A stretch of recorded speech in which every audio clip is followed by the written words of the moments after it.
Okay, I'm honestly just jumping right into it. I don't want to wait. Okay, that's out. Let me pop Genshin here again. Yay, I'm back. This time. Hello, you.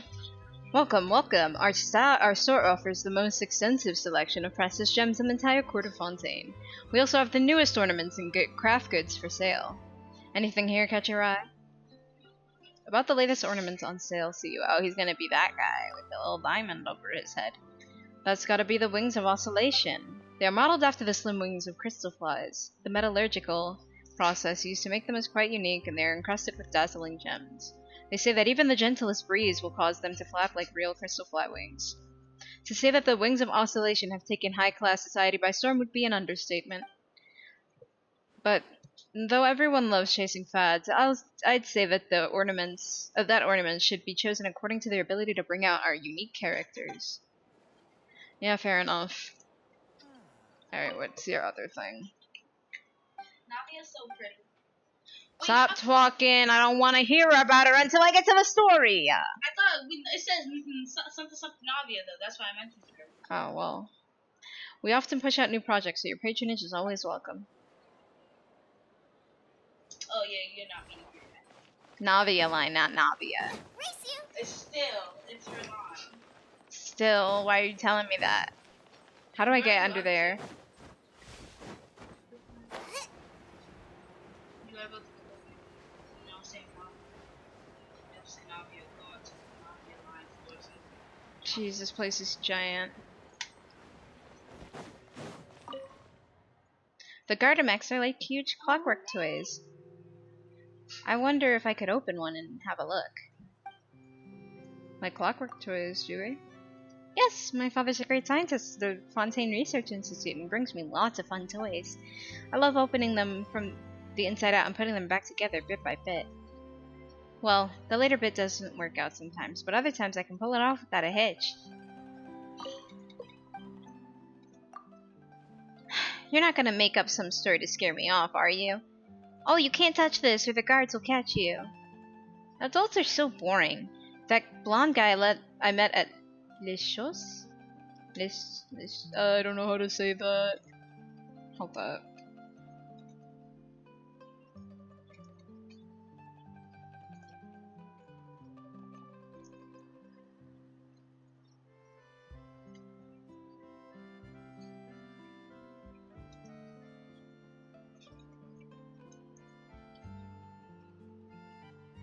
I'm gonna just leave this up to Google Translate. Les Chaux. Les Choses. So. Les Chaux. Okay. Oops. I'll just leave that open in another tab just in case I need it. But, alright. He doesn't say much, but he lets me open his clockwork penguins up. That penguin's super cute and its internals are really interesting as well. I think he made it himself, actually. Oh, I'm so envious of him. Alright, last one. See you. Will I own a clockwork toy of this kind?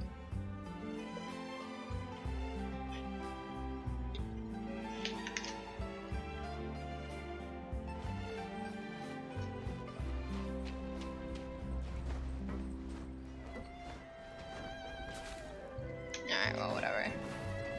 Maybe I'll come here to pull for Fontaine characters as they come along.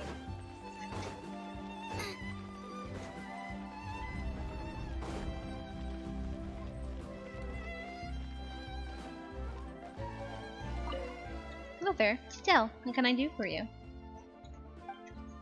Tell me about the Court of Fontaine. Is this your first time here? If it is, let me recommend some hotspots to you. If you're interested in the news and want to learn more about Fontaine, I recommend you head in the direction of the Steambird. If you wish, you can purchase a copy of the Steambird along the way, and if you're lucky, you might even stumble upon the scene of a journalist conducting an interview. If you're interested in the latest fashion, you can check out Demoville. Now I'm gonna look that up too.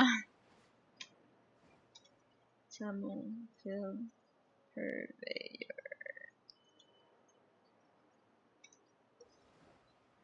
Courtier level 9. Something. Damoville Purveyor. No, it is just Demoville. Teleport here. I want to be doing this for forever.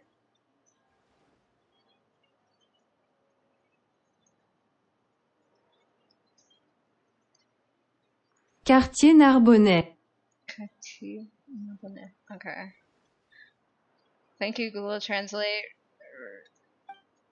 Perfume and cloth stores that push the lines and tides. The times and tides here in Fontaine can be found there too. Many tourists fresh off the boat make their first stop. In fact. Oof. Tuniel. Hello there. Is there anything wrong with the waterway? Not yet, as far as I know. Yet, you say. Ominous, but I suppose no news is good news. You know what we maintenance staff fear the most? Cracks that we can't see. Butt cracks. Sorry. It is like sand concealed amidst flour. One little error can ruin a whole loaf of bread. Ah, yes, there's another problem, which is people who take tools willy-nilly. There was once when I simply left my crowbar at my side for a moment and some passerby just took it. Fortunately, returned it after giving someone a bit of a thwacking or something. Or I wouldn't have been able to work that day. Oh, I'm sorry? You just took your crowbar and started knocking people dead? So the important thing here is work? For me it is, yes. I remember that the person who got tripped up was a thief, right? Serves him right. I hope to God it was, Linny. He just starts knocking people on the head with a crowbar. There was a journalist who came over for an interview, but I chased him away. I mean, what do I know about public security? It's not something for me to consider. And wouldn't you know it, isn't there a Melusine in plain clothes looking this way? Huh? Oh, yeah. Oh, she's so cute. See you. Sure, see you. Remia? This... Oh my god, she's so cute! Good. She reminds me of Uniqua from the Backyardigans. Maybe it's just a little antler antenna looking things. This morning's crowd is larger than the afternoon one. What sort of crowd? The sort that wear hats. Different humans exhibit different behaviors. Some wear hats and others don't. Same for drinking coffee, or being in a hurry. I love categorizing them and summarizing the various patterns they follow. I love the gradient from pink to yellow. Or like this, like, kind of... It's not like a yellow, it's like... the color I imagine people use when coloring in, like, rose gold items. But it's very nice, it's like a sunset. For example, more people wear hats in the morning than in the afternoon. Do you know why that is? From my observations, it seems that people are properly dressed when they head out in the morning. But in the afternoon, after a day at work, they stop sweating the small details. They loosen their ties, take off their hats, and run out to the platforms happily. You're very meticulous. Thank you. It seems to be a quality I possess. Well, I forgot to introduce myself. I'm Remia from... Okay, there goes another one. Where's my mouse?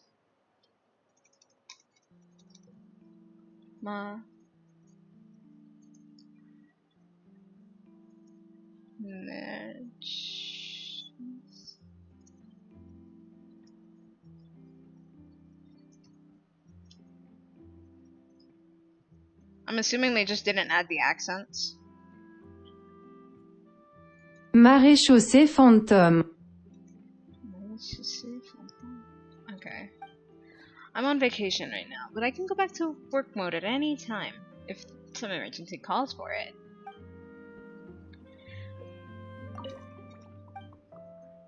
See you. See you. Hello. Once we're done preparing for the film, we can continue taking photos. Photos? Oh, botos. Botos. Photos of boats. Boats. Photos, by which I mean pictures of the aquabuses. I absolutely adore the aquabuses network. Really, I'd take a picture of every last detail if I could.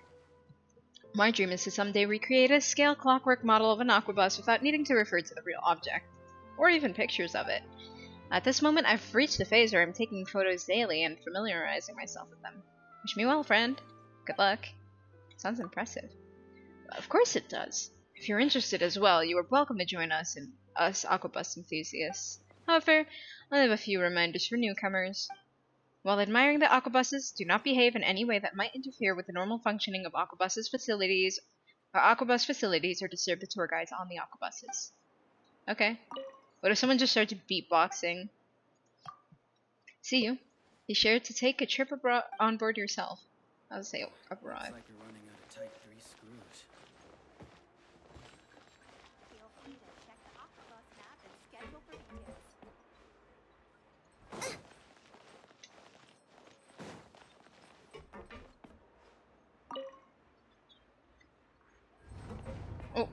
Oh, this one doesn't go down. Well, I want to see everything anyway.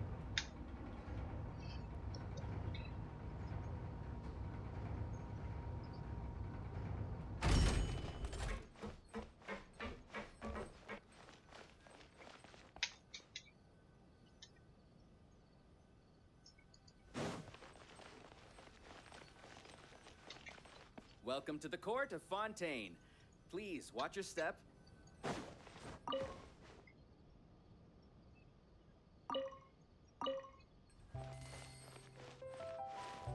Oh! Hello there, dear passenger. Is there anything I can do for you? So... what's our destination this time? Right, our destination is Maritime Station, which is also a Maritime Harbor, which is the end of a large waterfall. And opposite that big waterfall, well, it's a big desert. Is that where you want to go, dear passenger? That's super amazing. That is not where I want to go, but I do also want to go and get that, whatchamacallit. Could you tell me about the Melazines? Now that you mention it, I haven't been back to Marseille village in ages. I wonder how everyone's doing. By the way, that's our hometown. It was where we lived before you came to the court of Fontaine. Everyone there's really nice, especially Serene. She's like a big sister to us all. I want to meet her!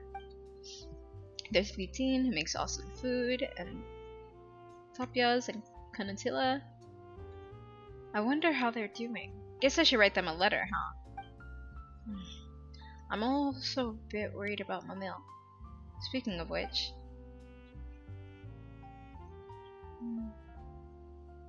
let's talk again later. Nothing. Okay. Just call me if you need anything. Okay, now we go. So when does the Aquabus have out? Oh! Right! It's time to go already. It's time to go already, isn't it? Whoa! That...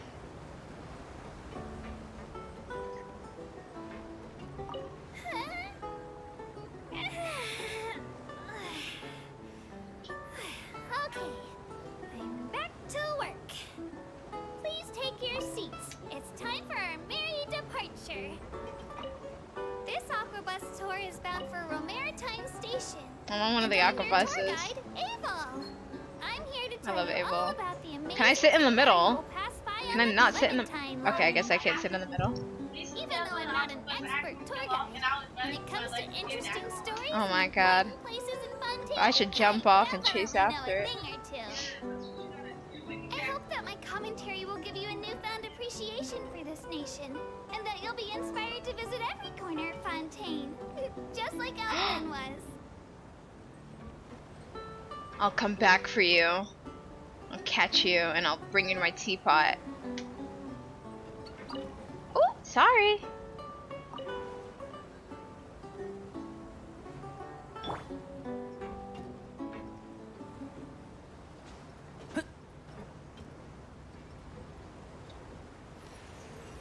Yeah.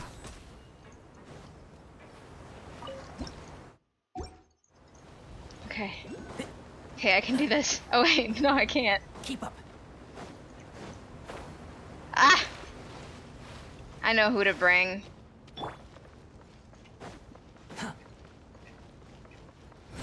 Upon the gale. Come on. Come on, Wanderer. We're almost... Are you kidding me? Shut up. I can make it. I can make it.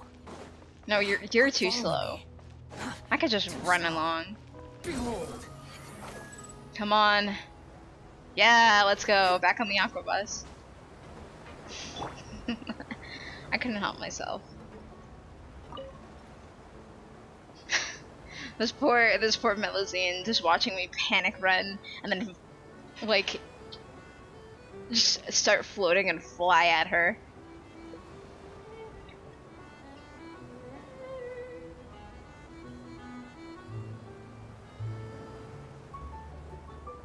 I just start running and fly directly at them.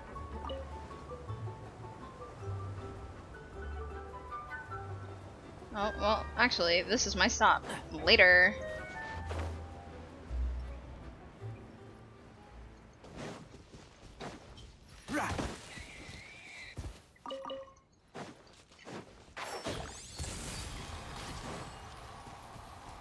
Oops. Well, not what I meant to. Ooh! Yoink. Cult flower for like rust there. Pearl like. Why?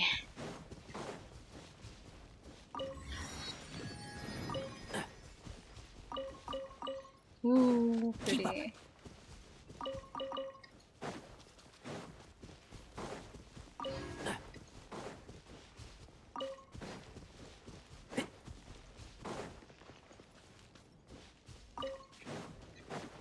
Antoine?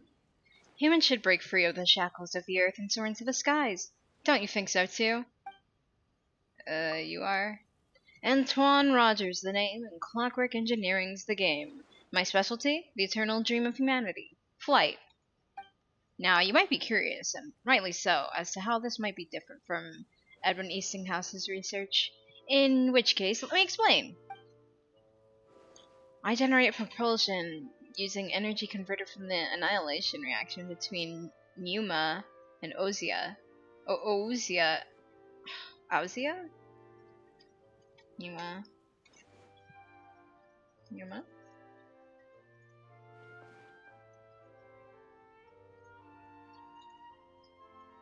Spirit and substance from Greek. Ossia.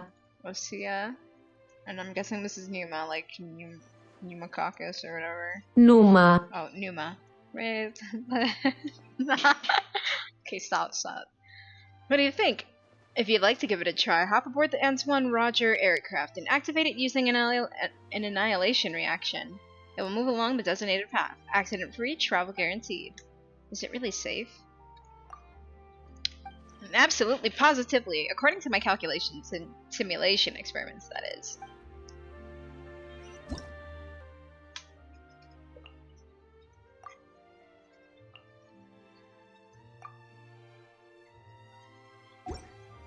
Okay, Antoine.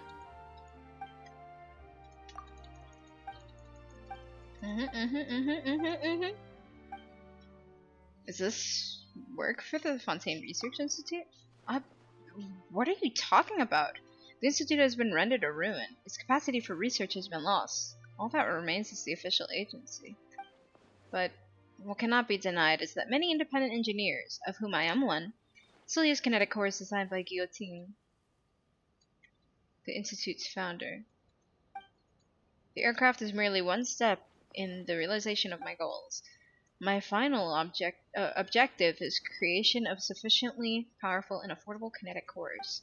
I wish to gain attain greatness like that of Guillotine and Guillotine. Is it just Guillotine? And build something that can change Fontaine. Imagine a nation as I envision it, dear friend. Humans freed from gravity, free to fly through the skies. Clockwork Mecha shall perform all the labor we need on the ground, while we, having primacy over all other beings, shall be freed from such. We shall be free to think, to produce art, to develop culture. Is this not lovely? Yeah, but what if the bots are like, hey, I hate this. What if we revolt? Okay. You, boom, and you, get out of here. Is it time for a magic show?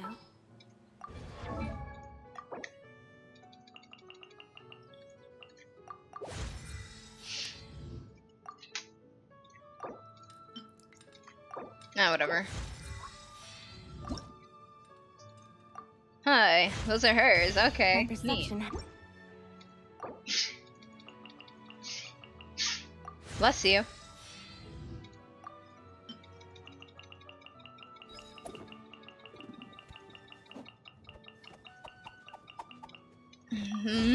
So close.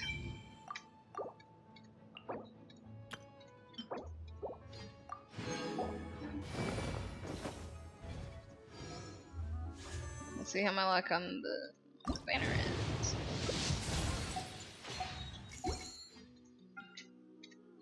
Come on now, come on home. I have your sister. Alright, one more time. Probably not gonna get anything. Considering how close I am to my last 5-star pull. Ooh, gimme.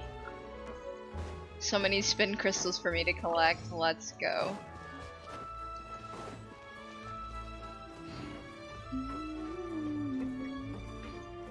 Trip on up.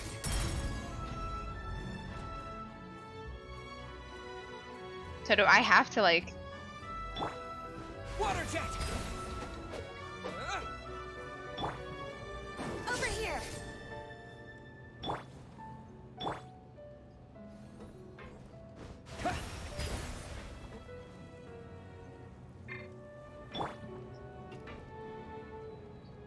Hold up. Me.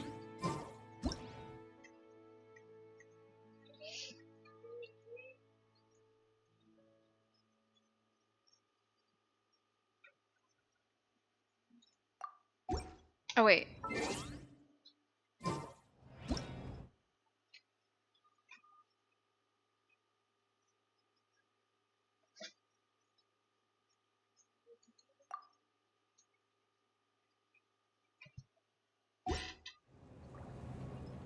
Trip on up.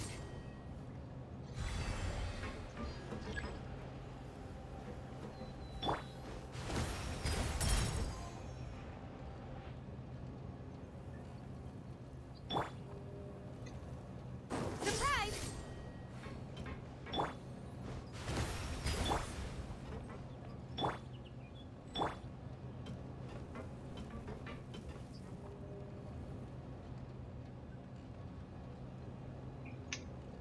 Bro, where's this thing taking me? Are we just going back now? Trip on up. I'll just keep...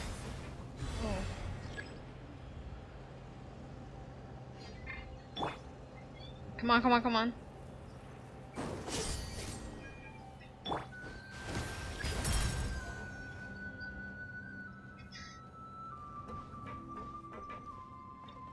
Where on earth am I going?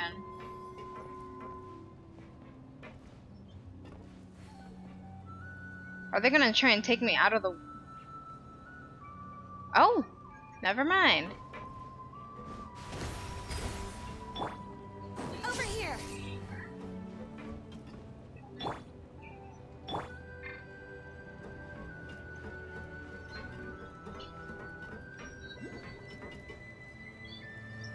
Surprise!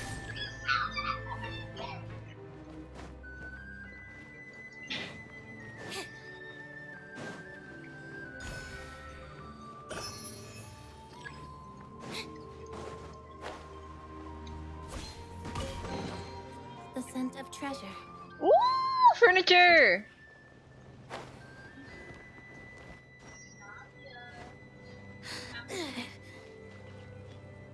Trip on up.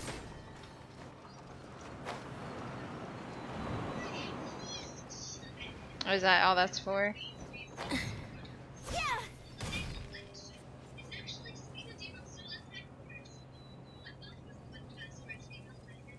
Alright. Oh yeah, can you go to the gate? And then everyone take that. Please.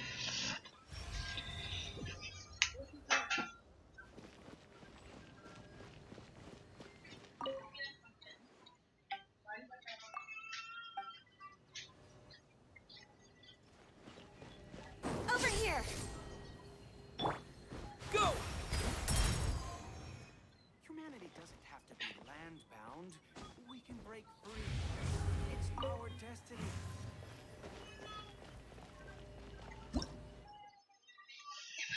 Fuck.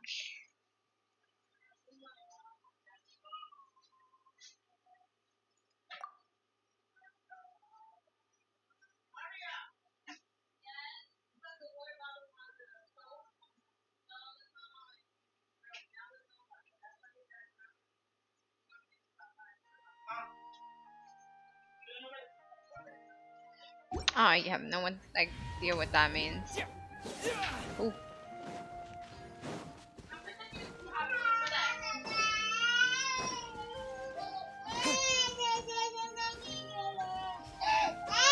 Oh my gosh, you're gonna bring the crying baby in here while I'm streaming?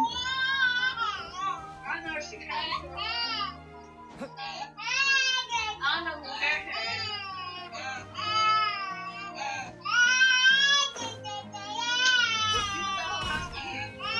Alright, give me that thing. She's gonna just wanna be obsessed with my screens. Okay, she don't even want me. Bye.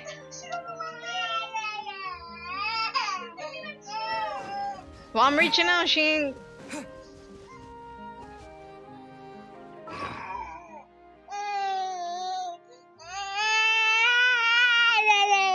Okay. Yeah, this... Take her. She wants the screen, that's what she wants. Whatever, she could turn that off. I can see the screen here fine.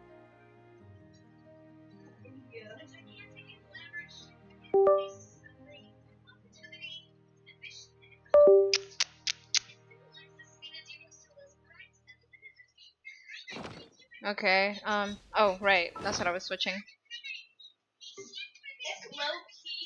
Shh.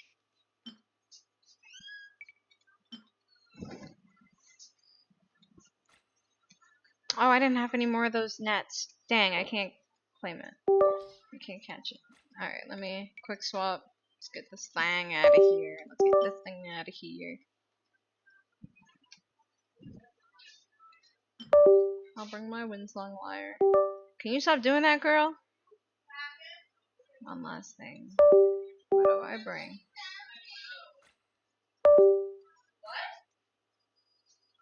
Never mind. And then I'll take this off, and instead I'll bring... Where is it? What was I just looking at? This.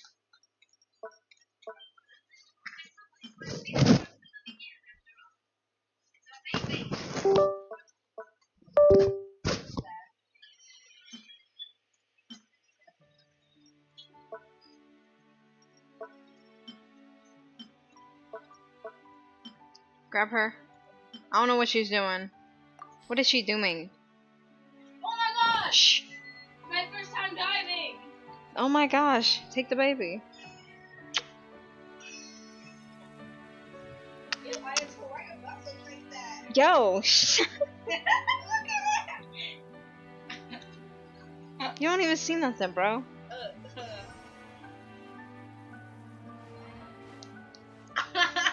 It's a sensor. It's a sensor. Here. Oh my gosh, she's pressing the space bar. You cannot be a gamer. Your head's too big for that. You're too little.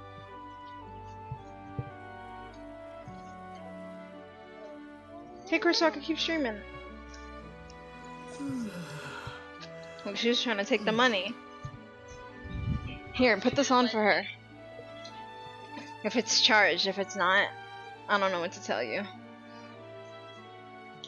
but she got a blue spot and everything. Like, the way you look kind of... Don't start that. Take her to the living room. Get her out of here. Sorry. Is it underground? It's gotta be underground then. Or what, high above ground? No, it's definitely underground. Where's that red I just saw? Oh, it's all the way out there.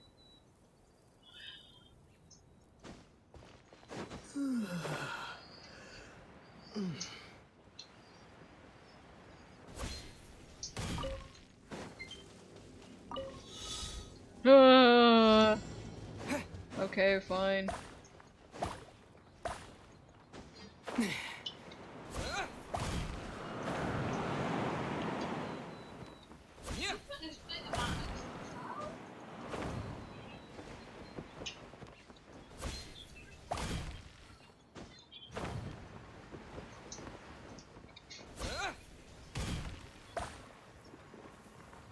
What?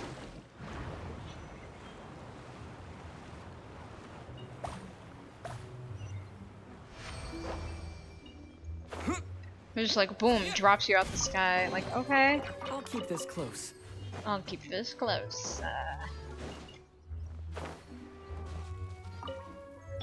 And shroud. Yeah. Sorry, buddy. Sorry, buddy.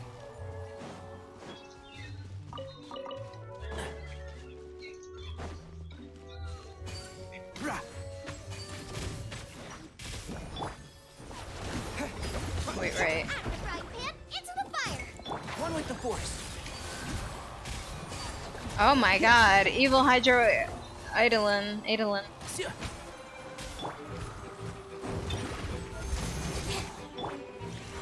and spicy. Wow, that did actually a lot of nothing. Oh, she's dying. Actively dying. Help! Why are you mean? Boba, get them. Why are you mean? You are evil to me. Hey, yeah!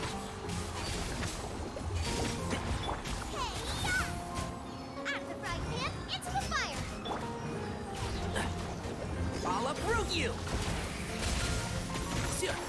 Can't see. Mean to me.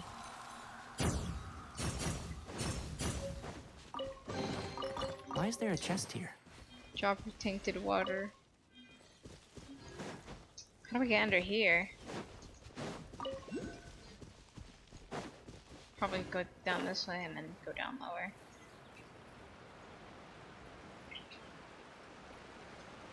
Ah, it's up on the boat. I had a feeling. Come on, Lynette. Step on up.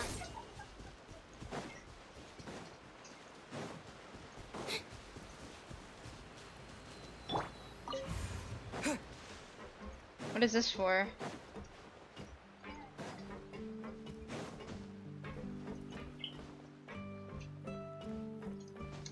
Huh?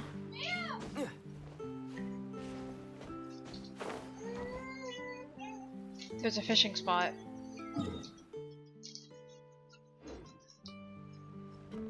Yo, that's not big.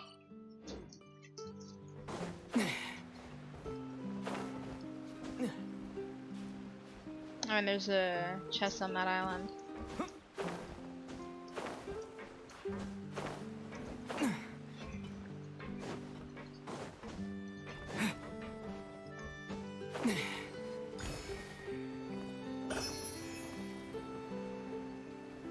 Bert!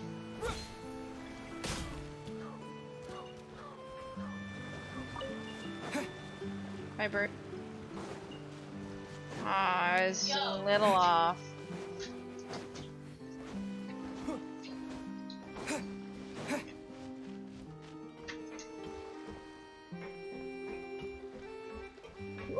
They're so funny looking.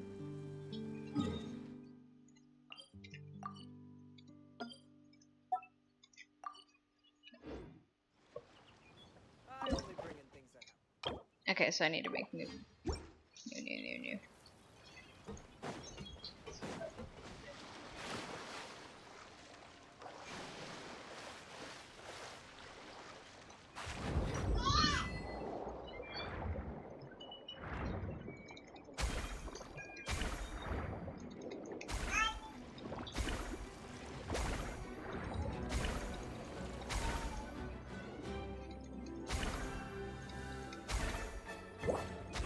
Oh, you can switch. Nice.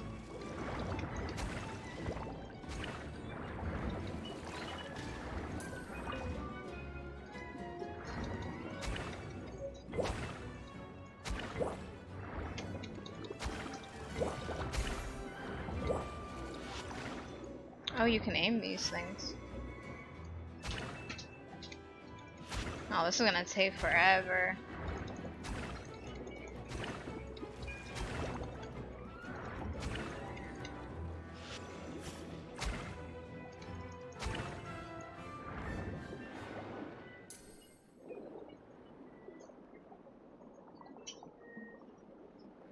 Yo, this is the only time I'll ever enjoy being deep in the water. I like that you can like actually swim.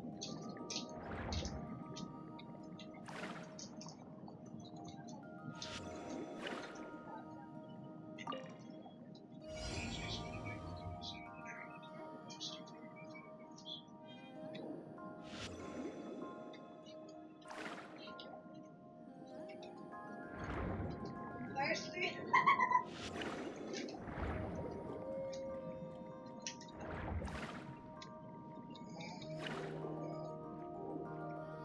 Get your feet off of me.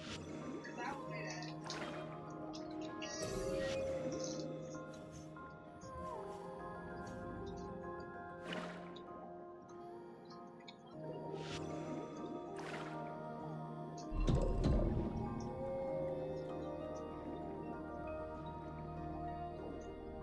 This is gonna take some getting used to.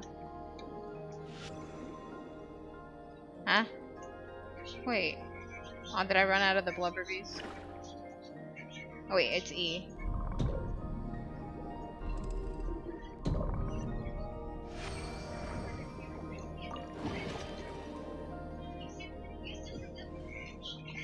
I love this already.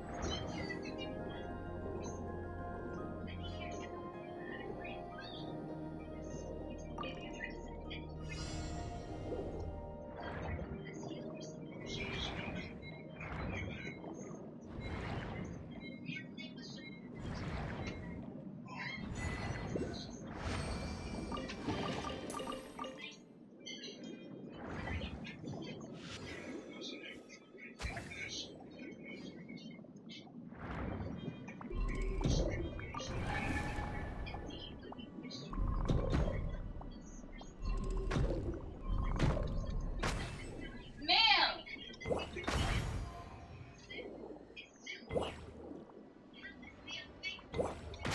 Guys, look at you. Stop. Oh! Ooh! A nice little secret place. I don't know what this is, but I love it. Keep The scent of treasure. Oh,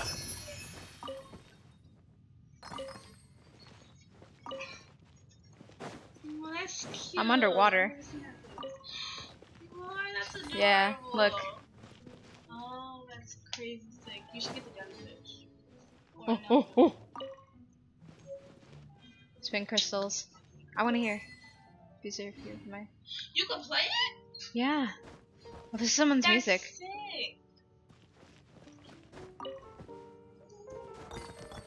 Hold up, let me turn my game up in general. Come on, let's go. Vamos. I'm just a basic.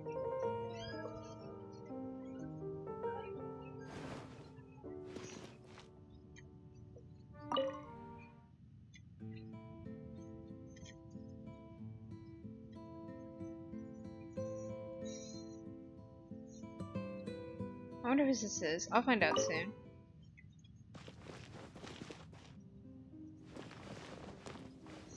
I want this. I hope this is the one that we get instead of the... I don't know, I just want this. It's good. Good furniture piece, I want that.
Oh, that's what these are for. And if I were to come here and just like bow, it would work.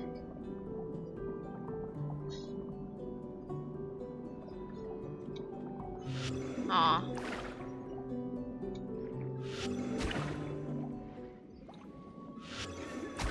Oh, I don't want to fight it.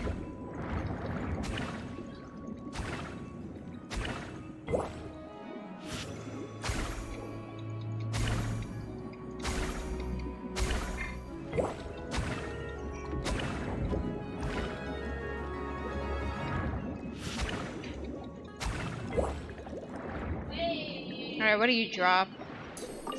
Oh, you have to kill those cute little things for these. I don't know who owns them or who needs them, but these guys, they're enemy ones that you have to kill.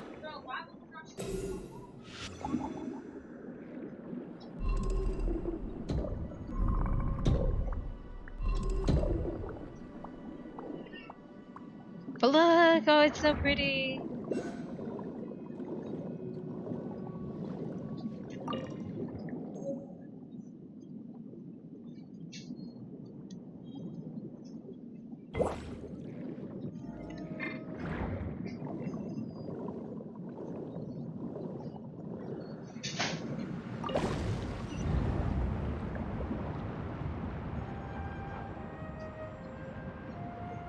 Okay.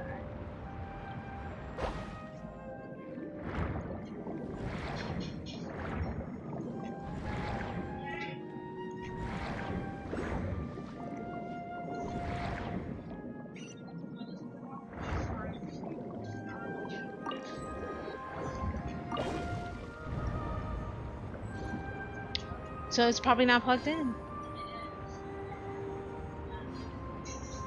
The one that needs to be plugged in is the laptop charger. Make sure that one's the one that's plugged in.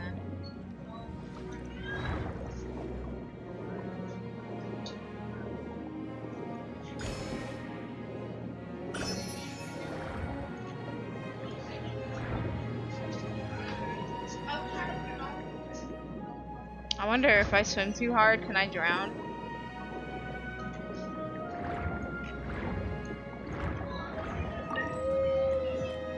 No, I just slow down.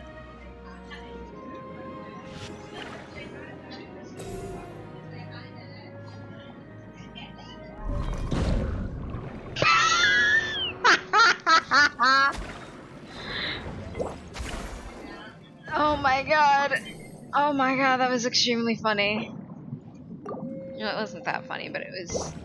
Sorry, Lynette. It was a little funny. Oh, I can't use items down here?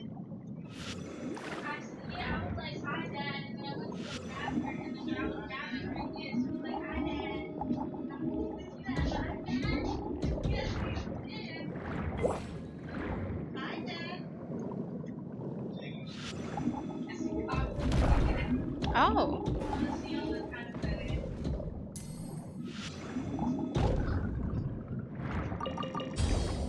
Nice. Okay, so that's what that does. Nice.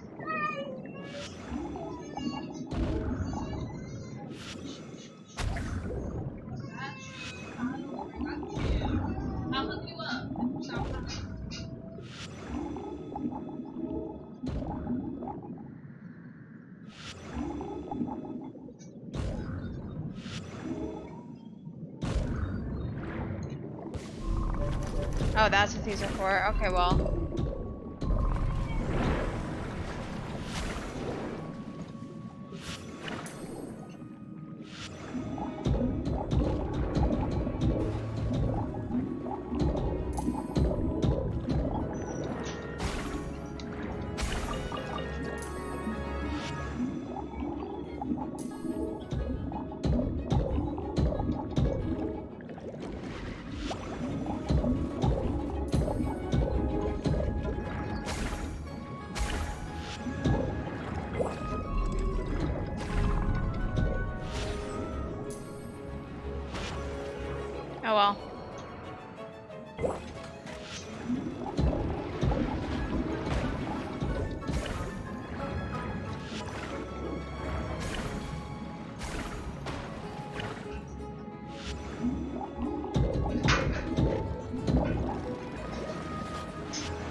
gonna have to get used to fighting underwater.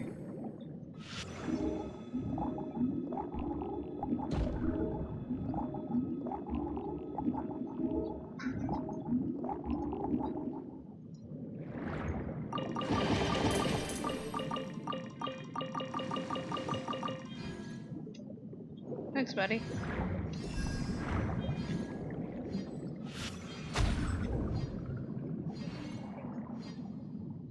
That's it. Leave it alone.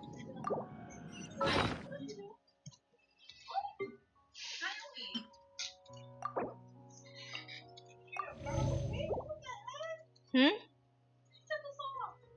It was already broken.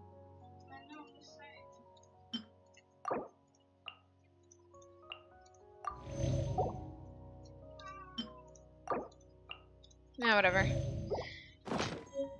Lynette! I need to give you something else, so. How you break my heart, right? This would match you so much better. Sag. Break my heart. This does nothing for you at all, but it does match you. Sad. Oh well. She doesn't need defense, but I don't want to leave her with that wacko sword. Alright, yeah, that's fair. That's a good enough weapon. For now. Attributes. Talents. Multi-burst for more damage, Wonka Cat. Box.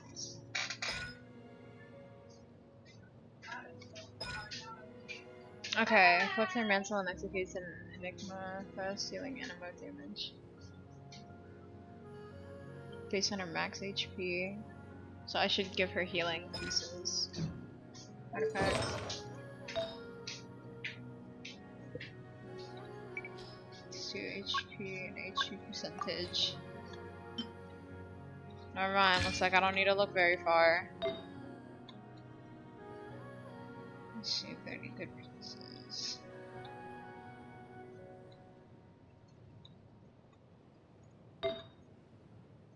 Nothing I want to use at least.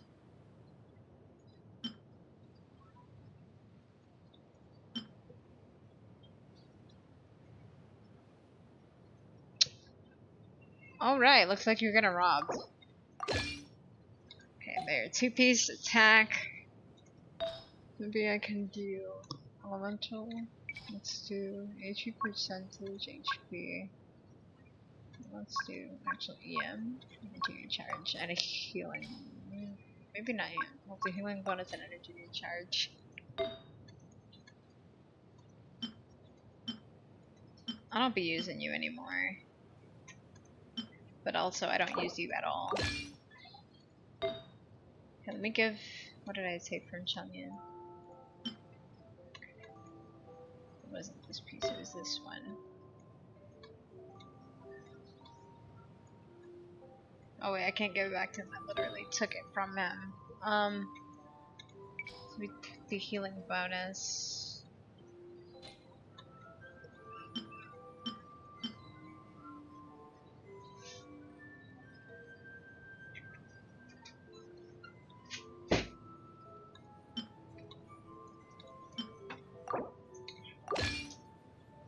Chi-Chi's getting robbed too.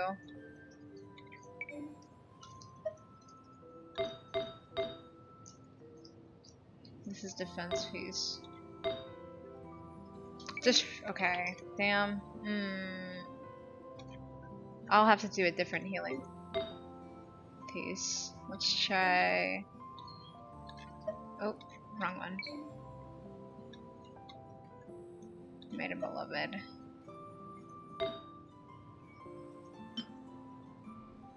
Oh, it's because that adds an attack percent.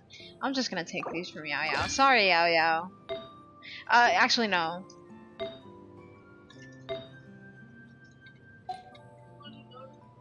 I'm trying to build, Lynette. Where's Yao Yao? There she is. On the box. I'm gonna give her back her piece.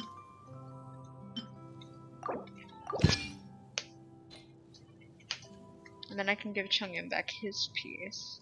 Well, she doesn't even need this. Crit damage. What's her thing? Yeah, you don't need that. Huh? I can give you any other piece. So Lynette can take that one.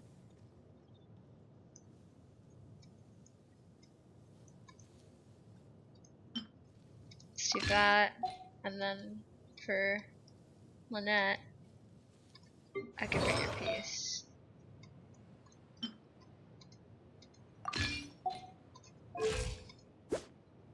I'll have to give her something with crit rate though. Let me also check this piece again. Okay, that's 3%, 3% substats, which is pretty decent. I could use a different one here. I'll just stick this from Chi-Chi just cause, but nah. I can also, you know what, I don't, but Healer Ningguang is so funny to me. The only downside is she can only heal at her burst, and it's not that much. You think I should build my Ningguang regularly or leave her as a healer? I mean, I could just stop being lazy and build Noelle.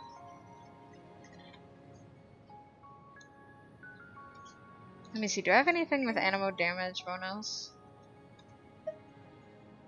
That's not. Is it? Wait. Let me look. Oh, it is. Yeah, no, I'm not doing that.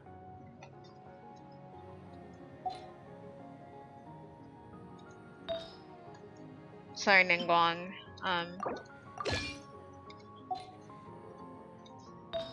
So she can heal herself. Oh, but Ningguang can heal a lot of people. Maybe I won't do that to her. Alright, where's Ningguang? Ningguang, you can have your pieces back. I'm sorry.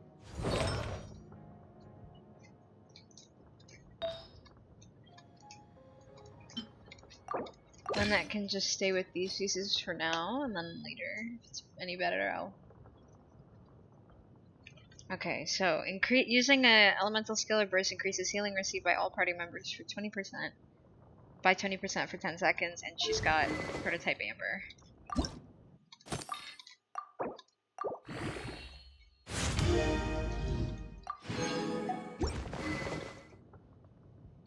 I don't even want to give this to her though.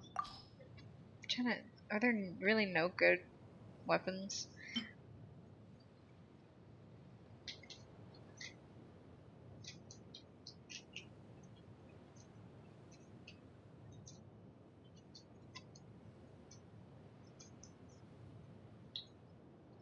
I don't really be using the Traveler like that. But if I do give her this sword, she'd have to be built for defense, and I'm not doing that. Oh, you know what? I know. Bye, Chi-Chi.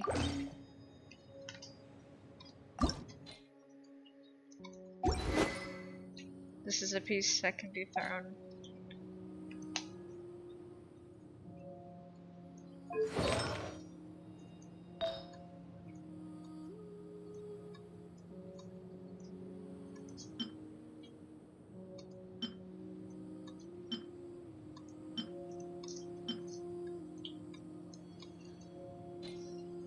Alright, for now I guess this is fine.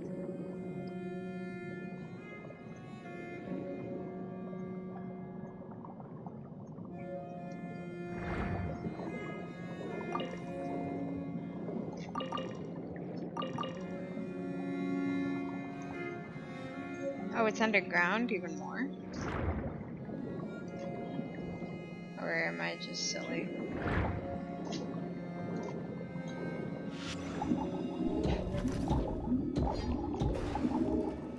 I always say die quick with that thing.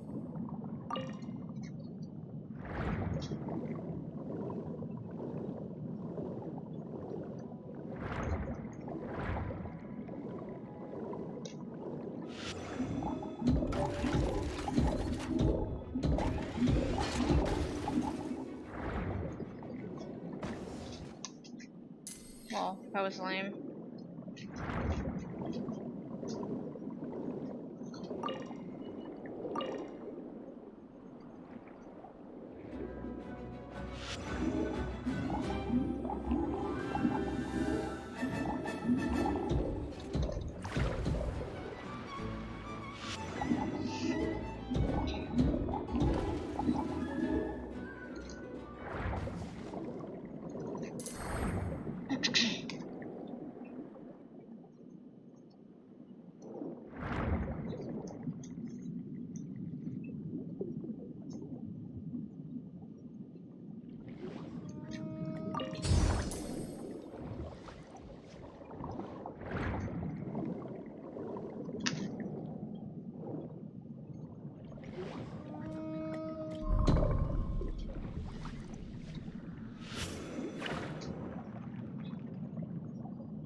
Does that don't bother you?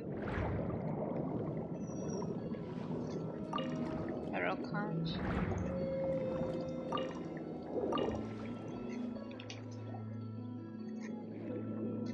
I love the music.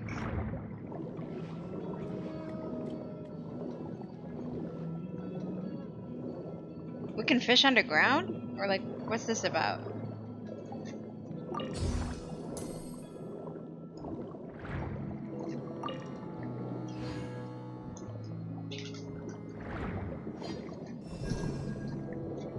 Ah. What does that even do?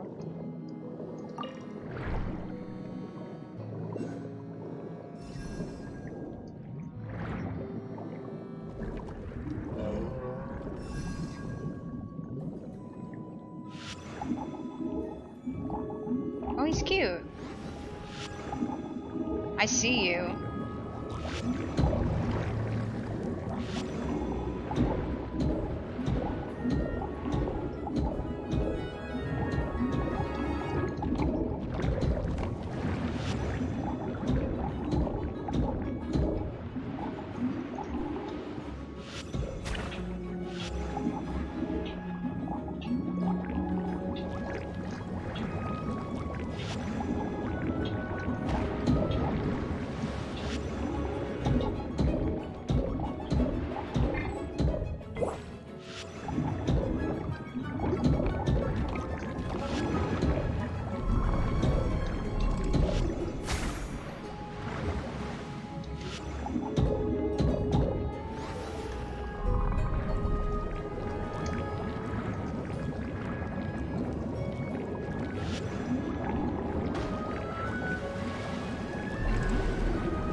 Sorry.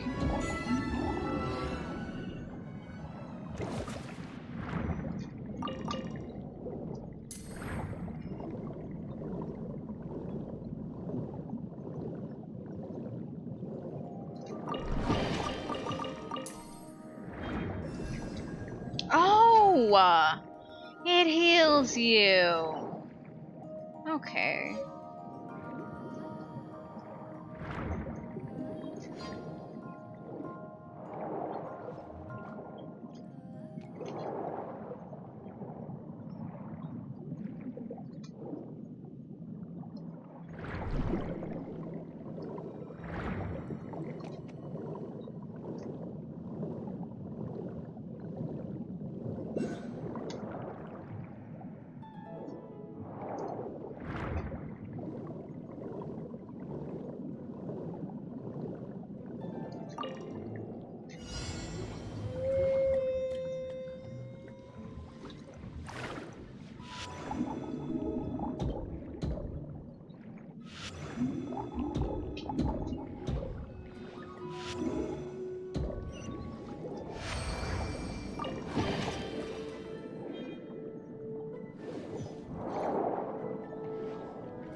I'm really bad at this.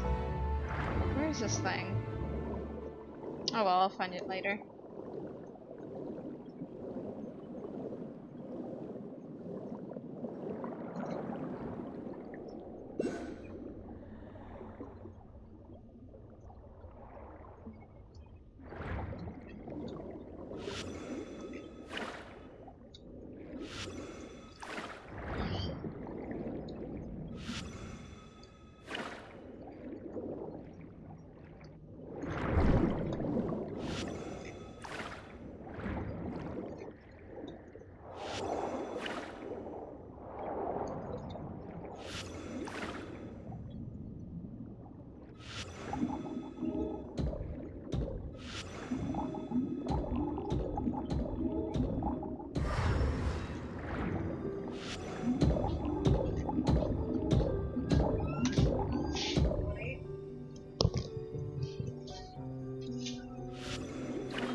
buddy. I'm just walking around right there.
Oh, you guys, I don't mind beating up a little.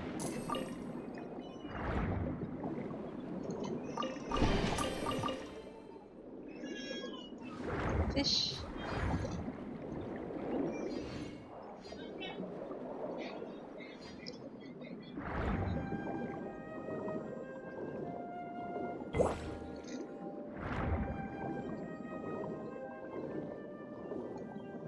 Oh wait, why am I swimming around the same one? Federal region, Fontaine.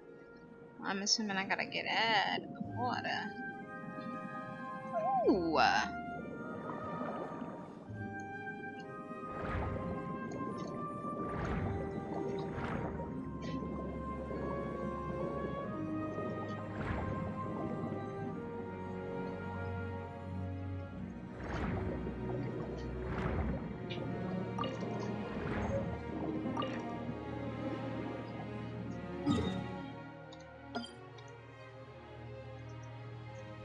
I'm still wondering why we didn't get more chest stuff. I suppose they'll have to unlock or unclaim certain things.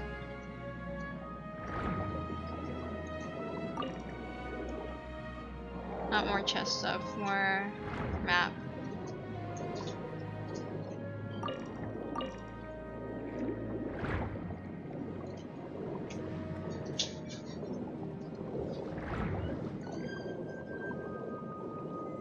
Huh?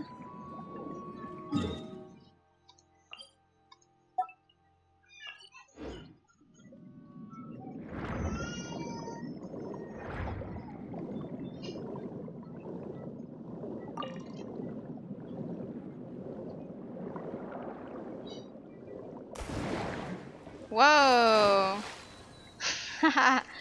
It's kind of funny. Can I attack them from here?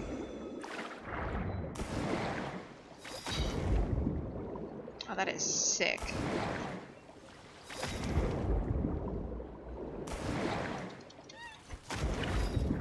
I love doing that. Alright. I will dinner. Oh, right, I forgot about this.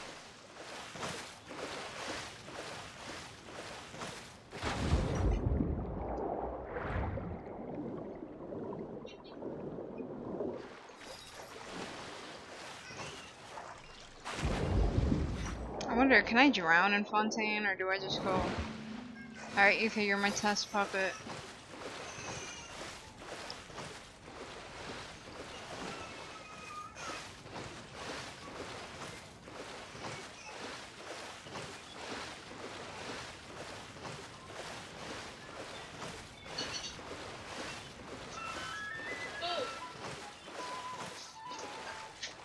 Oh no, okay, so I just stopped swimming. I don't drown. Alright, I have to grab food. I'll be right back.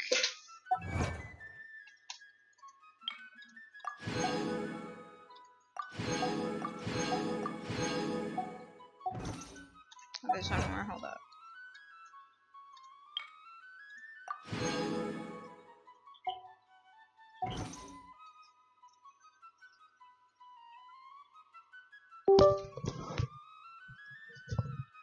I will bring food back in here and I'll eat.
Alright, I'm back. I will be eating. On and off. Oh! Shh. You fucked up. I know.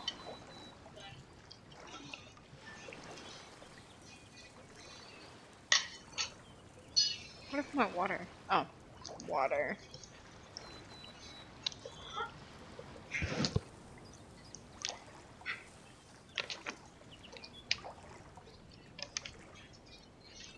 Alright.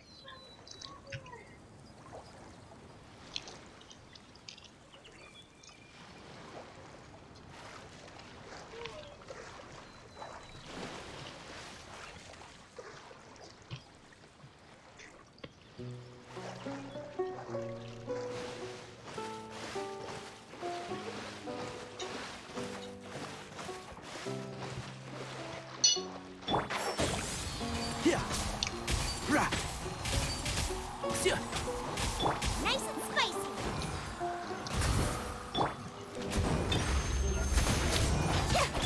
And shroud. Yeah. Rah. Yeah. Rah. Surprise! Booba, get them! Can't see. Yeah. Okay, that's gonna sit there, and I'm gonna go back. And continue.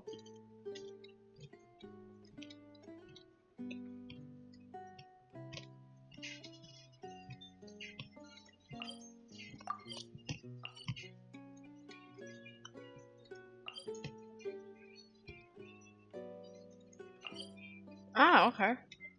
Nice.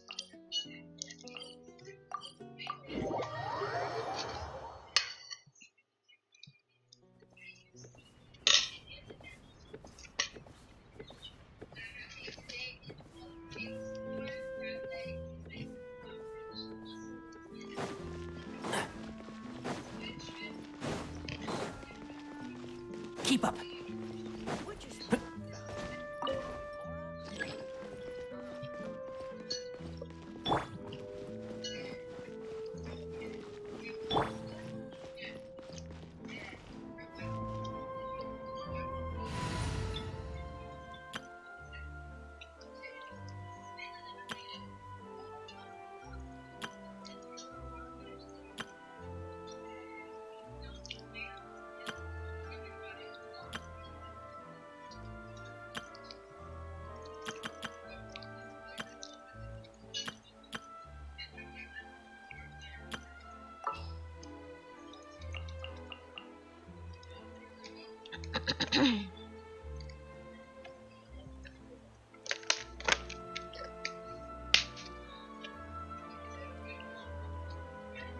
Okay,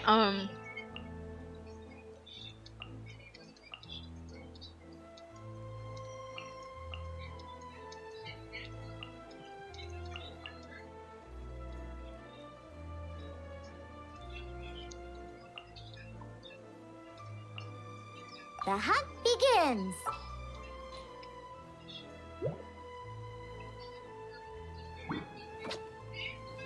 this is like the worst in comp, but it's okay. They all got ears.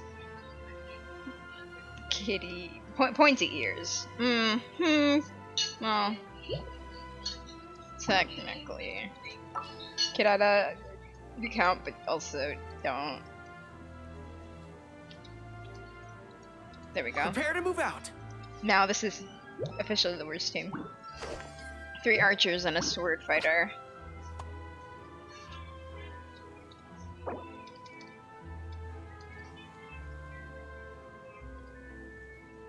Boom.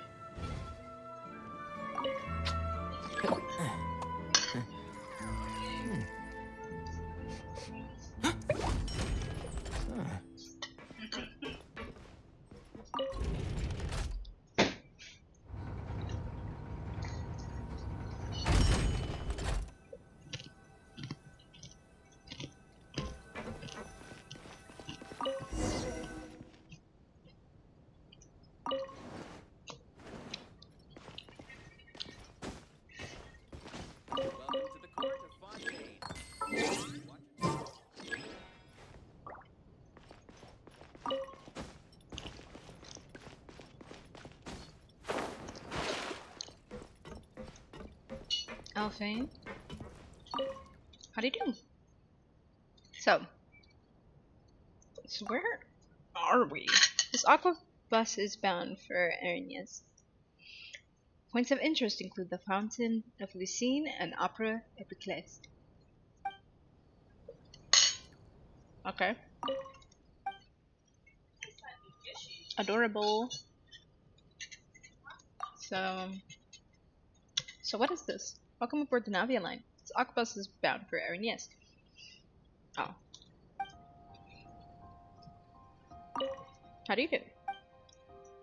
So,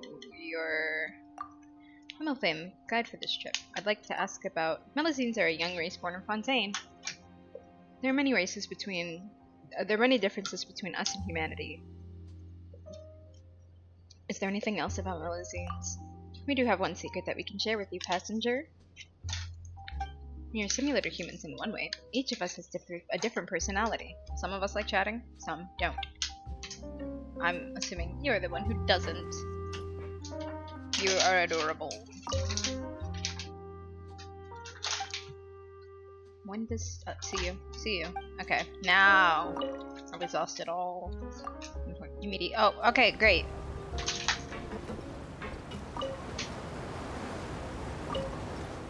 Welcome to the Navia line. I am Elfan. Elfan. The boat will be departing imminently.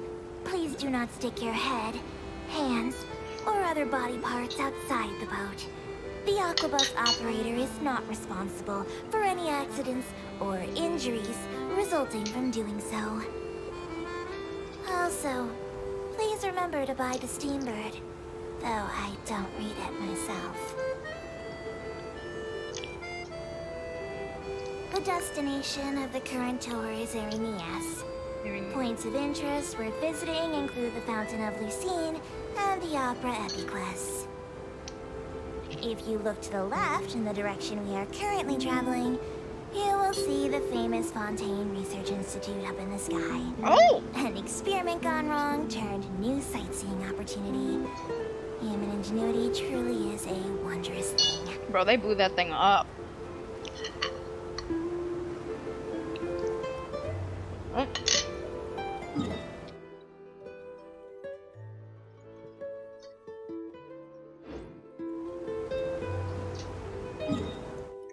Let's see about... Was that it? I'll just put a mark here.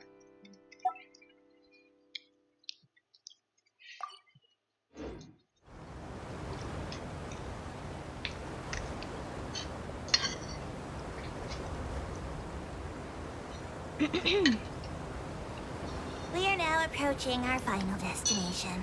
Please be sure to bring all your personal belongings with you as you disembark. Do not call it that. Even though I will take any forgotten items to the lost and found, the paperwork is rather annoying, as Melusine hands are not suitable for grasping pens. Please be careful when disembarking. It has been my honor to be your tour guide this trip. Thank you. Don't call it Final Destination, bro. That's a movie series. I don't want to get Final Destination.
Keep up.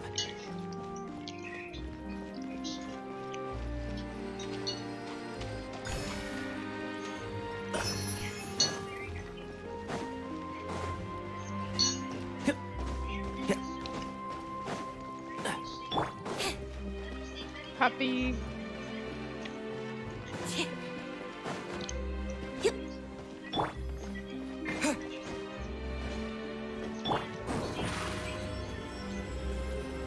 Over here.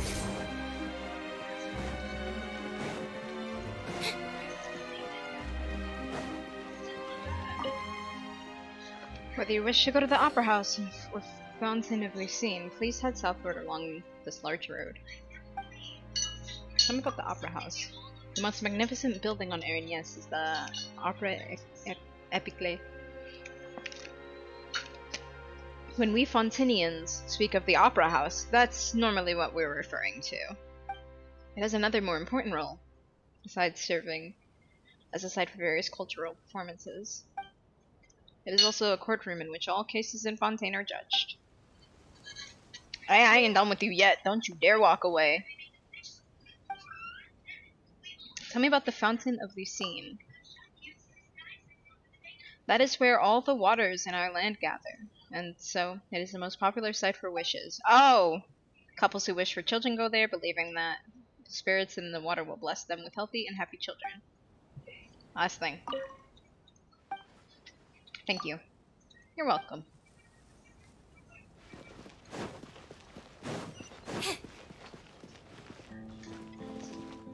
I was gonna say, what is that thing? It's just a dog in a hat. Hi, dog in a hat. You looked very bizarre to me. Seems like the stories here never have a happy ending. If we counted all the cases that occurred as theater, as well, most of the stories here don't have happy endings. A case did occur, after all. Precisely. Where there's cases, there will be victims. It really is very sad. Even if the culprit was sent to serve time, I'm not sure the tale could be said to have a happy ending. I've spent a lot of time at the theater on account of my love for tragic stories, and I've always found myself quite accepting of trials or performances that have tragic endings. Excuse me. Over time, it's become less and less clear to me. Am I sad on account of real compatriots of mine, or on account of the story? Should not be. Do not treat cases like child's play. Yes, you are right. They say Fontaine is a nation of justice, but I don't think such a reputation can be based solely on our Archon. Fontinians must have their own justice in their hearts. Yeah, let's go. Tragedy can be beautiful too.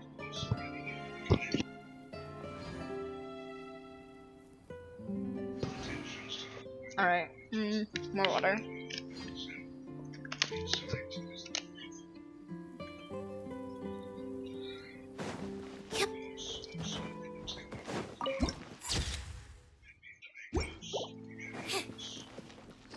One with the forest.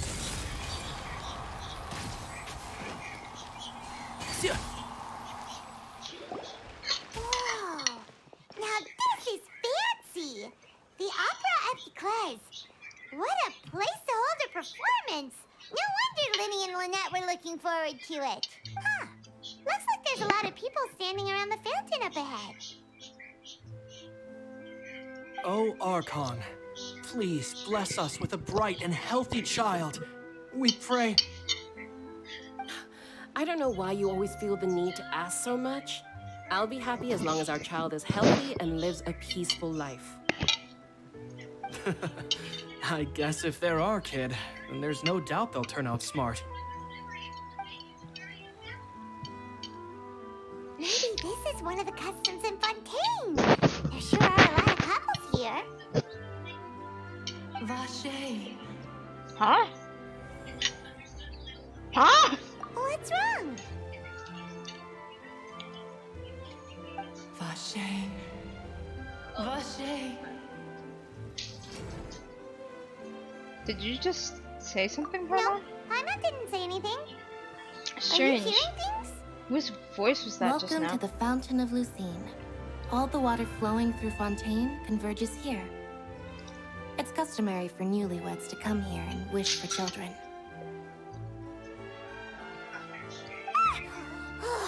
Lynette, you scared Paimon. When did you get here? Lenny asked me to wait here for you, remember? Right. By the way, Lynette, I seem to hear a faint voice just now. What do you mean? There are a lot of people here right now. It seemed as if the voice was coming from the fountain. Hey, you're not trying to scare Paimon, are you? Besides, it's the middle of the day. It's not the time for eerie things. I see. I might be able to tell you something that could help explain the voice you heard. Lay it on me. In fact, you might not be imagining things at all. I suspect that what you heard is a result of your hypersensitivity to the hydro element. Others in my family have had similar experiences. It's because of his sensitivity to the hydro element? But what would hearing a voice have to do with elemental power? When do you cry, Paimon? Wait, what? What does that have to do with anything? Just answer me. When do you cry?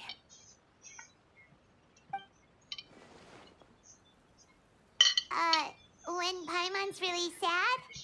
Oh, and when Paimon's super happy. Oh, and also when Paimon's really, really scared. Then you should understand that tears contain your most intense emotions. Like I just mentioned, the Fountain of Lucine is where all the flowing water in Fontaine converges. Even the tears that fall to the ground will eventually gather here. Yes, why? Huh? To what? To see something. On what? No, I'm trying to see if my charge is actually like not working better. This doesn't work with that charger. Huh? No, I know I'm trying to plug mine instead. No way. So plug mine into the other one.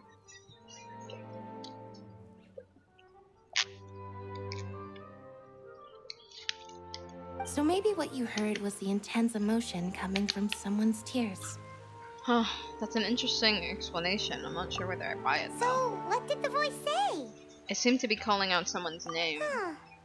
If you were hearing their emotions, then Paimon wonders what happened to them. Rather than worrying about them, we should worry about my brother first. Alright. Be back again. I'm taking the headphones with me though.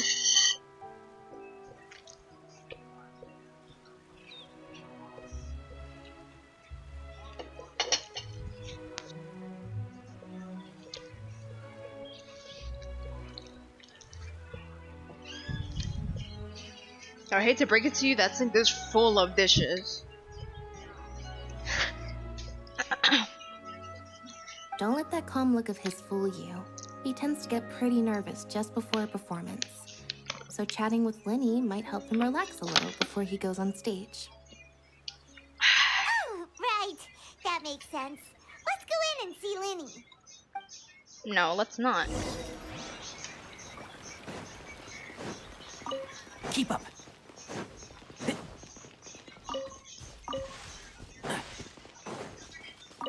Keep up.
Oh, excuse me.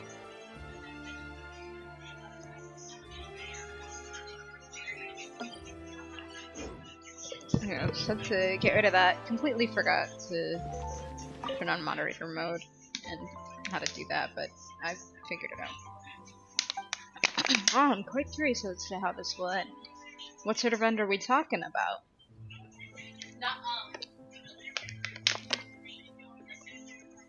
I mean, the end of a play, of course. Or, well, there are some cases that have gone into session several times, but with no result.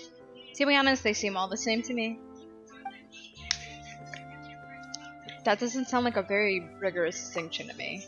But it does, but does it matter, really? A criminal is a criminal. Someone who's done wrong. Any case involving them is sure to become a talking point regardless. And I'm a law-abiding citizen. I'm never going to touch the law's bottom line. Besides, watching trials is a way of studying the law as well.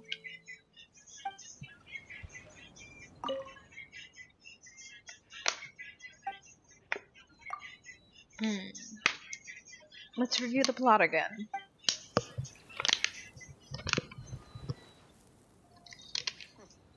It needs a more romantic touch here.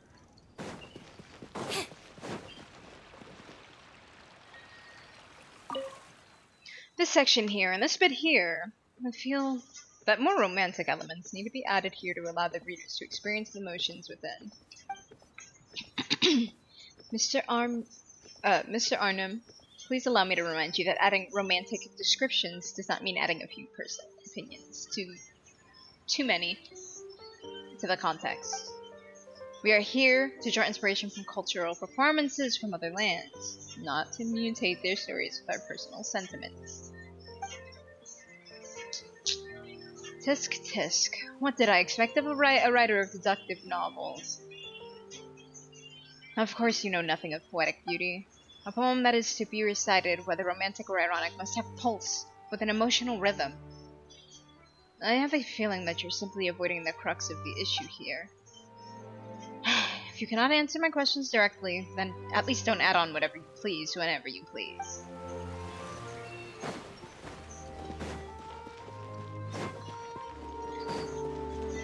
Alright, it's time.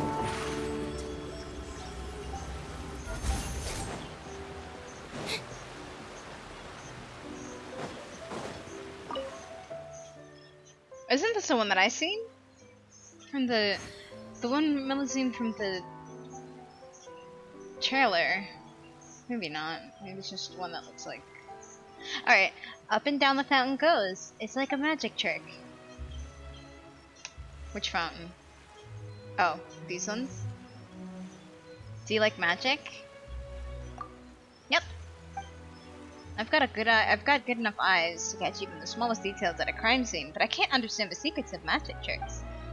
Magicians really are awesome. To be able to fool even a Melusine's eyes.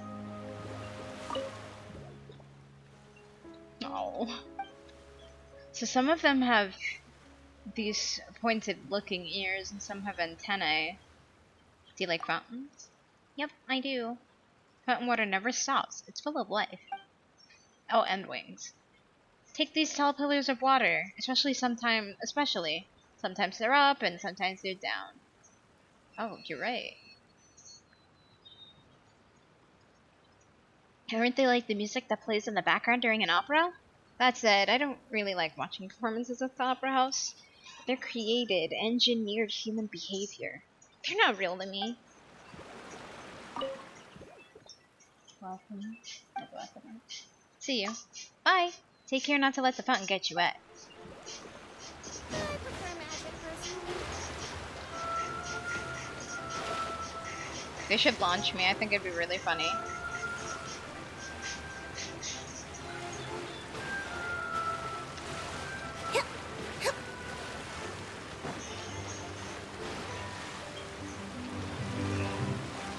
Okay, it just doesn't do anything. You can't even see it.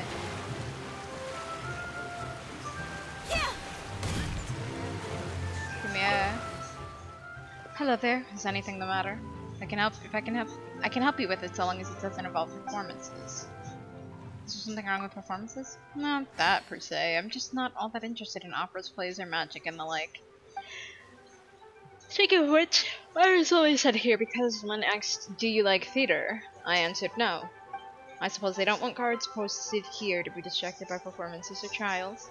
We do need to focus on work after all. Trial that looks like a performance? It's just a metaphor. The Hydro Archon would be present, usually add some dramatic elements like those found in plays.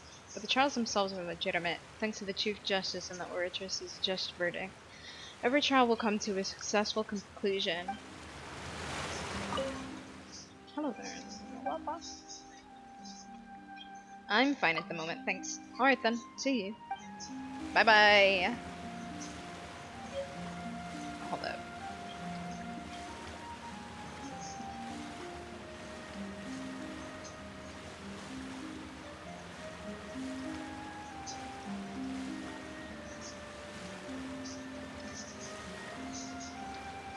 Seems Lenny is saying some Honestly, strange I'm things. not a big fan of opera. It's really worrying.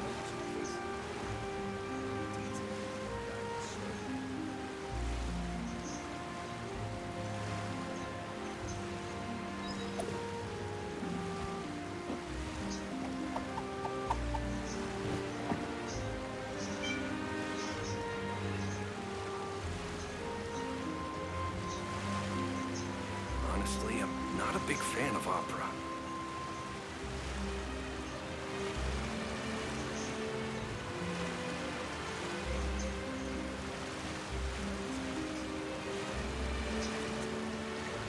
Entering standby mode. Oh, she is I hope most. nobody disturbs me. She is most definitely a robot or something.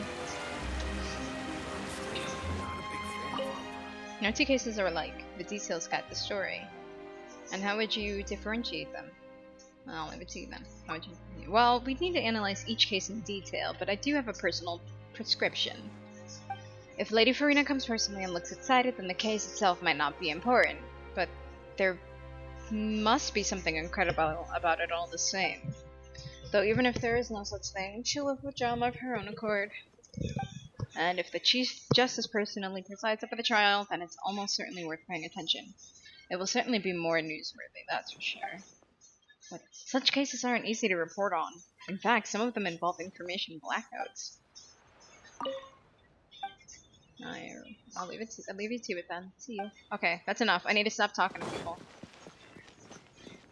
You're just a receptionist, and you're standing there, guard, I assume. All right, let's just go. Let's go. Let's go. Let's go. Oh,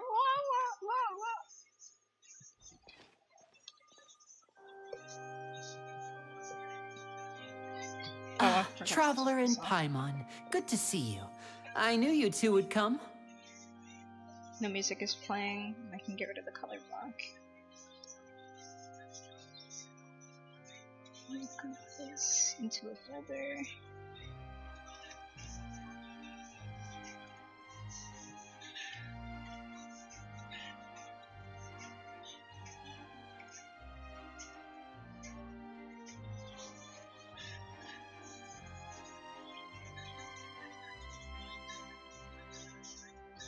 Okay, that's... and then boom. Yeah, nice. Money. Are you kidding? We wouldn't miss it for the world. We've been looking forward to it. I can tell, judging by how early you've arrived. But you're actually right on time.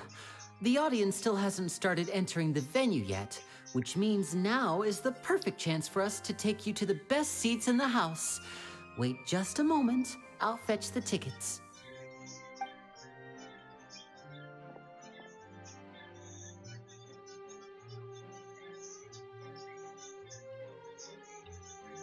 I can't wait to see this The Opera show. House has assigned seating, so you always have to make reservations. I've already reserved your seats, and here are your tickets. Ooh, front row seats. Thanks, Lenny. Don't mention it. There's no need to keep thanking me. Hey, Lenny, could you come over here and take a look at this? I'll be right there. definitely recognize that voice. Seems there's an issue with the stage props over there. That's Cal, my assistant, calling me. I'll go lend him a hand. Sure. Yeah, we'll just go to our seats. You go ahead, Linny.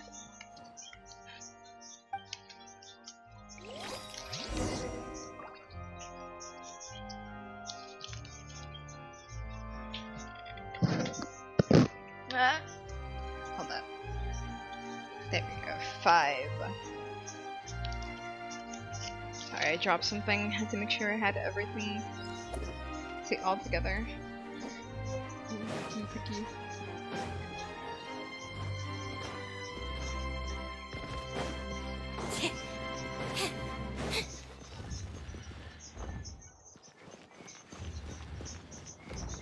Wait, so what's upstairs? Oh, I hope we get something like this for the sign and teapot.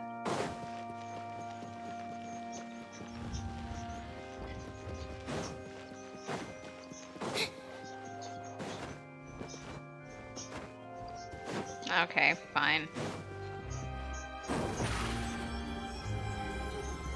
Step on up.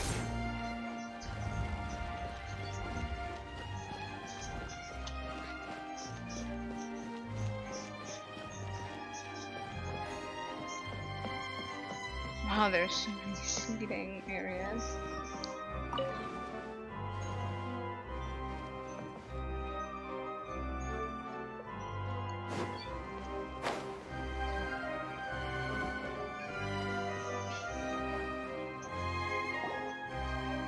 Oh.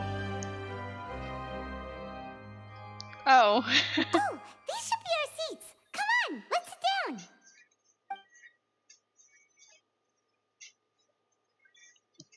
Come on, sit down.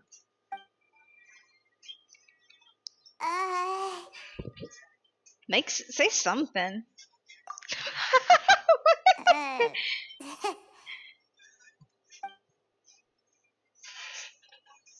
Come on, say something, one of you. Traveler, maybe we should strike up a conversation with the person next to us. Since we're sitting together and the rest of the place is practically empty still, it's kind of awkward if we don't say anything. You're up, Paimon. Isn't that usually your job? You little... Of course you put this on Paimon. Excuse me, I did not realize you felt awkward. I am terribly sorry. I would be perfectly happy to chat with you if that is what you would like. Oh, so you heard all of that, did ya? Boy, you sure have good ears. Paimon thought she was keeping her voice down. Wait, that's not it. Paimon's sorry.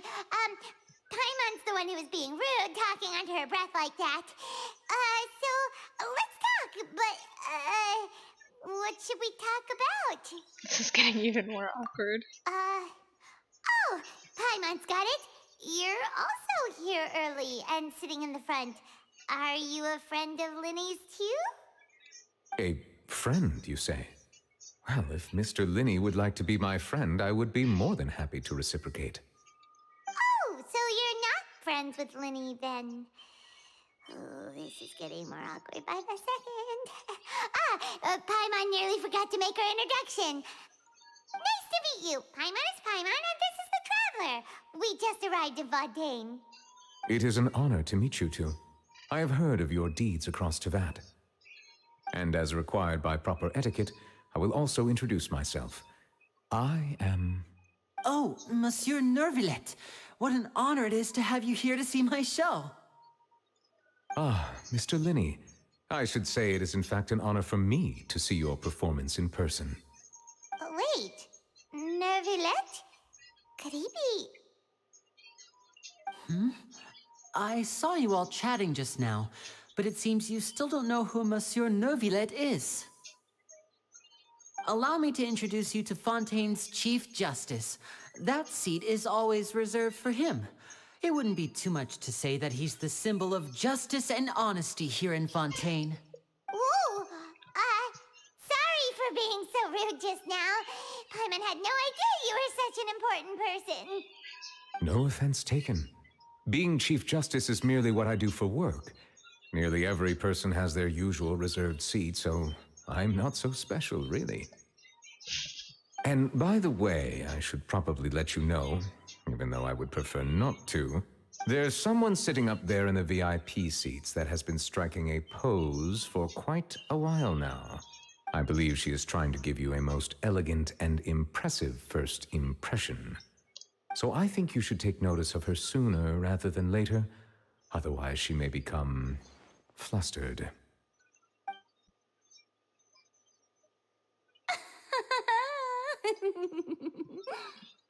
Huh? Oh, it's Farina, the Hydro Archon. Huh. She sure has a smug and satisfied look on her face. Guess she has no idea that you saw right through her act. Very good. That is for the best. No need to pay her any more attention. We may now enjoy the show. Huh? So is this what things are like between the Chief Justice and the Hydro Archon? All right, please wait just a moment longer. I've pretty much finished my preparations, and the performance will start as soon as the audience has made their way to their seats. Yay! The show's finally about to start! Paimon can hardly wait! Paimon's never seen a real live magic show before! Aww.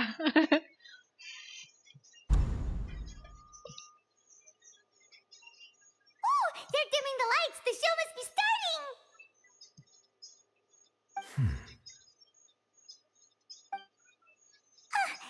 Sorry. Paimon will try to stay quiet. Welcome, one and all, to the Opera Epiclese. I am the star of today's show, Linny. And over here is my sister, Lynette, who will be working as my wonderful assistant. Please, let's give her a warm welcome. Hello, everyone. I know she may seem to be a little sleepy right now, but that's just a sign that she's nervous. Whatever. Now, some of you may be thinking, two vision holders who can freely manipulate elemental powers performing magic is not true magic at all. So, I would like to take a moment to assure you that elemental powers will have nothing to do with what you will witness on the stage today.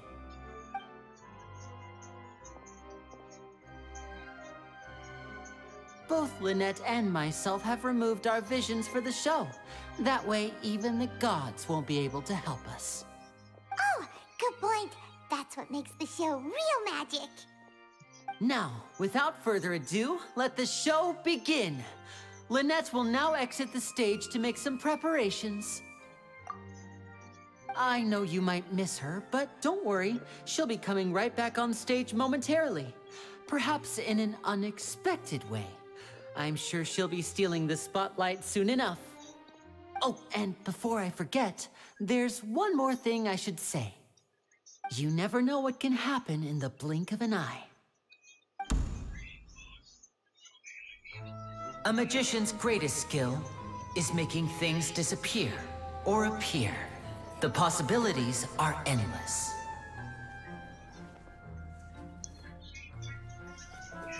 Huh?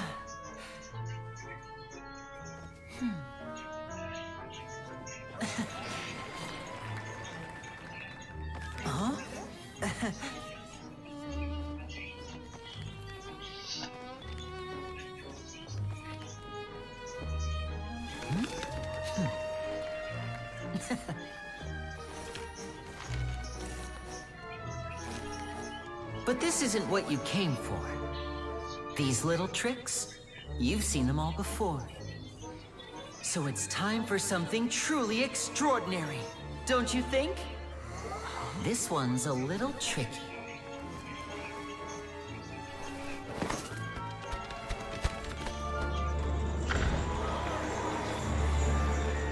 Using this water tank, I shall make my sister vanish completely, right before your very eyes.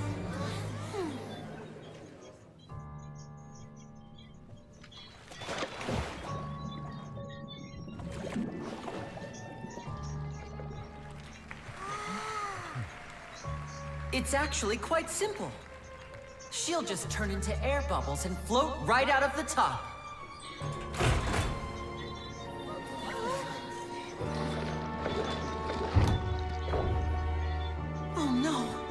I told them to check all the props carefully. With the lid on, even air can't escape. An amateur magician would be getting very nervous right around now. Luckily, it's me on stage, so let me show you what a true virtuoso can do.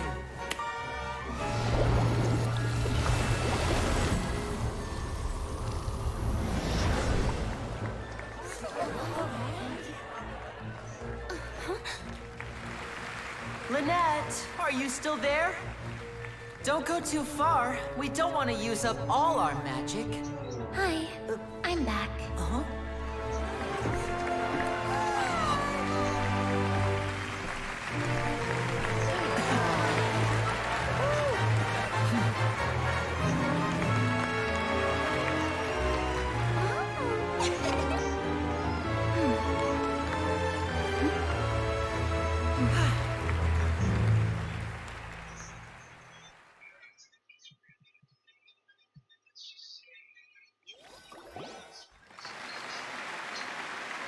Whoa! What in the world just happened? How'd you do that? Paimon didn't seem to do anything. Wasn't Lynette inside the water tank? How did she disappear and then reappear out of nowhere? What a show. No wonder he's a famous magician. If we could see easily through his tricks, then that would mean that his skills are still lacking. To appreciate magic, you should focus on the show happening on stage, rather than getting caught up in trying to see that which has been intentionally hidden. Guess you're right. Paimon couldn't believe her eyes when Lynette reappeared. Amazing! Thank you everyone. I'm glad you enjoyed that performance. But our magical journey has only just begun. I've prepared even more astonishing surprises for everyone here. The magic of transformation and disappearance can go far beyond what you've just seen. I'm sure many of you are thinking that escaping the water tank was impressive enough. But Lynette is still my assistant after all. In which case, I have ample time to make all necessary preparations. So, for my next trick, I will require the participation of one lucky audience member. Please, if my assistants could bring out the magical boxes now. There are 2 boxes and only 2 boxes. One is here, and one is there in the aisle among the audience. I'm sure many of our clever audience members have already guessed our next magic trick. A swap! Our lucky audience member and I will each enter a magic box. After 1 minute, we will each emerge from the opposite box. Now please, everyone pay very close attention to the box you see here. Don't give me any chance to make a move. Wow! How's he gonna do this? Hey, do you think this is all magic tricks, or does Lenny have actual superpowers? Let's watch and see. The lucky audience member will be generated by this random number selector. It selects numbers entirely at random. Even I don't know who will be chosen to participate. Now then, let's begin.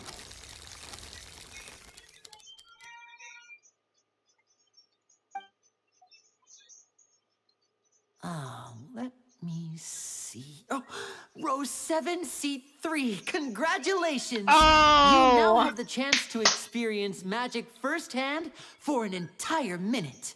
Yo. Please, come forward. My assistant will take you beside the magic box. I'm sorry, it might be a little cramped inside, but no need to feel nervous. We've carefully arranged everything for you to be as comfortable as possible.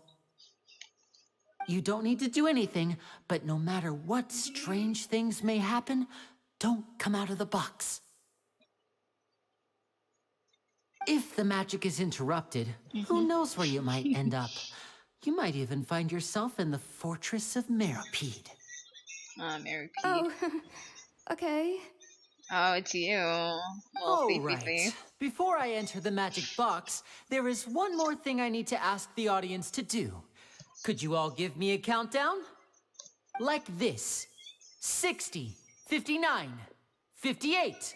Just keep counting down. You can go a little faster or slower if you like. I won't be able to see anything in the pitch black box, so I'll be relying on your voices to know when time is up. Oh, and no tricks now. If you quickly count from 60 in just 30 seconds, then I'll be in a tough spot. Ooh! Paimon kinda wants to count faster after hearing him say that! I'm sure Lenny's prepared. With the whole crowd counting together, you couldn't even if you wanted. No, that won't do. I can see it in your eyes. You still can't be trusted. Let's practice together.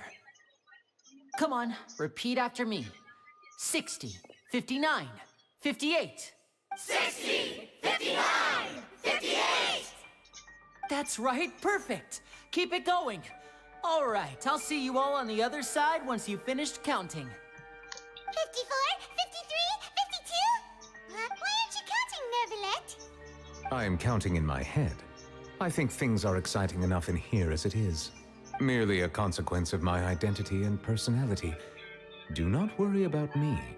Just enjoy the show. Oh, all right. You look so serious that Paimon thought you might be feeling uncomfortable or something. 40, 39, 38! Mr. Lenny, are you all right in there? Is everything ready?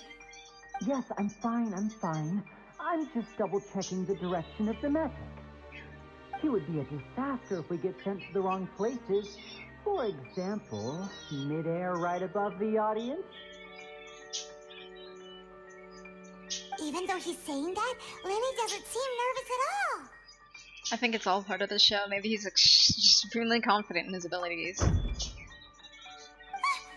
was that noise? Did you hear it too? Did it come from the stage? Maybe it was just to divert our attention. Not sure. Anyway, it doesn't seem like anyone's worried about it. 25! 24! 23! What's wrong, Mr. Lenny? I can still hear you moving in there. I seem to have accidentally knocked over a decoration. I'm trying to fix it, but it's pitch black in here. I can't tell left from right. Never mind the decorations. There's no time for that. The show is what's important. No, that's unacceptable. I want my show to be perfect. Don't worry, we still have 20 seconds. Hear them counting? 19! 18! 17! It seems things aren't quite going as planned. I apologize, everyone. It feels like you're all starting to count faster, but that's all right. I know it can be tiring to do such a long countdown. 10 seconds and change is still plenty of time. 10! Almost there now. Whew. Swapping two people is harder work than you might think.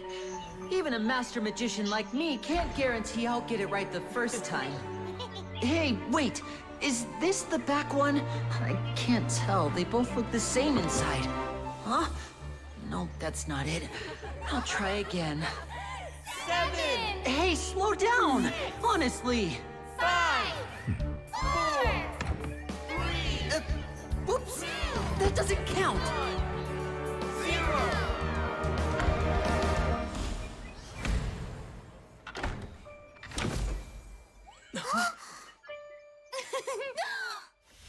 Ta-da!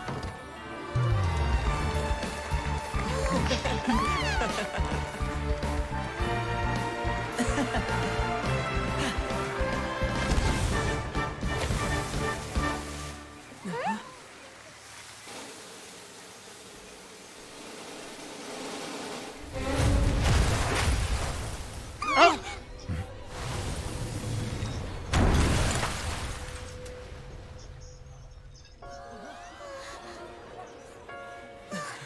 What happened?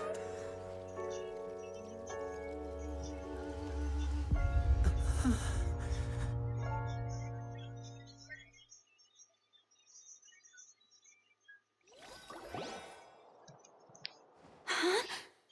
Is this part of the show? Mr. Lenny, you're going to use magic to fix the stage now, right? What happened? Oh no. Maybe this isn't part of the show. The girl was still in that box, right? This performance is over. Medical staff with me. Guards, secure the scene and detain all the performers. Seal the exits. No one is allowed in or out at this time. Yes, that's right. if this was just an accident, then we must investigate the cause. But if this was all part of some scheme, then those accountable will not escape the judgment of the God of justice. No need to be alarmed, you two. We'll get to the bottom of this soon enough.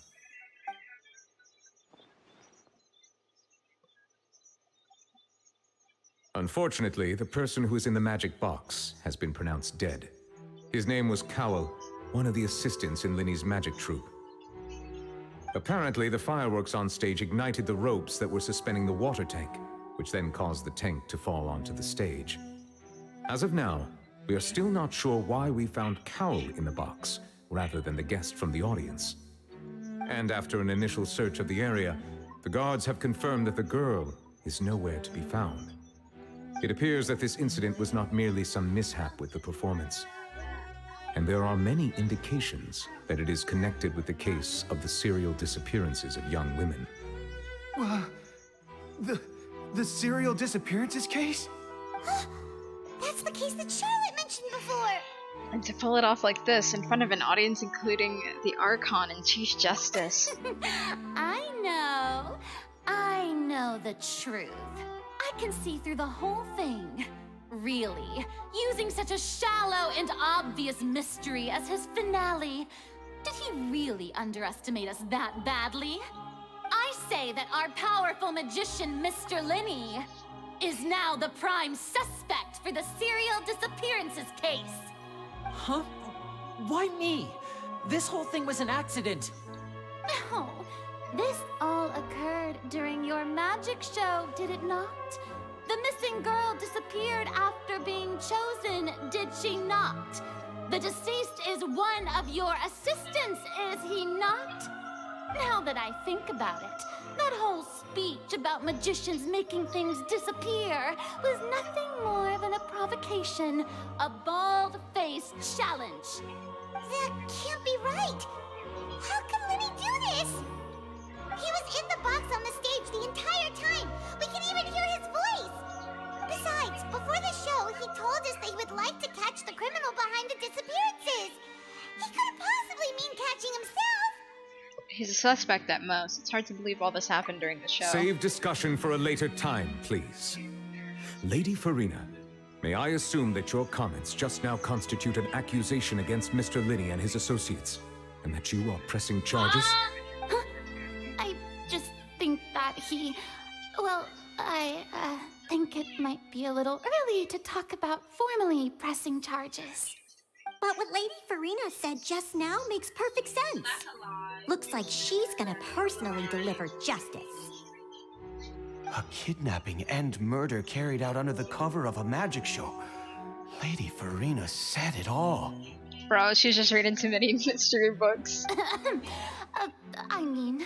Of course, my dear people. But what excites me even more than the obvious truth before our eyes is the opponent I'll be facing. That's right. I mean you, Traveler. You'll support Linny, won't you? After all, he was the one who helped you the first time we met. I trust Linny. Then there's no problem at all. You know, the Traveler and I already had a duel the first time we met. But with Linny's help, our little duel ended in a draw. This is on the floor. But draws really are the most boring possible outcome. It's not mine, I finished mine. So, no more draws. Between the two of us, there must be a clear winner and loser. And what better place to hold such a riveting showdown and decide the true victor than here, on the grandest of stages, the Opera Epiclese. Huh. It wasn't a draw. She obviously lost last time. I understand. Charges have now been pressed, and as such, a trial is in order. Well, Traveler, seems Lady Farina has set you in her sights. But putting her dramatic rhetoric aside for a moment, I would like to ask you, are you willing to act as Mr. Linny's attorney and defend him in this case? Yes, I am. Very well. The trial will be held a day from now in the Opera House. Both sides may investigate the scene to build their cases and search for the truth. Linny and his troupe are all potential suspects and shall remain within the Opera House. The audience may begin to leave in an orderly fashion once they have been cleared by the guards. A day isn't that long. Let's see what kind of case this big shot outlander can build in such a short amount of time. I'm really quite looking forward to hearing it.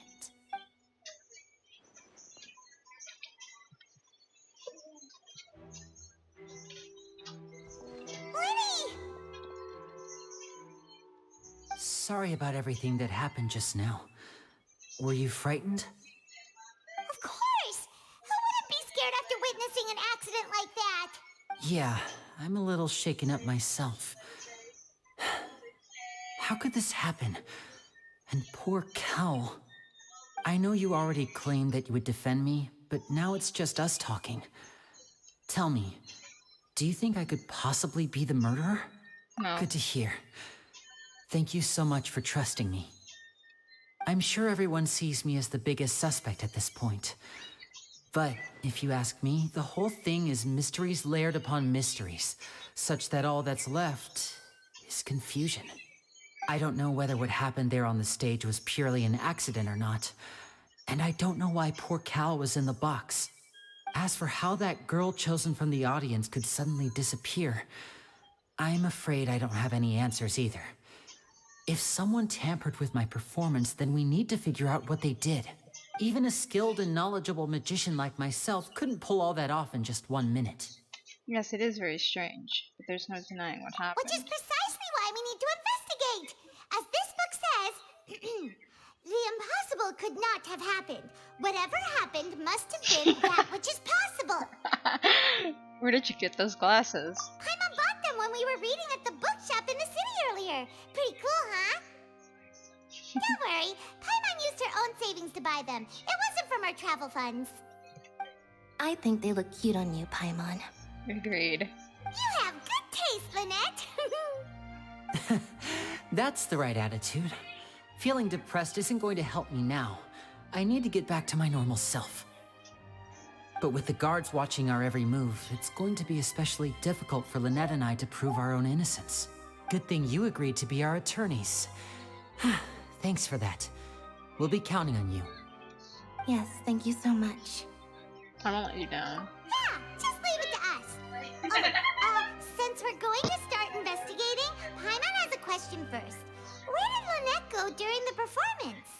Ah, well, I'm afraid that would involve some of our essential trade secrets as magicians. The secrets behind our magic are past saving, Linny. I suppose you're right. The truth behind our tricks is going to be important evidence that will be weighted during the trial. 'Tis truly a pity. As a magician, our magic show is a work of art. We've poured countless hours and spared no effort in perfecting it. But if revealing our secrets will help you uncover the truth behind what happened, then it will be well worth it. We should go somewhere else if we're going to discuss our magic tricks. We'll go speak with the guards, and in the meantime, you can go investigate the stage and the seating areas. All right, let's go have a look while the investigation teams are still here. Detective Paimon is on the case.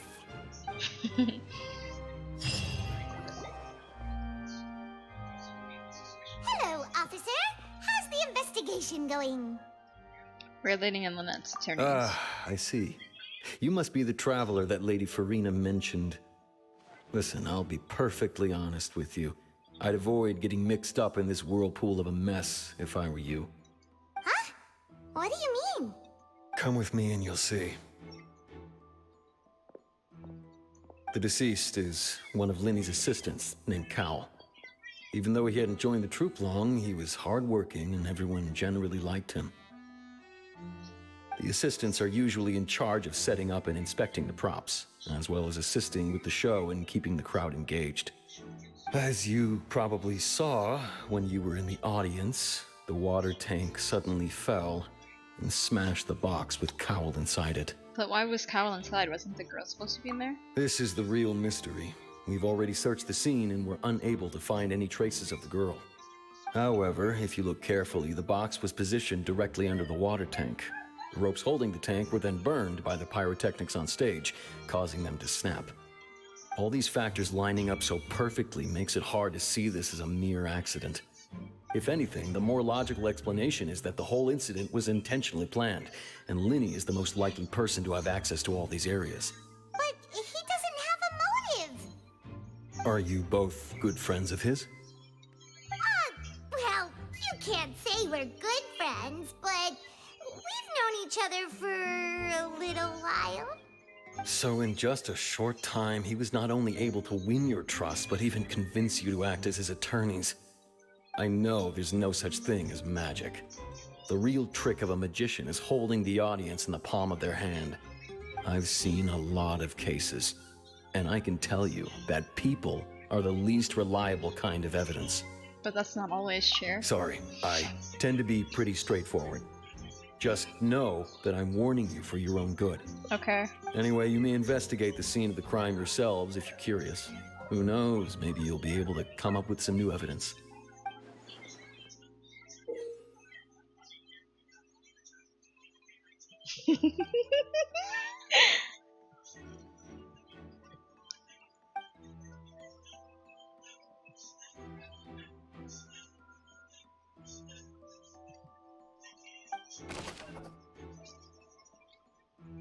The investigation from the guards indicates that the fireworks launched at the tail end of the magic performance set the rope dangling the water tank alight, causing the tank to fall and kill Cowell, who was within it. It seems evident that Linny is the likeliest user of the prop to commit a crime. However, for the reason of the victim being Cowell and the reason for the chosen lady... However, the reason for the victim being Cowell and the reason for the chosen lady's disappearance remains mysteries. The deceased's identity. The deceased is one of Linny's assistants, named Cowell. He was well trusted by all his colleagues. His job was setting up and inspecting the props, as well as assisting with the show and keeping the crowd engaged.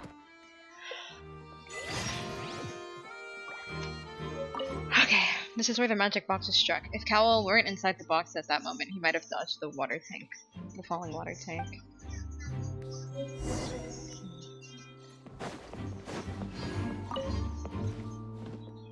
Go ahead, have a look around. In the end, we're both after the truth.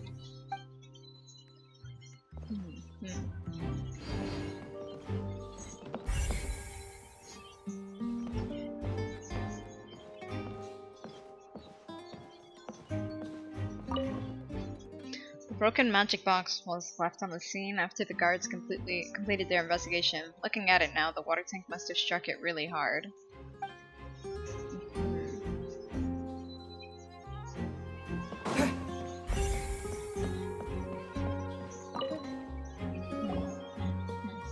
The investigation team has some new findings. Turns out there's an issue with the random number selector after all. See, I told you. What if the machine picked some big guy's seat? You think the murderer would have still made his move then? Sorry to interrupt, but we're helping Linny and Lynette with their side of the investigation. What were you saying about the number selector? There's something wrong with it? You're trying to help them? That'll be a tall order. Linny used the machine to pick a random member of the audience during his performance, right? The lucky girl that later disappeared. Well, we thought there might be a serious problem with the machine, so we had it taken away for further inspection. It turns out that the seat number it picked wasn't random at all. The machine picks that same number every time. I'm sure you already know that you have to make a reservation in advance to get a seat, regardless of whether it's a trial or some performance. In other words, Linny knew who would be sitting where from the very beginning. That much checks out. Linny reserved our seats for us too. Let you see why I was saying it'd be tough to make a case for Linny. Thanks. Sorry for bothering you. Even though it's bad for Linny's case, Paimon had better write it down.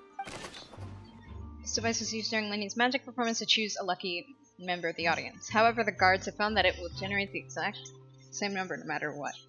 Clearly someone has tampered with it. Linny's magic tricks were the stuff of legends, but the way he did this crime, he should have stuck to doing magic. Look, doing magic tricks is one thing. Pulling off crime is something else entirely. Maybe he was just too full of himself.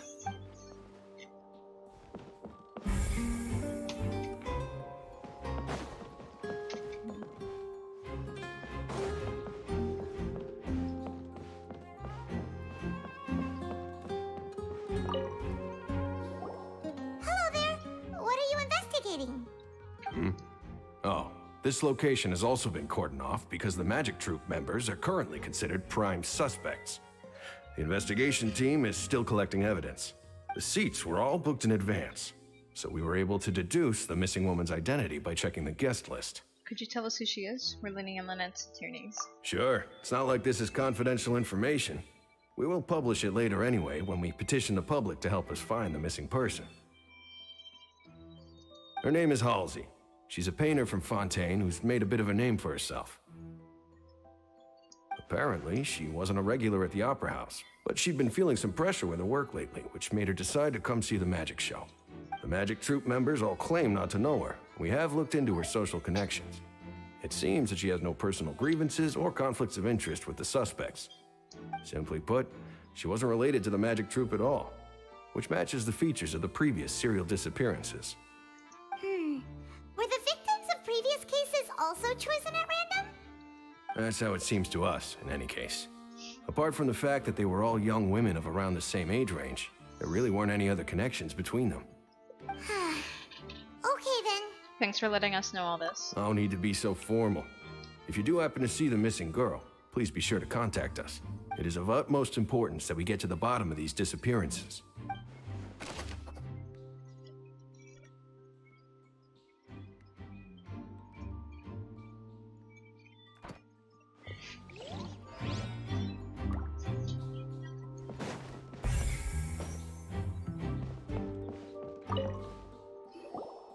So this is the rope that broke and caused the water tank to fall. The rope looks pretty durable. I was thinking It that burned too. through so quickly by fireworks. So either Lenny didn't realize this was a safety concern, or... Why are you suddenly so serious, Traveler? I'm just looking at where the rope snapped. Whoa. Look! This bit is made from different material! Most of it was burned away, but there's still a little bit of it left. It seems to be flammable, like a type of flash cotton.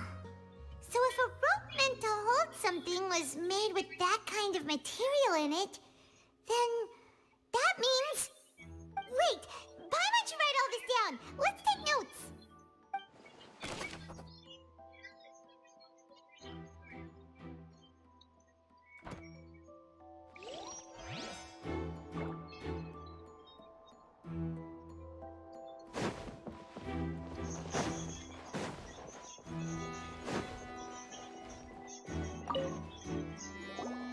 I see that you're investigating the area. Well, it just so happens that I'm interested too. If you find any new and interesting leads, be sure to share them with me, all right? We don't have too many thoughts yet. Then why don't I tell you my hypothesis Yeah, I was first? about to say... The way I see it. And I'll start it with that loud thud. The thud? Oh, you mean the sound that happened during the countdown? Yes, exactly. It wasn't terribly loud, but I suspect that most people heard it. It's just that everyone was awaiting the results of Lenny's trick with bated breath, so no one paid it much mind. But now that the incident has happened, the thud has become an important clue. That makes sense. So, what do you make of it? I'm of the opinion that it may have been the sound of Lenny's accomplice, Lynette perhaps, jumping atop the water tank or something like that. And when the pyrotechnics went off, she cut the rope, sending the water tank crashing down. Yeah, but... But wasn't the noise we heard too loud for that? Perhaps the balance wasn't right, leading to a particularly rough landing. Then shouldn't the water tank have started swinging a bit in that case? Oh, that's true. I suppose I must reconsider. She also didn't cut it because it was burned. That does remind Paimon, though. What was with that sound?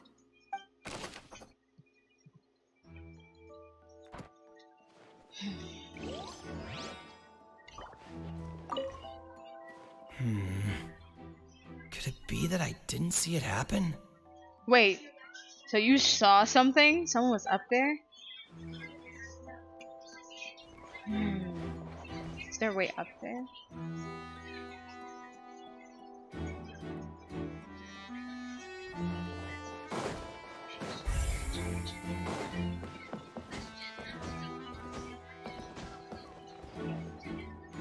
There's like a dark spot here.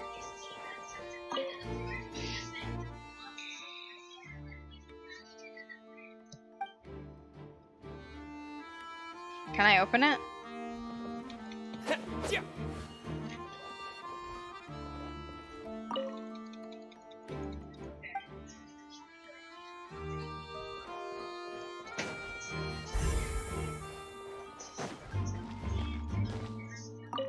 Lenny's still talking to the guards.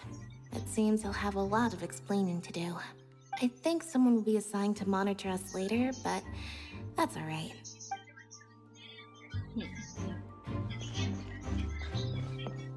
Maybe I can get a higher view.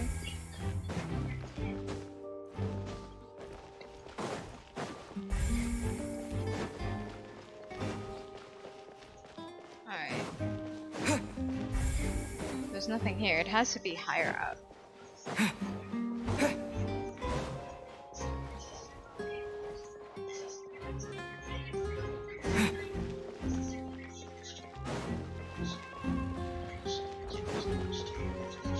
Oh. Hey, you! Yes, both of you! Over here! Oh? I've been keeping an eye on you for a while now. Navia. Huh? You mean us? That's right. If I'm not mistaken, you're also among those who wish to cut down the thorns and pursue the truth. No? And by the looks of it, you're not from Fontaine. Well, you're right on the more about that one, but who are you? Have you never heard of the Spina di Rosula? From mediating disputes and providing protection to solving conundrums, you name it, Spina di Rosula does it. And I, Navia, have the honor of being its renowned president. Though those who play by our rules call me boss. I'm Silver, her attendant. Pleased to meet you. And I'm Melus. Demoiselle's various daily needs and affairs are under my purview. Huh? Boss? Demoiselle? What gives with the names? Well, I am the second generation president. Melus and the others are still used to my previous title. My apologies, Demoiselle. Should you prefer, boss, I will endeavor to use that instead. No, no need. You don't have to call me boss. Just Navia is fine. Okay, if you say so. Not that we're members of Spina di Rosula anyway. All merely trifling details. Never mind. Now, back to the situation at hand. So you want to investigate as well? That's right. I've always kept an eye on the serial disappearance cases. My interest stems from a matter back from my father's time. Judging from the look of things, I find Linny an unlikely mastermind. Really? We think so too! That's why we're looking for clues now. But how did you come to that conclusion? Intuition, naturally. My unparalleled intuition. Okay. Arena sure was quick to point the finger at Linny without any decisive evidence whatsoever, wasn't she? But that's not uncommon for her. If you remember, the Justice had to interrupt her and ask if she was pressing charges just to keep her from getting carried away. Anyway, a trial begins the moment someone levels charges. And, of course, there was no way Farina was going to back down in that situation. Sounds more like you just don't trust the Hydro Archon. Well, what's your opinion? I must admit that she can be interesting at times, but liking her doesn't mean that I'll blindly agree with her. Well, when you put it like All that. right. I've answered your question. Now, it's time you answer mine. Wait a minute. Did that answer count? Well, I say it does. But don't worry, you won't hear any pointless questions from me. In your opinion, do you think it's right to treat a trial like it's an opera? Well? Not always. And why would that be? Doing so makes it easy for the truth to fall by the wayside. Something serious like a trial shouldn't be treated like entertainment. See, Silver and Maloose? I told you they'd be different. Most astute of you, demoiselle. I too think that the traveler's response was most excellent. No matter how wonderful the script or how fervent the audience's expectations may be, the trials that go on stage here must be based in fact. And if that can be done, boss, then... All right, that's quite enough, Maloose. Anyway, I like your answer. You pass with flying colors. Now, I need to make some preparations, following which our joint investigation shall commence. You two shall be my assistants. Wait! Since when did we become assistants? Oh, well, I can be the assistant, sure. Or your companion, if you like. I'm really not that fussy. That's more like it. I think you're missing the point poem. Oh my god, I think you're missing the point, Paimon. Seems pretty agreed then. Far be it from me to brag, but I believe that Demoiselle's intuition will be instrumental in uncovering the truth. You wish to save a friend from false accusations, and we wish to unravel the disappearances. In this sense, our goals are aligned. You have a point. Huh. You're quite the talker, aren't you, mister? And what about you over there? What do you think? You seem like you've got something on your mind. I have nothing to add. Oh, alrighty then. We'll be making some preparations first. Just be sure to let us know if they start revealing Lenny's tricks. Thanks!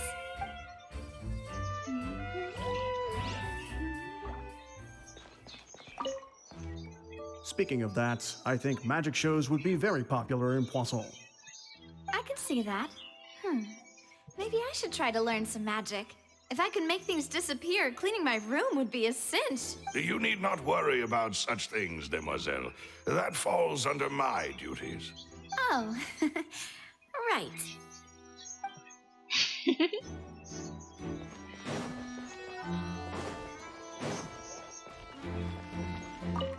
Interesting. Sorry, but no one can freely enter or exit the Opera House at the moment. If you wish to leave, you must register your identity with us first. No, we're not leaving. We're representing Linny and Lynette as attorneys, so we're investigating the case. Were you always guarding this entrance? Yes.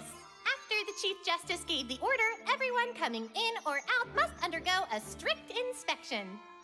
So, the missing girl couldn't have left from here. At least, not from that point on. What about during the show? I doubt there was much opportunity then, either. How can you be so sure? Well, because I was in charge of security near the entrance at that time, I couldn't see Linny's performance from here, which was quite a shame. Just my luck.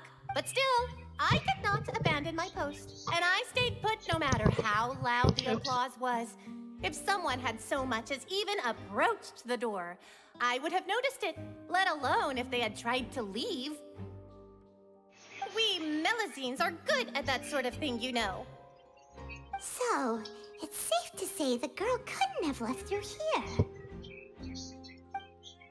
Alright, thank you for your help. This will be useful info.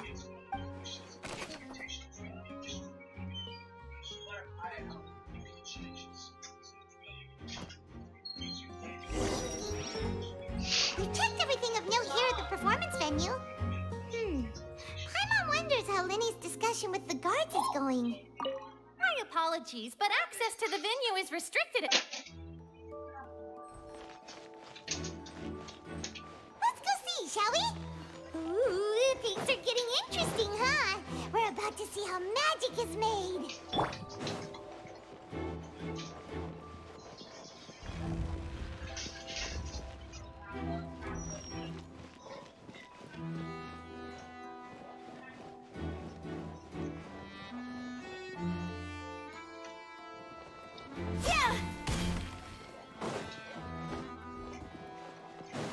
wonder if I can get on top of the box from here. Maybe not from there. Understood. Then I will be going with you. Just so you're aware, I will be monitoring your actions and making notes as necessary. Very good. Thanks for being so agreeable. I'd pull a rose out of my hat as a gift for you if I could. You may spare the pleasantries. I'm just doing my job. You've arrived. Who's this? Me? I'm Spina di Rosula's guardian angel. If you've got a problem, I've got the firepower. Sorry, I got a little carried away there. Call me Navia. I'm a partner of theirs, and will be helping investigate this whole situation. And these are my companions. Would you mind if they join as well? Fine by me. Oh, new helpers? I would be most grateful. Well, let's just say we're tagging along. It's not every day you get to see the secrets behind magic performed on such a large scale. I appreciate your kind interest. Come with me. We'll be heading below stage. Huh? Below stage? Yes, a world of secrets is hidden beneath this magic box, prepared specifically for this switcheroo trick. But before I reveal everything, you should have a look first. Notice anything strange here? Yeah, that little dark spot.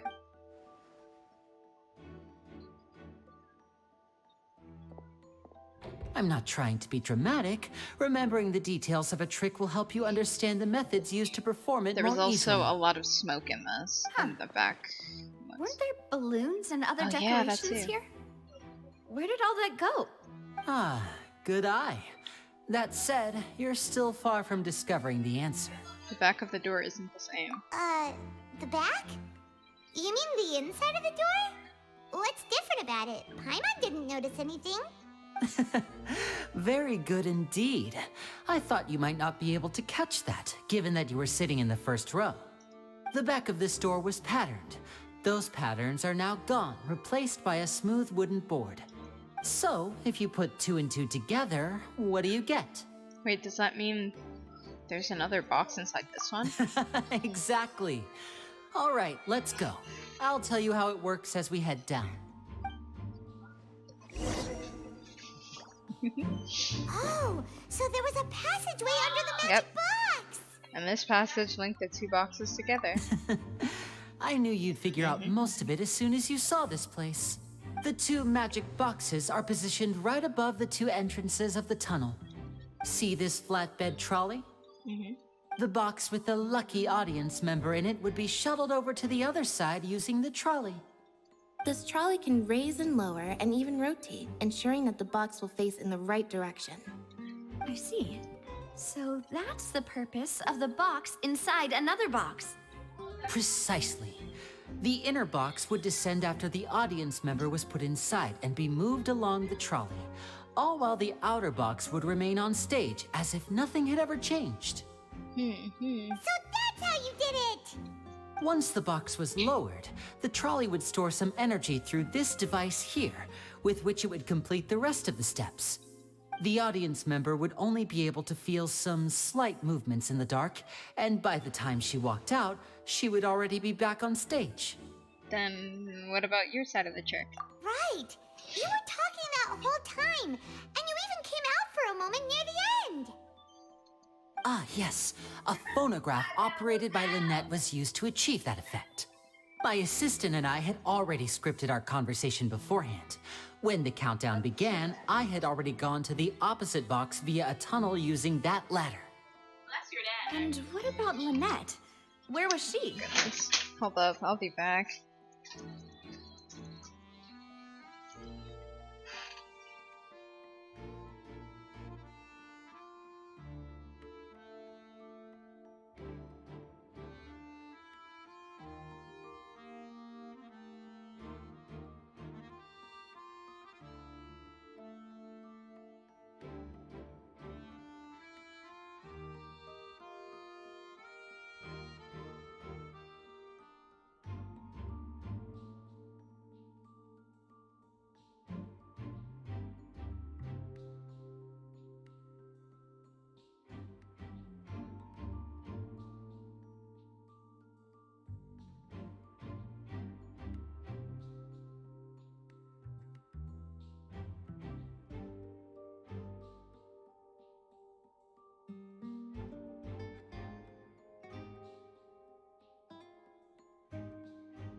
I'm back.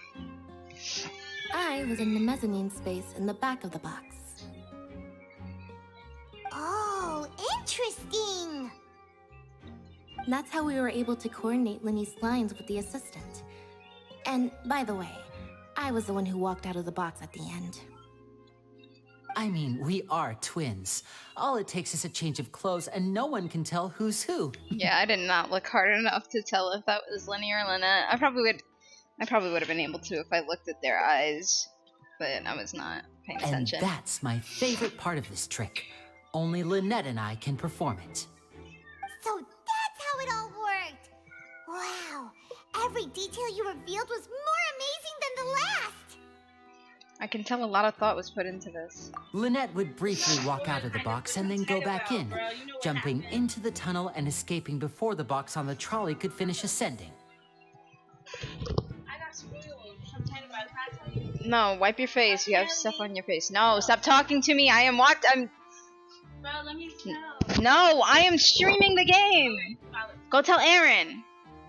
And then I walk out of the other box in the audience area. Stop! Because I don't want you spoiling the operative the whole word video. Here being would. But as you saw, Cal was in the box, So what? not our audience member. She, on the other hand, mysteriously vanished. Your experience today. We really don't know how that happened. If not for that interlude, this would have been an astonishing trick. I probably never would have figured out how you pulled it off. And yet, to think that someone was able to use this magic trick to commit a crime. Could we have a look around? I think we can come up with some more leads. This is the scene of the crime, so Linny and Lynette are not permitted to stay here. I'll escort them back up. Yes, of course. No need to be so strict now. Why did I won't disappear into thin air, you know. Thanks, everyone. We're counting on you. I need to look back over that scene, actually. Give me a second. I'm gonna... Oh, wait a minute! I didn't take off the we'll be right back. Alright, well, you heard what's going on. Damn, well, I can't do it right now. I'll do it some other time.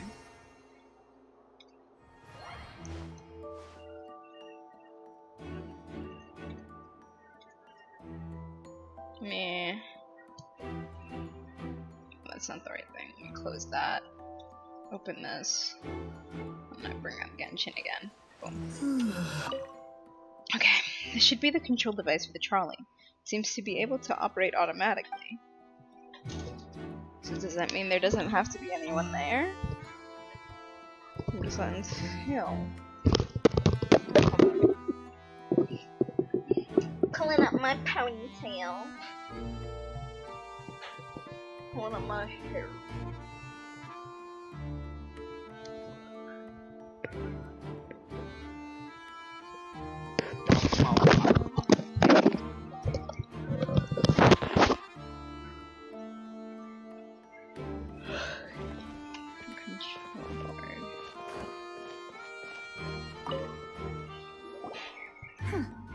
What's this? A grappling hook?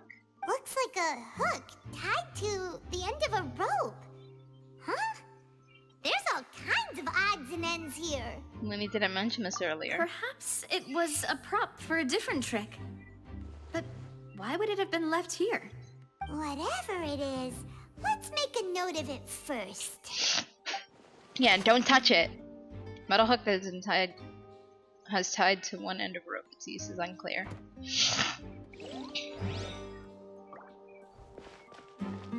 Broken vase. The floor is wet. Please be careful not to slip. Speaking of which, why would there be water here? Maybe it was for a trick? Oh, Paimon knows! It's one of those tricks where you pour water into a jug and then flip the jug over only for the water to disappear. And here's a broken vase. Huh. Did the trolley knock it down while moving? Maybe it was the side. That can't be. The trolley moves along tracks from start to finish. It couldn't have hit the vase at this distance. Let's note this down too and think about it later. There are many pieces of broken flower vase on one side of the tunnel. All the water within has been spilled. Judging from the distance, it seems unlikely that it was knocked over by the trolley meant to transport the magic box. Maybe the lady tried to get out the box and knocked it over.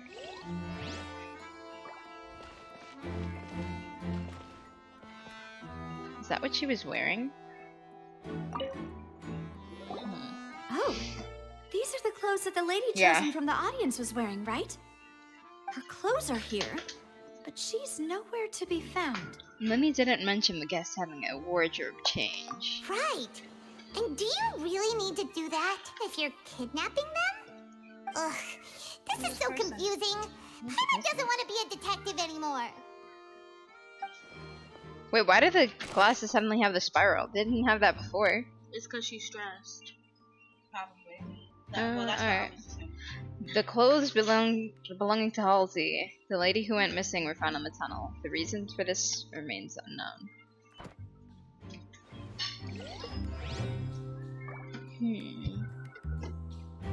Nothing here. Oh, let's see. Let's look at these. High precision is required to complete this magic show, and tracks are perfect for making the Charlie stay on its designated course.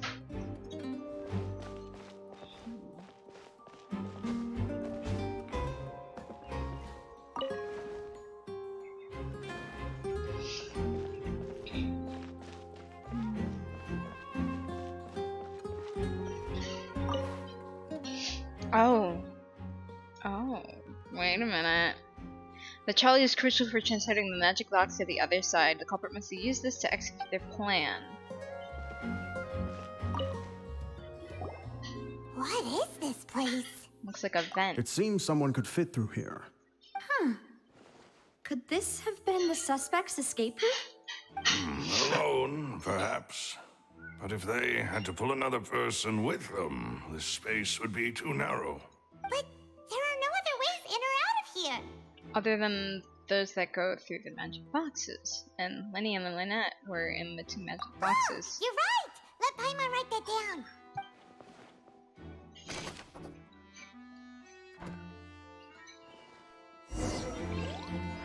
Seems we're just about done investigating down here. Let me bust in there. Let me in. Yes. Let's head back up.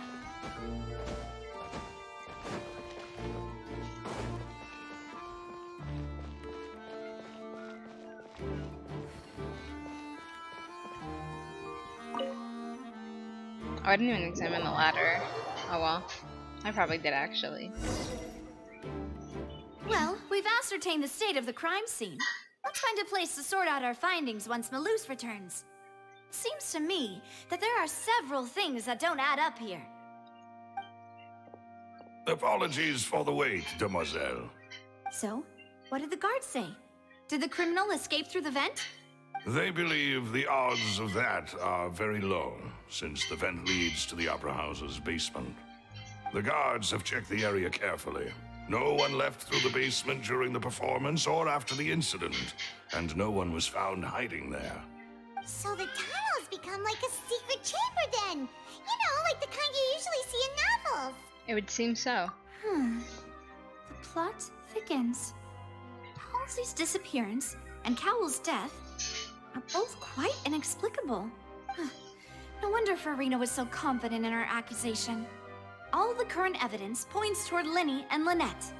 In other words, the charges are very likely to be upheld unless we make some considerable progress. Charges and then trial. So if the charges are upheld, they'll announce a sentence? That's right. This is how a trial goes in the Opera House. During the proceedings, the Chief Justice and the Oratrice will hear statements from both sides. The Oratrice will too? That's right. This is how indemnitium is produced. The statements from both sides, the defenses from attorneys, witness testimonies, and even the audience's emotions will all be projected on the Oratrice. To put it simply, it's as if the Oratrice has its own will, and is a judge in its own right. This also precludes any kind of favoritism on the part of the Chief Justice. Not that this has ever happened anyway. Fascinating. Once both sides have finished speaking, the Chief Justice will make his final decision. This, too, will be used by the Oratrice as a reference. Then, finally, the Oratrice will be consulted by officials. The result it returns is the will of justice itself. Huh? So that machine is the one that actually decides? Paimon thought Neverlet called the shots. In practice, there is very little difference. Both have always come to the same judgment, which is why people have great faith in the Chief Justice. Ah, yes, the guards also asked me to convey that none of us will be allowed to leave this place before the trial. Huh? Why? Because we've chosen to act as the twins' proxies. That makes us persons related to the case. They're concerned that we might be colluding with outside parties, or that we might find outside help to disrupt the case. And even if that were not so, it could prove problematic if we happen to spread key information about the case ahead of time. I'm ready to break out at any time. Whoa, whoa! There's no need for that! Paimon thinks they have a point. That said, are they providing food? Of course. I just hope you don't mind the lack of options. I'm afraid that catering to all tastes is not in the cards, nor is any guarantee of balanced nutrition. Now is not the time to be picky. In that case, let's just sort out our findings together here. Pity. I was hoping to take you to try some of Fontaine's famous desserts, too. I mean, what better way to properly think through our findings than over some tea and sweets? Huh. Breaking out suddenly doesn't seem like such a bad idea after all. I'm on. Just kidding, just kidding. Paimon will still do her best, even if there are no snacks. Hmm? What do you mean, no snacks? Of course we'll have snacks. If we cannot buy some, then we'll simply make some. Huh? Here? But how? Understood, Demoiselle. Everyone, please come with me.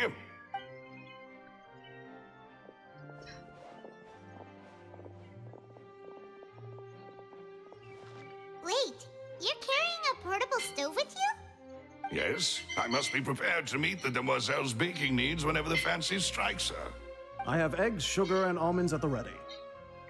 Good work, you two. Then I'll get to it. Please sit tight for a moment. You'll get to taste my awesome snacks soon enough. These three are quite the interesting group. Must be a Spinanti Rosula thing.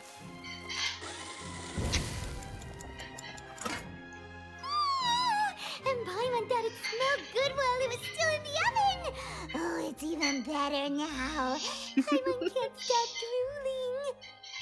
From the way you had these two guys carrying all that stuff around, Paimon thought you'd have them do more during the baking process.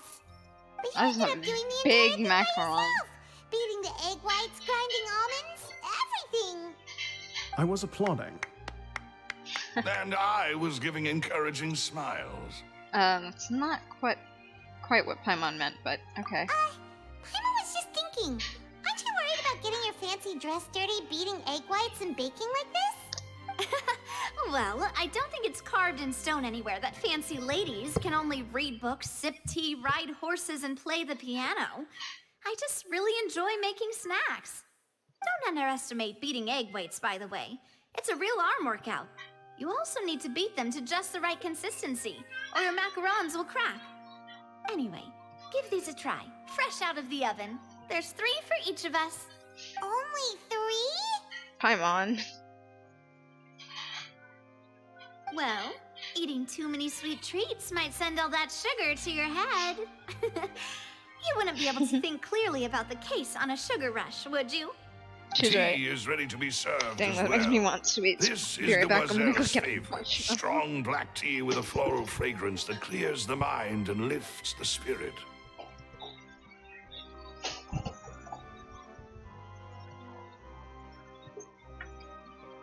Girl. If it was the s'more ones, I would have grabbed those instead.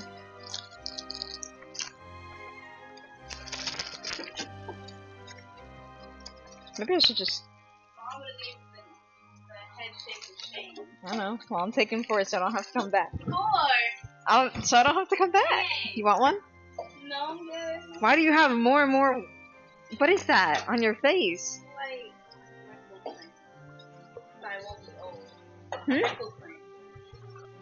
Whatever. Oh, right. I do want one of the... Oh, wait. It's not done. Never mind. No, it's fine. There's no forks there.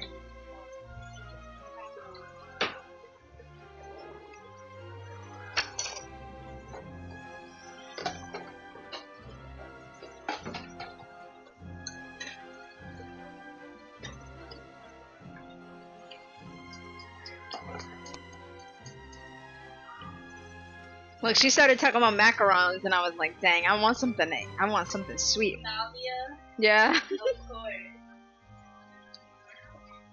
Yeah, you don't lose. Never mind. I could spoil it for you. But I'm not gonna. Yeah, you shouldn't. Well, it's not that bad of a spoiler. Well, it's kind of delivering from something. So it's kind of it. So yeah, I can't tell you the spoiler. I knew it. I told you. She gave you that head thing. You're burning it. That's the second one. What's this? Fourth? Fifth. Fourth. What happened to the other one? What other one? I only took fourth.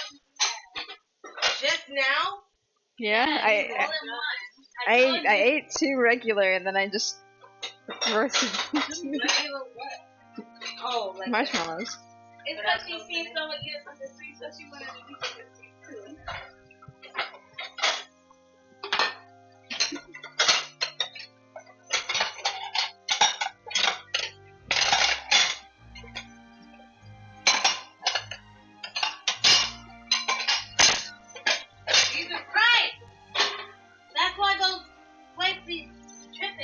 Yeah, that is loud. The place on the walls, I was moving them around. Still, those guys, I was putting them beside each other. Oh, yeah, right. It's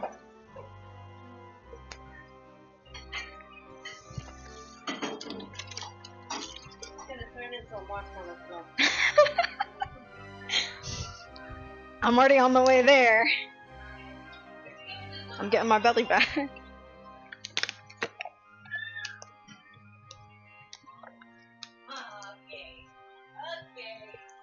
Door closed. Yay, I had sweets. Alright, anyways.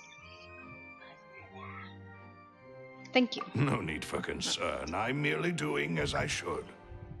Uh-huh.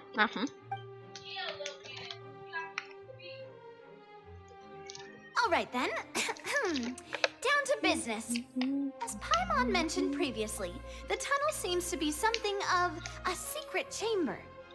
However, we can assume that Linny and Lynette were not alone within it. Some criminal also occupied its sealed confines. The magician twins could have committed the crimes, of course, but they lack any logical motive. Exactly! Why would they do such a thing right when everyone was watching? So apart from the twins, we're left with two other people. The missing girl and the deceased. The flower vase and the thud we heard during the performance could indicate some altercation between Halsey and the criminal in the tunnel, resulting in the shattering of the vase, the discarding of her clothes, and her abduction. Perhaps the criminal thought that since she was chosen from the crowd, she would be too easy to identify if she was still wearing the same clothes. Paimon thinks that makes sense, but the real trouble is... There's no evidence that this third person even exists. True. None of the clues we found thus far support the existence of this third person. But the only people left to consider are both technically victims, whether it's the missing girl, Halsey, or poor Cowell. Huh. Could Halsey have secretly made modifications to the magic props in order to murder Cowell before making her escape? But she had no way of knowing how the magic trick worked. Unless she was a thief. And even if she had tampered with the setup, she would need to understand the entire trick to pull it off. Like if she were a thief. Nor does she have any motive. The guard said that she has never had any dealings with the magic troupe's members. Until today! Okay, let me stop. Were we not thorough enough in our search? From the sound of things, this is turning into an impossible case. Your macarons are amazing though, Navia.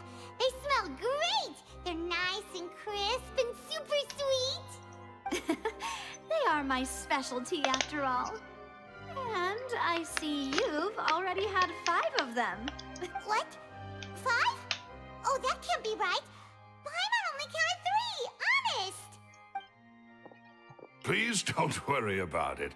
At my age, a few less sweets might actually be a good thing. No. Being greedy is one thing, but Paimon knows how to count. Besides, Paimon knows that if she ate too many, then others wouldn't have enough. It's fine. If you ate them, you ate them. Oh, it's fine. Everyone knows how much you love eating. Wait, even you don't believe Paimon? How could you? Maybe a little Melusine walked over and took it. If Paimon ate those 2 extra macarons, then may they turn into stone in her stomach! Alright, we get it. Well, I suppose one of us might have gotten too engrossed in our chat and eaten them by mistake. No big deal. Malus, set up the stove again if you would. Huh? What are you doing? Making sure everyone gets 3 macarons, of course. Oh, there's really no need to do that. Exactly. We don't want to trouble you. As you wish, demoiselle. And I have the egg, sugar, and almonds. Oh, they're ready. Well, this really is your hobby, huh?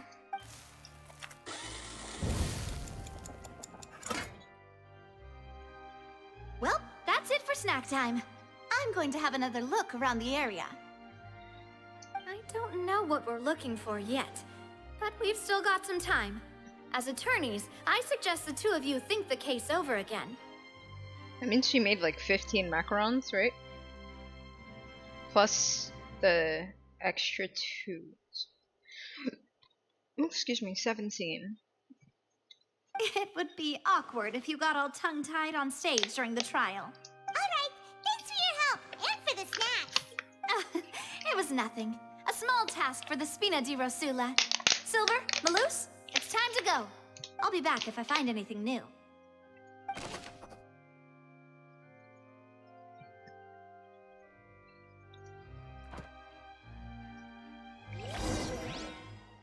Alright, it's time.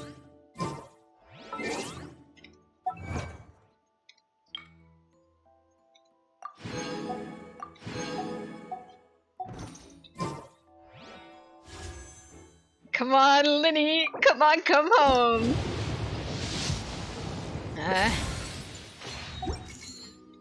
Oh wait, I have no more yet. Soon.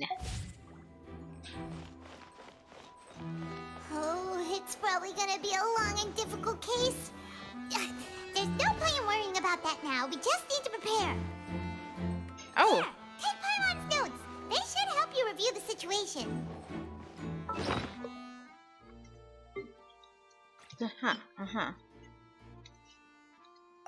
Whoever the murderer was, they must have made preparations well beforehand.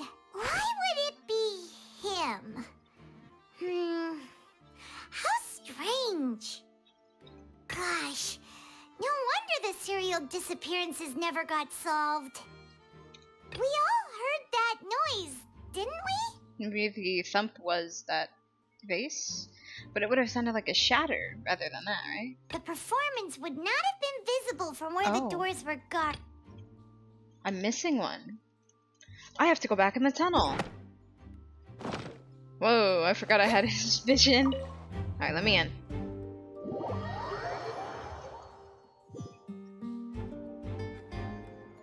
Out of the frying pan, into the fire! Oh. Okay, the vase.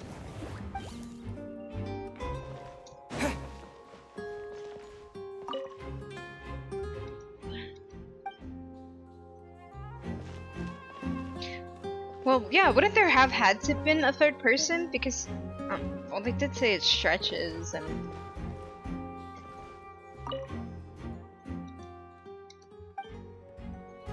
But I'm missing something. Oh, I already investigated this. This is not investigated. Oh, what? You don't know why their hook is here, apart from a different trick. Moving the tracks. Oh. Storage boxes.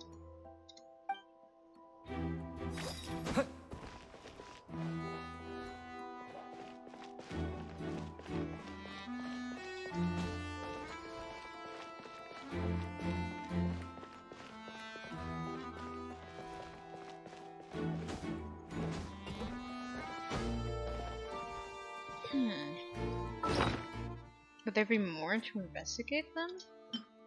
Why would it be him? That size wouldn't have been a problem for Paimon. Vent tunnel. Not investigated yet, and I'm missing something here. So I have to go back to the opera house. Digging a tunnel just...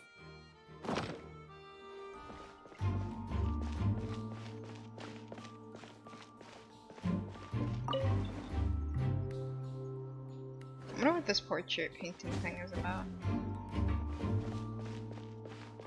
Salmon tracks. Let's see.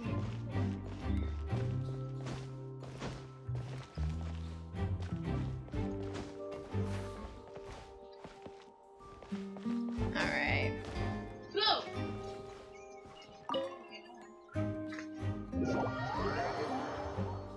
I'm trying to figure out what the other things are, because I know I'm missing stuff by looking at the book.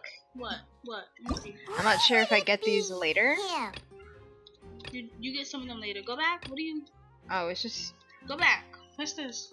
What do you need help with? Huh? Go back. I'm trying to help you. Help me with what? I'm not You just saying gotta to help. scroll. You just gotta I skip. know, Yeah, you I'm do not... it later. Okay. If you follow everything that What? I said if you follow everything that they said you have to do in live thing, then you're good. Okay. That's why I told you all the story, because you got it.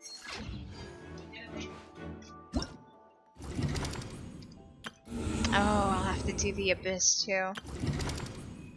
Oh, excuse me. I'll need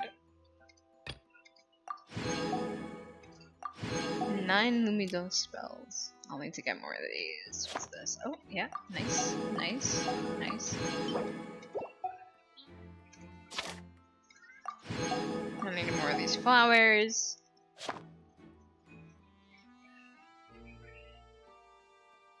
Oh, Hydro Phantasm. I have to fight one more of those. Go to a challenge. Emphatic battle. I'll have to do that too. What is it? Of fire and iron's attacks are brutal, but trail off quickly. Seize your chance and attack when the timing is right to shatter the enemy's thick mirror armor.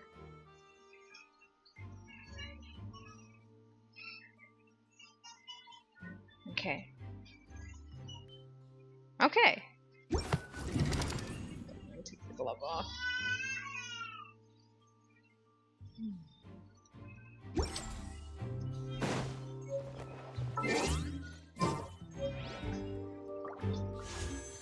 Oh, Winnie, please come home. I know it's really early.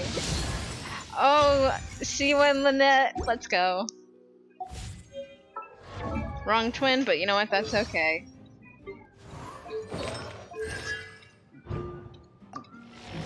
Okay. What's her thing again? Felice Alba, white cat.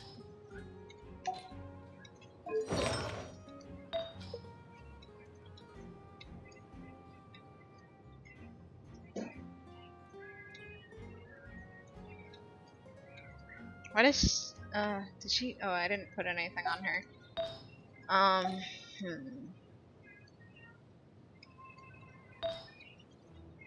want to have her be able to support herself, but maybe it's better if I do 2 pieces of this and 2 pieces of the Wanderer's Troop before anything. I'll leave her with this crit damage piece, but she'll need some. She'll need a lot of crit rate. So let me switch on, replace the feather. Let me see. Can I get something with crit rate other than this one? Crit rate. Gordon's piece is very good, but I need 6.6.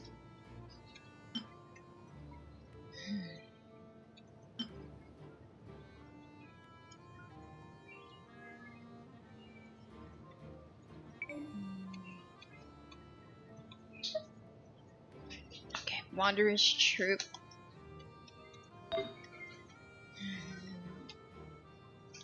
She already has this. It's a piece. Do I have the other one? Not the Wanderer's Troop. Which one? The Gilded Dreams. I only have Fontaine and Wanderer. Yep. What was the other one? Paradise Lost. Oh. Mayhaps I will get a little thievish.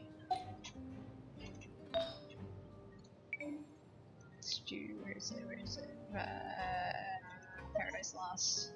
Sorry, that's not coming off of Kabe. Feather. And the flower. I can give her laces instead.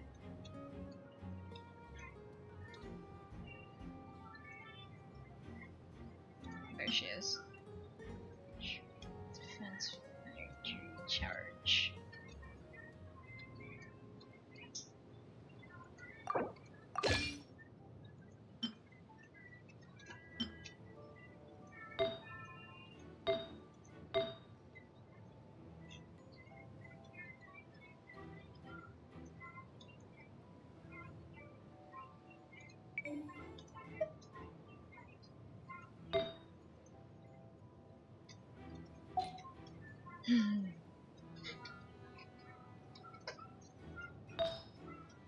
It's a nice crit damage piece, but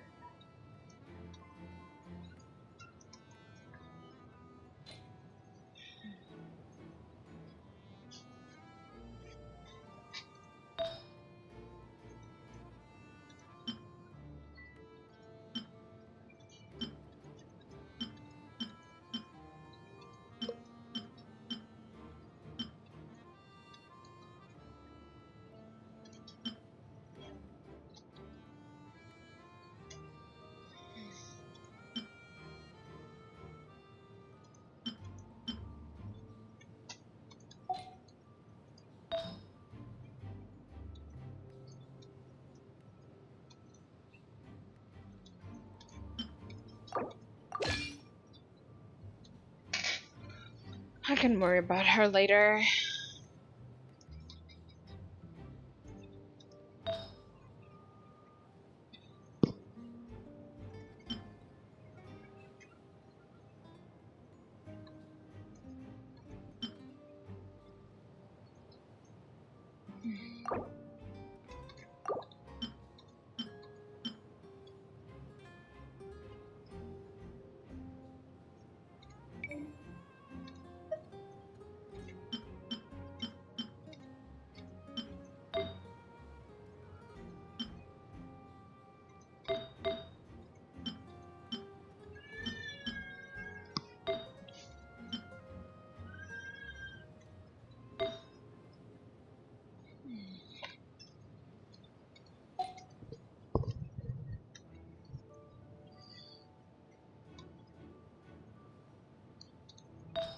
What is this?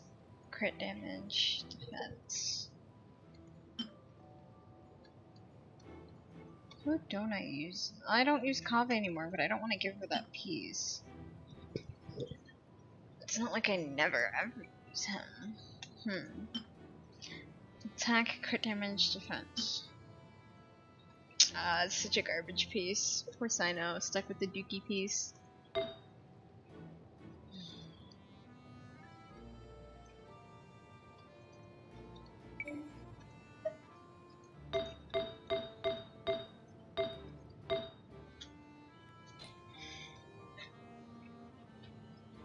I'll let her stick with the 2 piece of this and then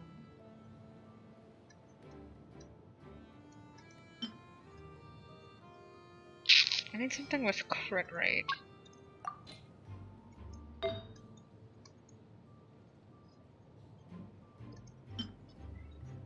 I'll take this. Sarah. Sorry, Sarah. Who's this, Sarah?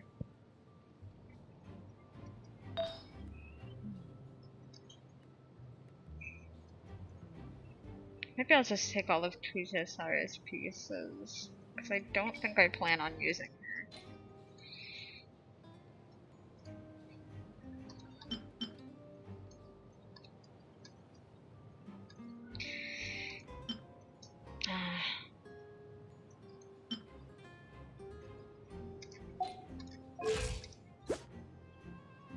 I need more crit damage now.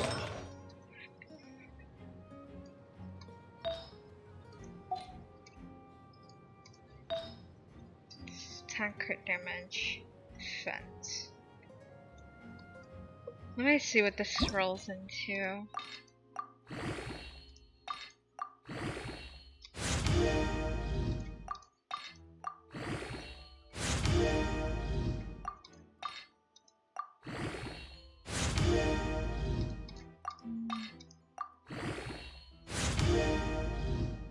It's flat HP. Jeez, come on. I mean, additional HP is good. I just wish it was like not flat HP.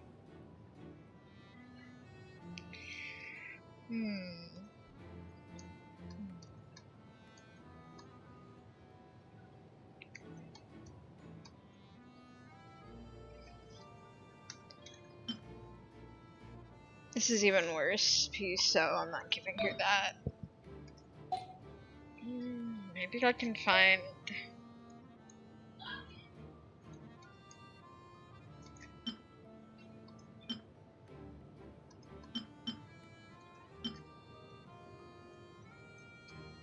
Sorry, Sino, it's just for now.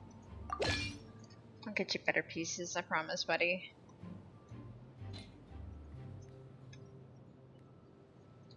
And then rather than this piece, I can go with one of these pieces here.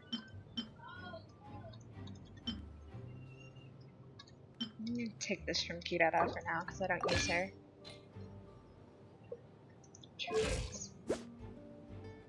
Artifacts. And then... actually wait. Maybe instead I can find...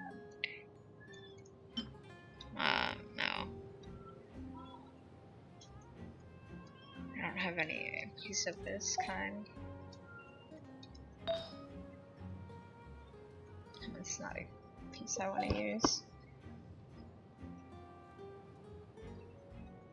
Okay, let me check this. This is a HP, attack, crit rate. I'm gonna need an HP piece.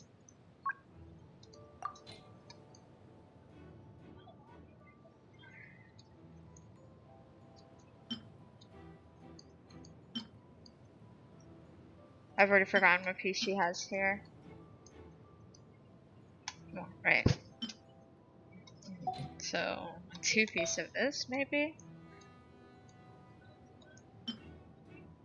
Crit rate, energy recharge. If Logan asks for his... Yeah. Where? I want to find a piece that has crit and crit damage.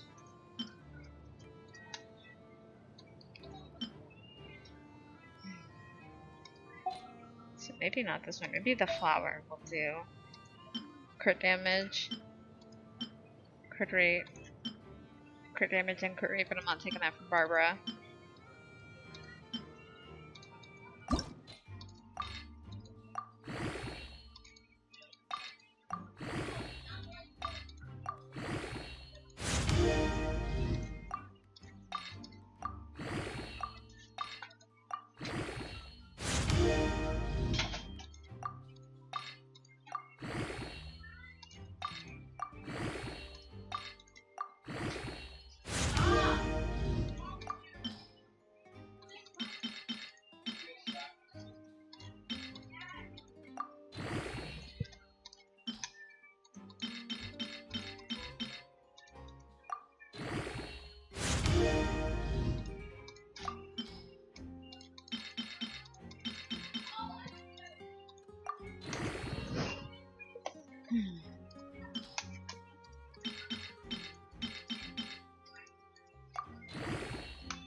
Energy recharge, not bad.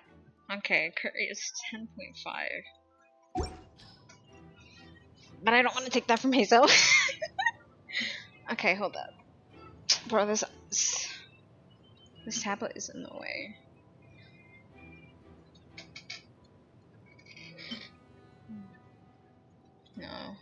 not good enough.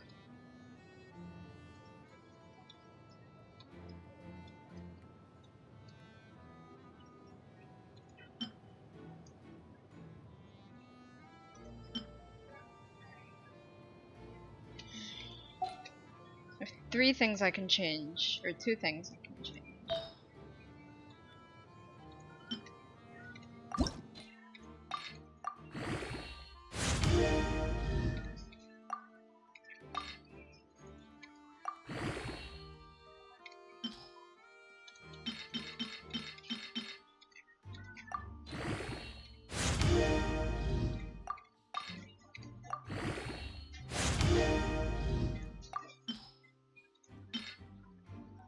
Oh, this is a garbage piece. Also a garbage piece. It's not great, but it can stay. What's this again? Crit rate, attack, HP to fight. Like, why does it all have to be flat? Not sure yet. I'll keep that one to the side. So there's 2. There's a chance it's either a 3rd percentage one or it is a flat. This is a chance for a 3rd percentage or a flat too, so I'll leave that there. 3rd percentage or a flat. This one's gotta go. This one's also not great.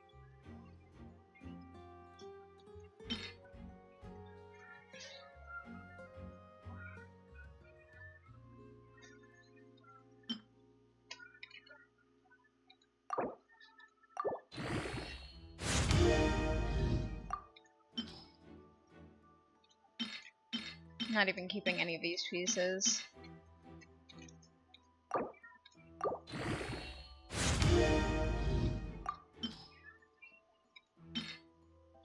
Healing bonus is a really good piece for her. Maybe... Who did I take this from? Do the healing bonus. She can support herself. And then... Where did I take that from again? I'm just gonna quickly take a look through here.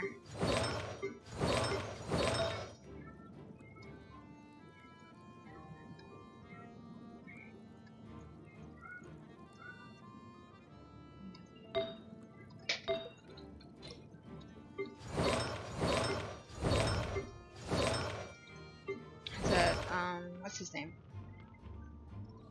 Sino, I think, right? C-Y-N-O. Oh, this is another crit rate piece.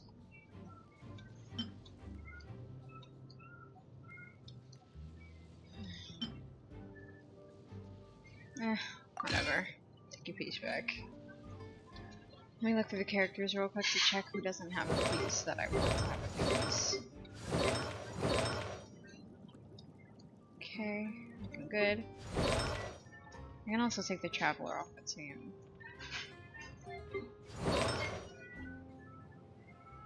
2020, 12, 14, 18. 2018, 13, 14, 12. Let's see. 20, 12, 20, 14, 20. I'm gonna bring Fischl onto the team. You can get your pieces back. Let me put this for you.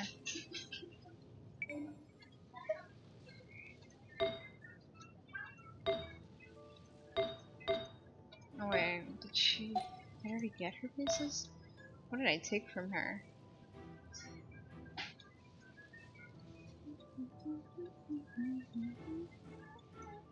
Oh well. I don't remember. I need to upgrade him. I've never upgraded him. 14, 13, 20, 0, 20. Attack. HP. Yo, you're getting robbed. Sorry, Diona. This HP piece is really good too, but that's gonna stay as Layla's because I love Layla. These need to be upgraded, they're very low. Doesn't even have artifacts.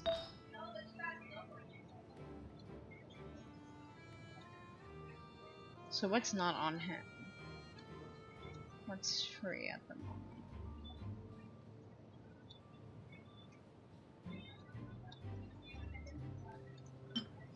Not good.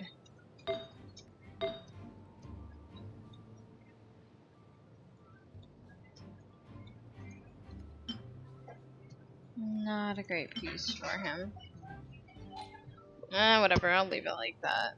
Oh, we're whatever, okay. 20, 0, 20, 0, 20.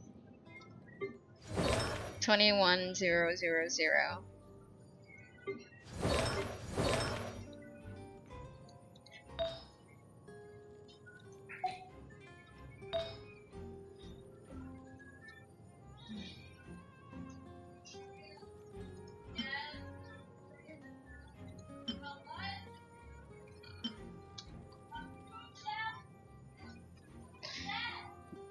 I don't even know why Mona has that actually. What does Lynette have? Lynette. Healing bonus. EM. Defense. I think I'll leave it like this. I don't want to have her healing bonus piece taken, and Chungin should have his thing taken by Lynette. Right? Unless oh yeah, I swapped it around. Oh, whatever.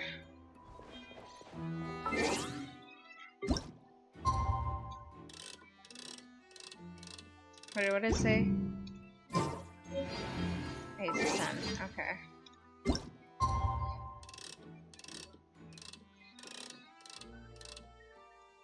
It's 6:52. Leave me time to do a little something real quick. And not have to wait that long.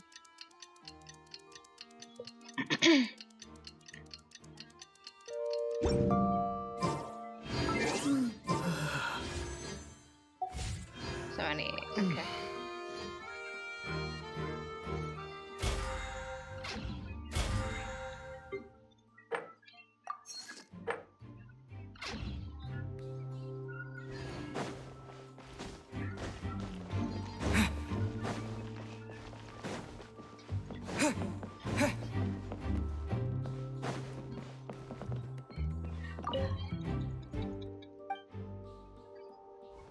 Let me in the box.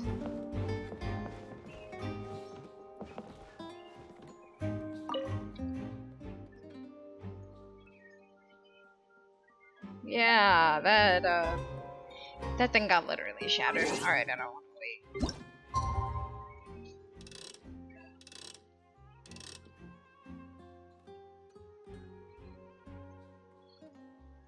Oh, whatever.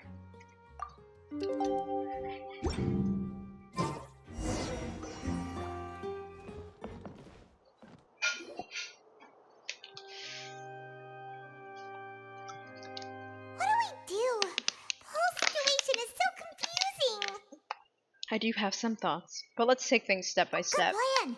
Impossible things don't just happen. We'll get to the truth one way or another. Just relax. Even if everyone else suspects Lenny and Lynette, at least we will be supporting them from the stands. Besides, I doubt Farina understands any more about what happened than we do. Thanks, Navia. Well, we'll be going then. Best of luck to you.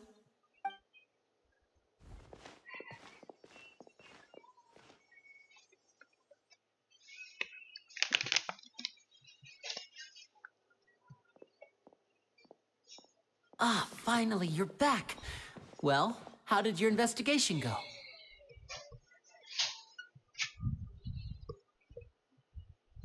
To be honest, you might be disappointed. No. We're already very grateful that you were willing to help. Well now, don't you all look disappointed? Don't tell me that your investigation came up empty-handed. That was to be expected, of course. The guilty can never produce proof of their innocence. But don't let that stop you. I shall be terribly disappointed should you, my most anticipated foe, concede so easily. Just you Since wait. both parties are present, I declare that the trial regarding the magic show incident is now in session. Firstly, in order for the audience to understand the causes and results of the incident, could we please have Mr. Linney explain the trick? Yes, of course. I will explain while Lynette demonstrates on stage. All the necessary items have been prepared.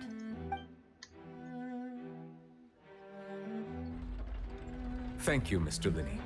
In that case, I take your statement to be that you ran to and remained hidden within the magic box in the audience stands once the trick began, and thus could not have committed the crime. Is this correct? Yes, that's correct, Your Honor. In that case, I call upon the prosecution. Lady Farina, do you wish to refute his statement in any way? Why, of course I do. Allow me to take the first shot and break this case wide open. Mr. Linney is clearly lying. There is no way you could have been in the box the whole time if you were to abduct Halsey and murder Cowell. In fact, I'd say you were hardly in that tunnel at all. That is simply your hypothesis based on the presumption that I'm guilty. Oh, is that so? And if I may ask, what did you hear while you were inside your box? The roaring countdown of the crowd, of course. That's how I kept track of the time and built anticipation for the finale. And you didn't hear anything else at all? Nothing that might leave an impression of any kind? No, nothing. I see. But when the count reached 30 seconds or so, there was a thud. One so loud that I believe practically everyone heard it. Huh? Hey, hang on. Something's not right here. How could Linney not know about that sound? Yeah, I'm sure he could have heard a noise that loud from inside the box. I was right by the box, and I definitely heard the thud. Look at those scales. Could those mean... They probably represent the Oratrice's stance on the trial. Well then, ladies and gentlemen, allow me to use the words of the magician himself. You never know what can happen in the blink of an eye. Indeed, it seems his alibi can also collapse in the blink of an eye. Of course, I have armed myself to do far more than smash your alibi. Confidence cannot go unfounded, and my foundations are rock solid. I think Zhongli would take some offense to that. Tell me, aren't you and Lynette actually from the House of the Hearth? The House of the Hearth? They're Fatui? No wonder they did something like this. So the serial disappearances were the Fatui's doing. Now it all makes sense. I've got a feeling that what happened on stage probably wasn't just an accident.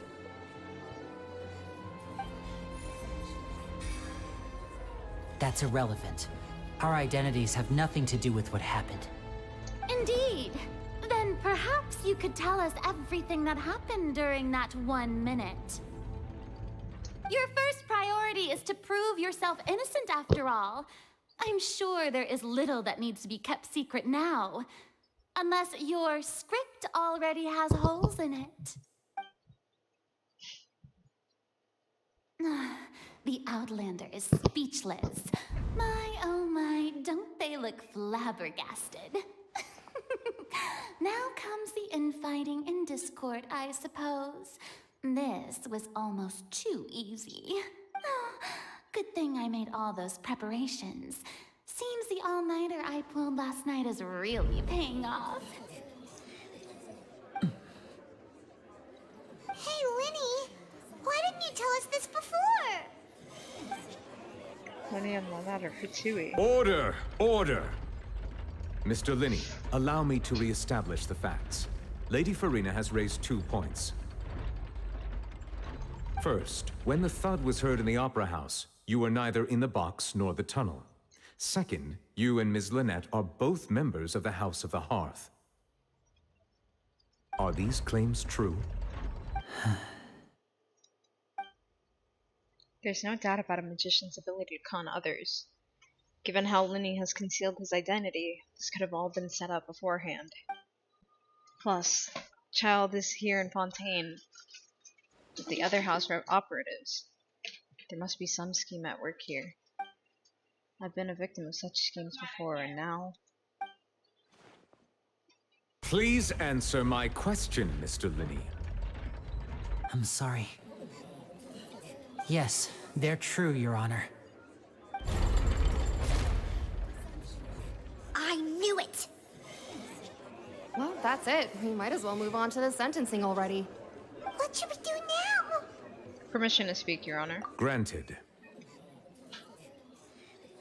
My client has withheld some key information. My defense cannot proceed. In that case, what is your request? I request a brief adjournment. There are things that must be discussed. Is that really necessary? They're already as good as guilty. The defendant deceived their own attorneys. What is there left to discuss? Order! Order, I say! Your request is reasonable, and we shall adjourn. This trial will reconvene in 1 hour. So you would stick to Mr. Linney's defense even after knowing what you do now? You certainly have more professionalism than I thought. In that case, my dear audience, let's allow the joy of victory to steep for a little while longer.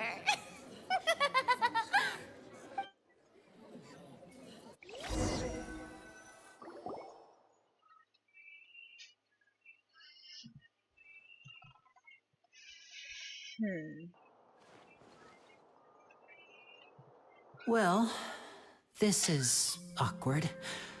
I didn't think the Hydro Archon would dig all that up. I'm sorry, Traveler and Paimon. Yeah, sorry. Paimon doesn't know where to start. We trusted you two. We based our entire reasoning on the assumption that you weren't bad guys. Not to set the wrong tone or anything, but Paimon's really mad. I'm very sorry. I know you're angry, and reasonably so, but please, let me explain. I know you've clashed with the Vitui several times before. I wouldn't be surprised if just hearing the word is enough to make you upset.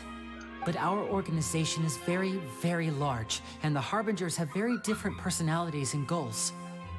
Right now, we want to save people. As many as we can. That's right. I'm sure we're on the same page when it comes to this nation and the disaster that its people might face. I knew if it weren't for our respective identities, we could become good friends. That's why I didn't wish to flat out lie to you, but chose to hide some details instead. The truth is very important, but being completely transparent about everything would see us spending more effort than we need to. But how can we know this isn't all just another lie? Right. So, you be the judge. Heck, if I were you, I fear that I'd even struggle to trust me at this point. You met a Fatus who works as a magician, a trickster by trade. All by coincidence, too. But still, I'm asking you to trust me. I am no criminal. At least, not in this case. Sorry. Please forgive us. Well, you both say that, but... Right. Becca. Hi. Right. Let's hear your answer first, and no lies now. Of course. I'll answer any question you ask. We've been trying to find out how the Oratrice operates. We want to know why it has a consciousness. Why can it deliver sentences accurately? During our investigations, we learned that the machine's core is beneath it. From that moment on, Lynette and I have been designing this box swap trick with the objective of getting close to the core. Is that why you needed a whole minute? That's right. In truth, the audience would take about 75 seconds to count down from 60, while I would only need 15 to get to the opposite box. So, after jumping into the tunnel, I accessed the Opera House basement via the vent, and went to investigate the room in which the core is stored. That air vent was created during the construction of the tunnel specifically to execute this step. And what did you find? Well, nothing. As soon as I reached that room and was about to investigate, I heard someone's voice. Which should have been impossible, of course. I was quite certain that I was the only one in the room. That voice seemed to recognize me and tried to speak to me. I chose to err on the side of caution and retreated the way I came. On the way back, I saw the broken vase and the clothes on the ground, but the countdown was almost finished, so there wasn't time to give it any thought. No. After that, the homicide occurred just as you saw. Well, that explains why you didn't hear the thud. But why do you want to understand how the Orchis operates? Because of that prophecy I told you about, of course. We must know all we can about this nation's secrets in order to deal with that prophesized crisis. That's the only way we can save everyone. So, there you have it. The whole truth. I swear, I didn't hide anything from you this time. It was never my wish to proceed under this cloud of mistrust either. But like I said earlier, you can be the judge. If you want to leave because you don't trust the Fatui, there's nothing I can do to stop you. Well, Traveler, you decide. Paimon will follow your lead however you choose. I believe in the facts. I'll defend you from these charges. I believe that judgment will be dispensed as it should. Okay, thank you. Thanks for giving us a chance. The current problem is that the scales are tipped pretty badly against you two. If we want to refute the Hydro Archon's accusations, we're gonna need a seriously watertight defense. Actually, we already have the key evidence we need. Huh? The adjournment's almost over. Let's go back. Oh, Paimon thinks she gets what you mean.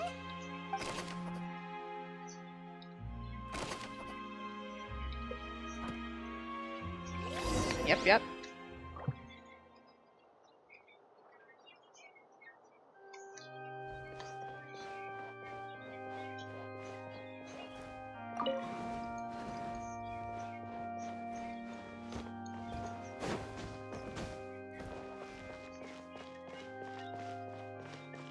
It'd be nice if they threw a few books in here for us to take. Alright. Let's go. Let's do this.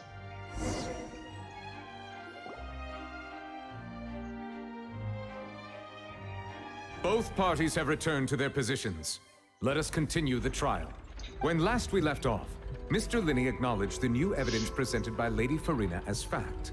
Therefore, Lady Farina may continue stating her reconstruction of the events. Ugh, that took long enough. Now then, if everyone would lend me their attention. At this stage, let's revisit that scene from Linney's perspective.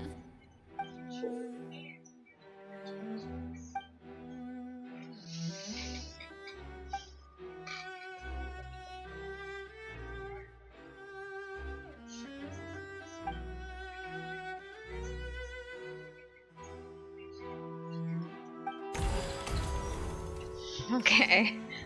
As the countdown began, he entered the tunnel. That's correct. When the flatbed trolley passed, he opened the box and got into an altercation with Halsey, which caused the loud thud. He did not realize that this sound could be heard by everyone in the opera house, which is why he claimed earlier that he could not hear the sound. Finally, he used the vase to knock her out, before making her change clothes to prevent others from recognizing her. At this time, Cowell arrived in the tunnel, having heard that strange noise, and caught Linney red-handed. So Linney proceeded to knock him out too before stuffing him into that box. Afterward, Linney passed the unconscious Halsey to his accomplice through the magic box in the audience stands, before operating the devices such that Cowell's death would be ruled an accident. But why would he do that to his own? And there you have it. That's the truth behind what happened. Does the defendant's side have any objections to Lady Farina's description of the events? The key to refuting Lady Farina is the order of events, what Linney experienced, and what he saw.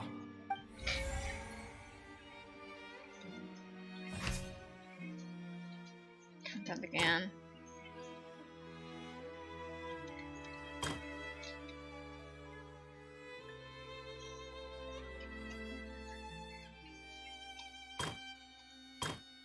So it's these three.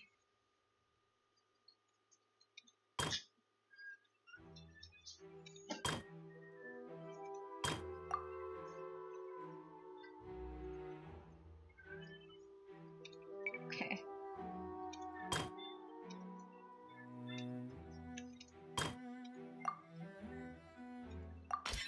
According to Linny, he left via the vent after entering the tunnel. He couldn't have had that altercation with Halsey.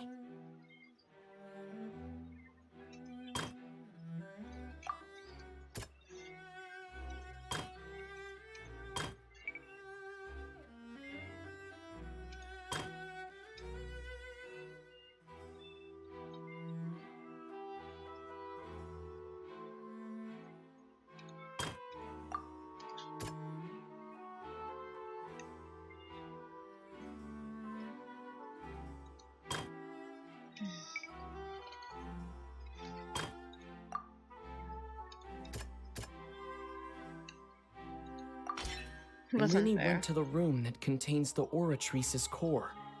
This is the actual truth.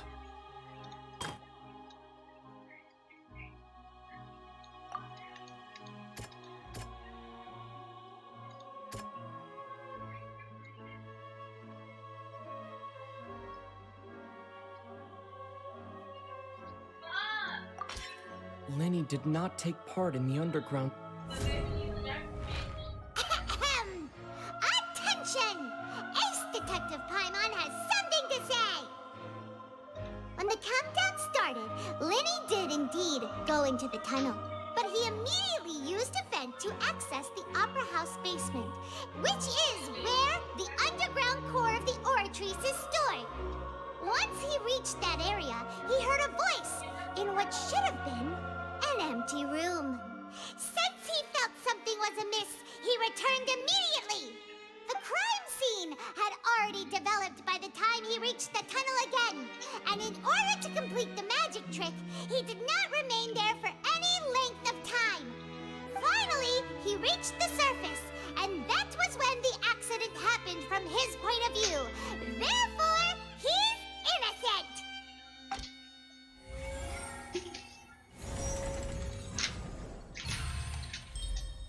Morpho! Ha! Okay, next part. What do I do now? Oh, never mind. Did you ask to come in here? Paimon did it! No. You're already in here. Actually managed to say all that! Wasn't it awesome? In other words, you believe that he knew nothing of the incident? That's right! Moreover, I believe my opposition's reasoning is flawed. My reasoning? The onstage equipment was clearly tampered with in a premeditated fashion. However, you say that Cowell bumped into Linny by chance. If that's the case, then if Cowell hadn't entered the tunnel, who was the entire setup meant to kill? Assuming that what you say is true, Linny only needed to kidnap the young girl to cause a new disappearance case. What would the point of killing someone on stage be? Oh, they have a point. That's right, you tell him! And that's why they're partners of mine. They've managed to turn things around. Oh, well, your denial is very strident, I'll give you that. But what proof do you have to back your claims? Do you happen to remember how you refuted Linny's alibi initially? Of course I do. If he had been in the magic box the whole time, how could he have not heard that sound? Why do you ask? You're saying that he wasn't? Your claim has also become a critical clue. Your claim has now become my weapon.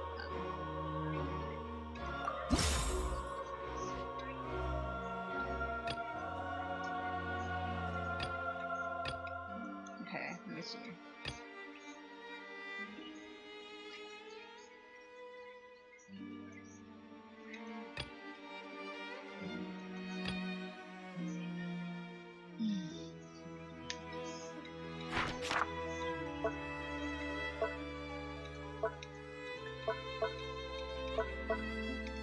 Okay, so it's these three. She's a famous painter. There's a strange sound. And then entrance and exits. Well, it would be the strange sound because he didn't hear it. That's right! Lenny wasn't in the box or in the tunnel. That's why he didn't hear anything strange during the performance.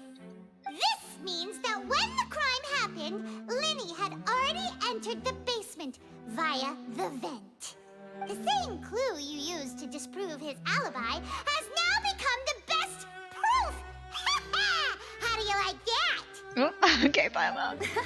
Well played. To think you'd use such logic. Well then, if it wasn't Lenny who committed the crimes, then who was it? The murderer was... Okay. Okay, select and fill answers and select answers and fill all the empty gears to verify the correctness of your deduction. If you made mistakes, you must make another selection from getting options. Okay. Guards investigation report in case of the fireworks released near the end of the show ignited and burned through the rope suspending the water tank above the stage. This caused the water tank to fall and kill Cowell in the box below. If Lenny is no longer under suspicion, only the other members of the troupe would have been able to tamper with the props.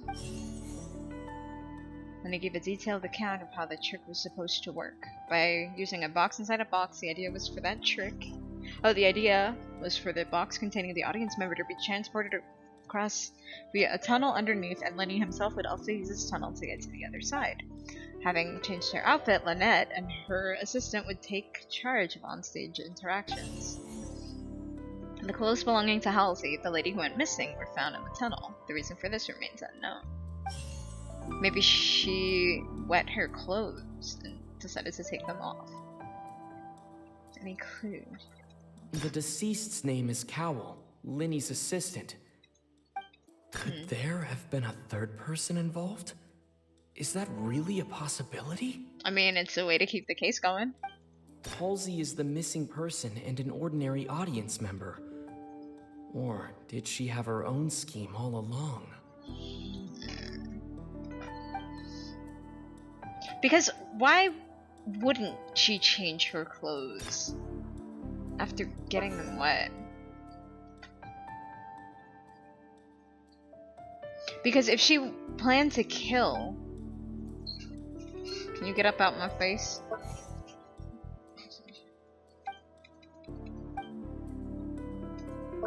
Okay. Either it was her or there was a third person. What? The deceased's name is Cowell, Lenny's assistant. He would have been able to tamper with the equipment. To tamper with everything. Wait. Let me give it. Okay. Using box. Team audience member. Is.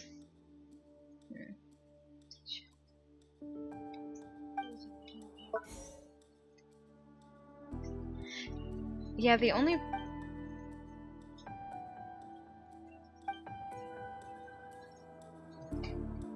But would he have wanted to kill an innocent person? Because...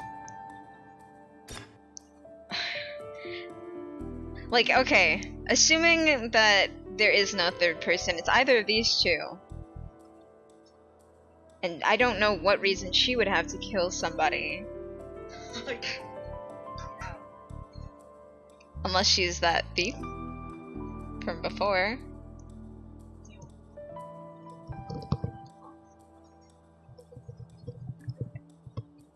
So it's him.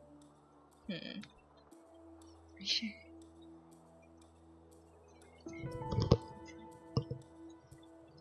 You're 100% sure. Okay. Alright, whatever. You know what? Maybe he wanted to kill someone else. Maybe.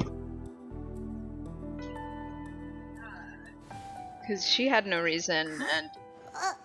That can't be right. I don't think he meant to get himself killed. I think he wanted to kill someone. Maybe Lenny. While the countdown was going on.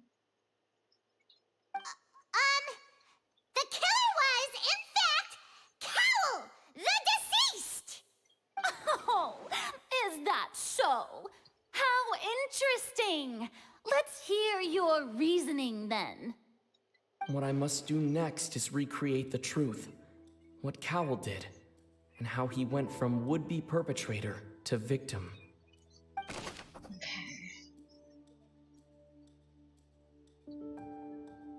How come envisage Linny as being unable to dispute the crime? Linny was not in the tunnel at that moment, which gave our... It's an altercation. Halsey's clothing was in the tunnel, so there must... The sound we heard may have come from a clash between the...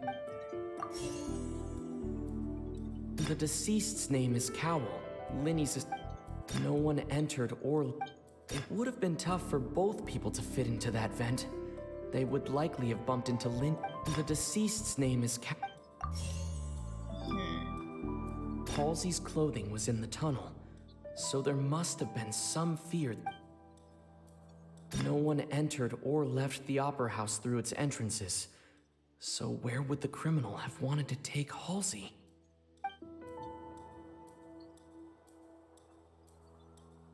The sound we heard may have come from a clash between... Okay, but... Okay.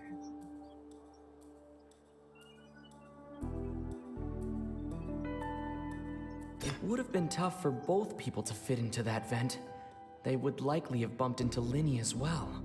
But that's only if they went at different times. No one entered or left the So no one left. The deceased's name is Cowell, Linny's assistant. Where's the missing Halsey go? It would have been tough for both. Halsey's clothing was in the tunnel, so there must have been some fear that she would attract attention.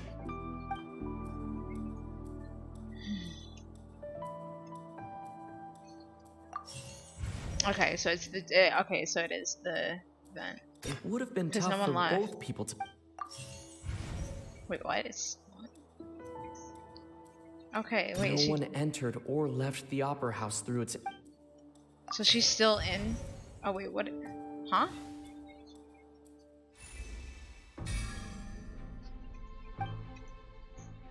Oh, yeah.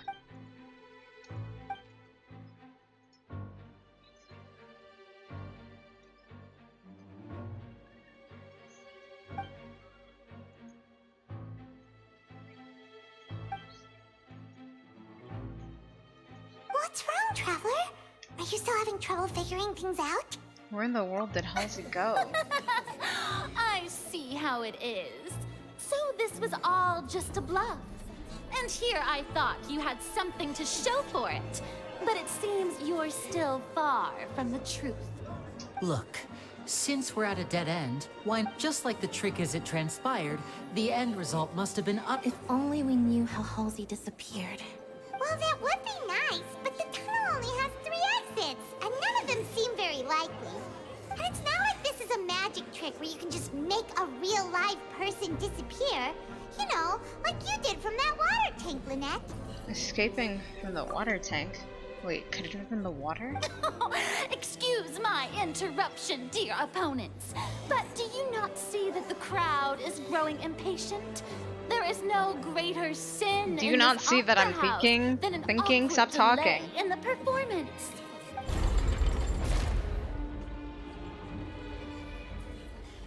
If the defense is unable to make further effective arguments, we will move on to the next stage of the trial. Hold on a second. Linny was not in the tunnel at that moment, which Yeah. The sound we heard may have come from a clash between the missing Halsey and the criminal. The deceased's name is Cowell, Linny's assistant. And the vase was not broken by chance. It was Yeah. The water.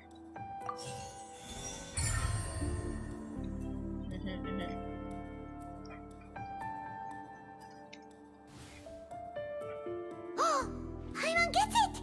It all comes together if Halsey disappeared instead of being kidnapped. Lynette escaped from the water tank, vanishing gradually and leaving only clothes behind. If there's a similar method where a person could be transformed into water... Oh, just a moment, please. I do hope you know how preposterous you sound at the moment. How could a person ever be transformed into water? This is reality we're talking about here, not some magic trick. I request that we examine Cowell's personal effects. Must we really? I should think that of anyone. Your friend Linny already knows this truth very well. Magic tricks are ultimately just illusions and misdirection. But Halsey's disappearance is very real. We're talking about two completely different things. Even so, I trust the Traveler's judgment. The truth must be out there somewhere. Perhaps some new line of reasoning may open if we try to gather all the focal points that don't make sense. Since Cal was the deceased, we haven't placed much attention on him.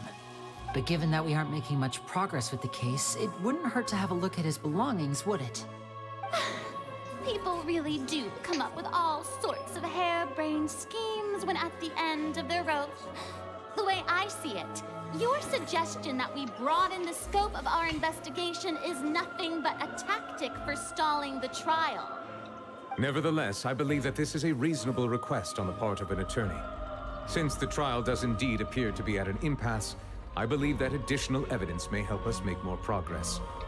Guards, please step into the lounge and examine the personal effects of the deceased Cowell.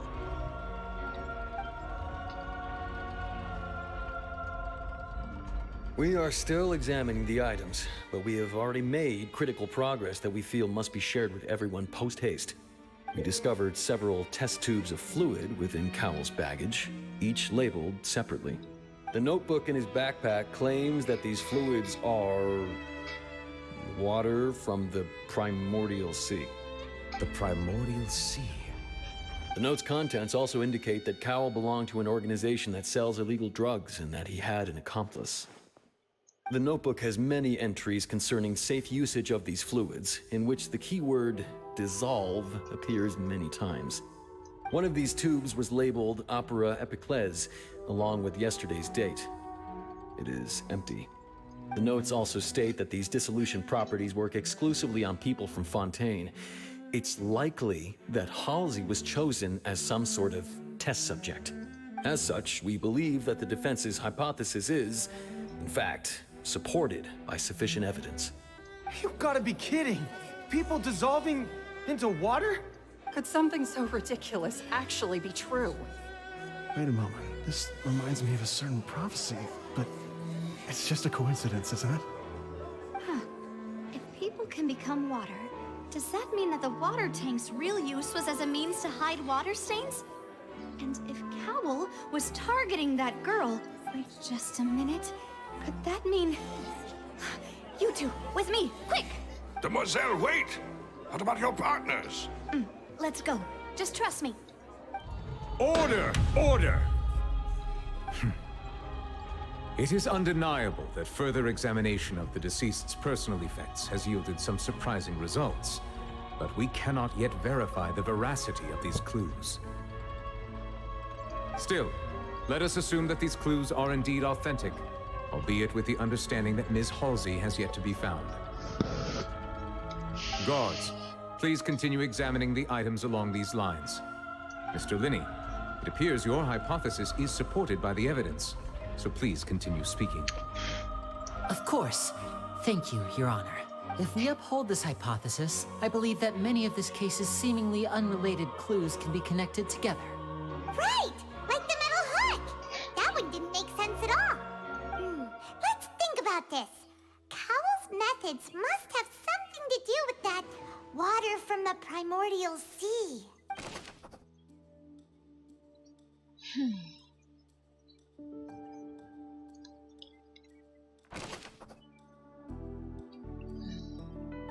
The deceased's name is Cowell.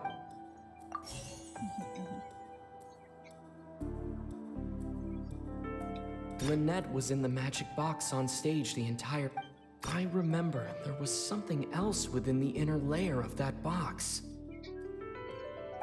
The rope that held the water tank up was lit by the fireworks and snapped. As such, the focus here is on the water and not the tank.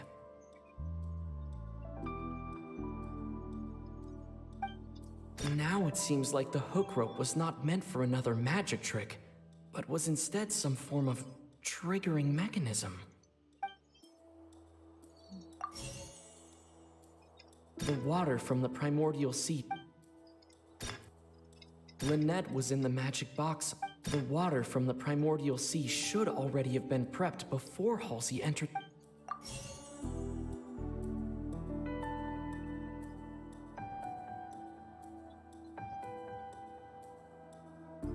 The rope that held the water tank up was lit by the fireworks and snapped. Lynette was in the magic box on stage. I remember there was something else.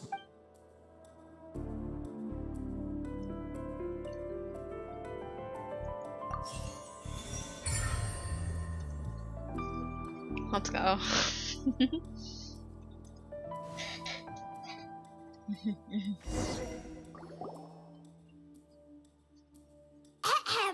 It's Ace Detective Paimon's time to shine again! In the original plan, Cowl would tamper with the water tank rope and the number selector securing his target. When the magic box containing Halsey was lowered, the metal hook would retract gradually and pierce the balloon at the top of the box. When the balloon attached to the box popped, the water from the primordial seed inside it would pour down and dissolve Halsey. Afterward, Cowl would enter the tunnel and break the flower vase to conceal the water inside the tunnel, with the remaining evidence being covered up by the water tank on stage. But he encountered something unexpected in the tunnel and wound up being fatally hit by the same water tank he meant to use to cover his tracks. Huh. That does make sense. That actually links together a lot of the more confusing pieces of evidence.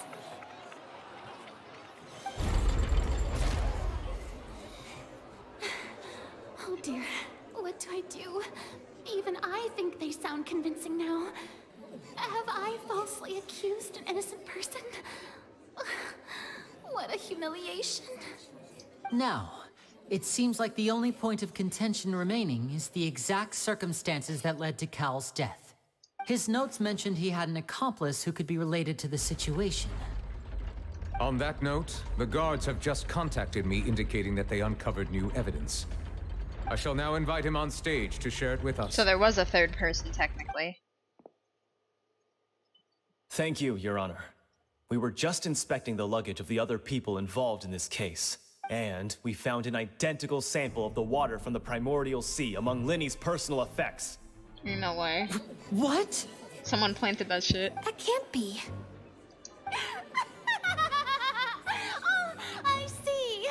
Well, how wonderfully comedic to have your own counterattack only to come back and wound you. Does this not clear all doubt? My dear citizens, my loyal audience, allow me to present my reasoning and bring this performance to a swift close.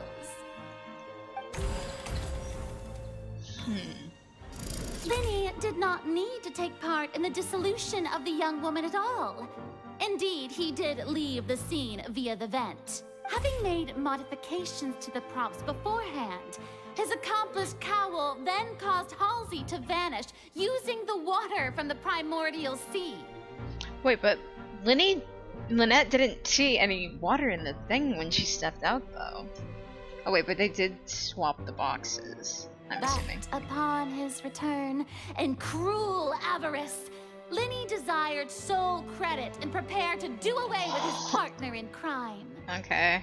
Ultimately, he knocked Cowl out, and the tool meant to cover the crime up also became a murder weapon.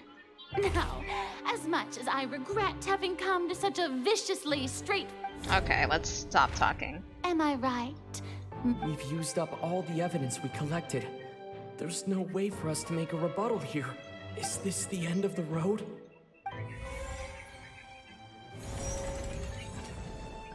Oh no! Paimon can't think of anything either. It doesn't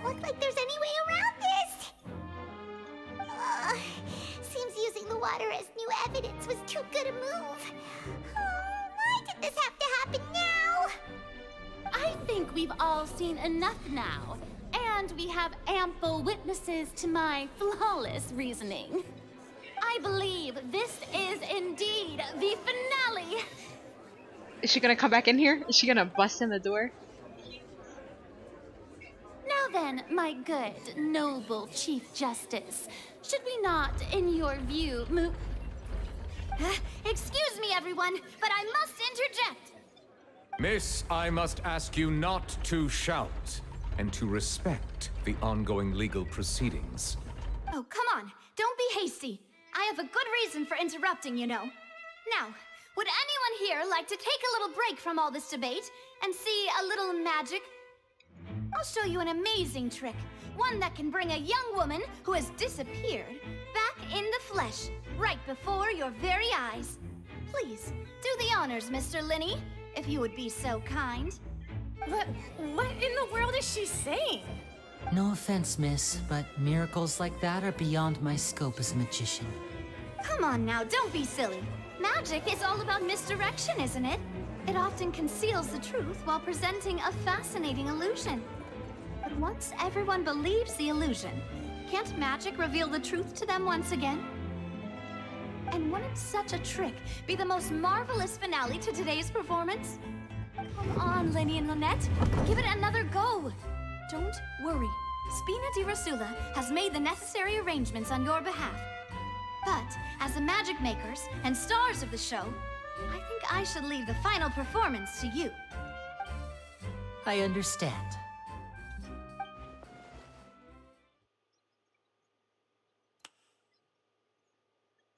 And voila!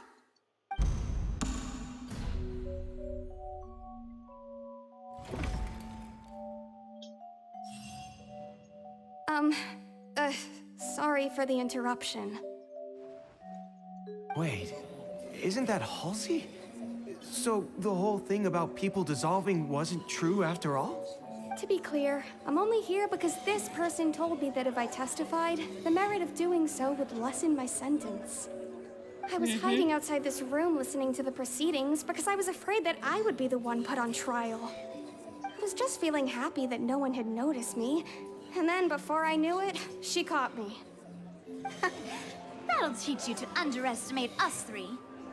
Where should I begin?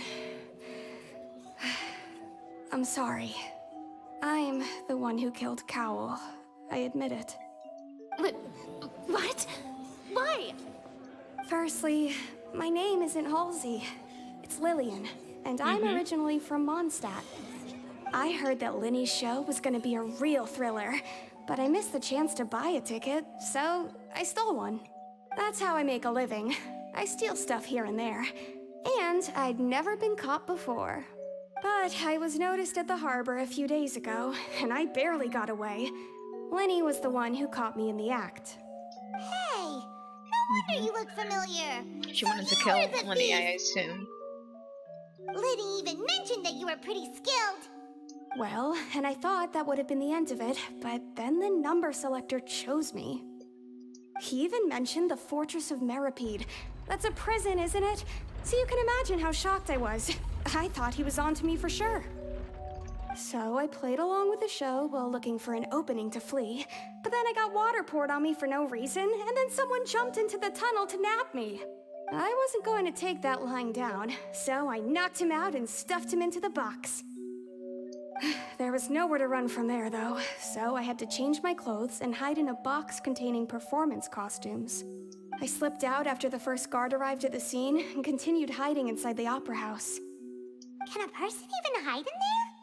If they're a practiced hand at concealment, probably. Professional thief could make it work. But I swear, I didn't know that the water tank would fall down. Really, I swear it. Had I known that, I wouldn't have put him in the magic box. I may be a thief, but I'm no killer. Well, that makes everything pretty clear now, doesn't it? Yeah, now's the time to refute the Hydra Archon's previous This reasoning. time, we need to tell the entire story from Lily-Ann's perspective.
Okay, so it wasn't this. It was...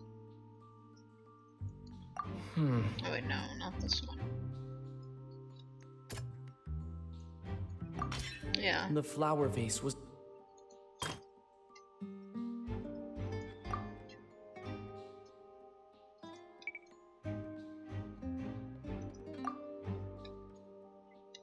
She changed. Lillian was afraid that she would be recognized if she left, so she changed clothes and hid, biding her time. Just what one might expect of an experienced thief.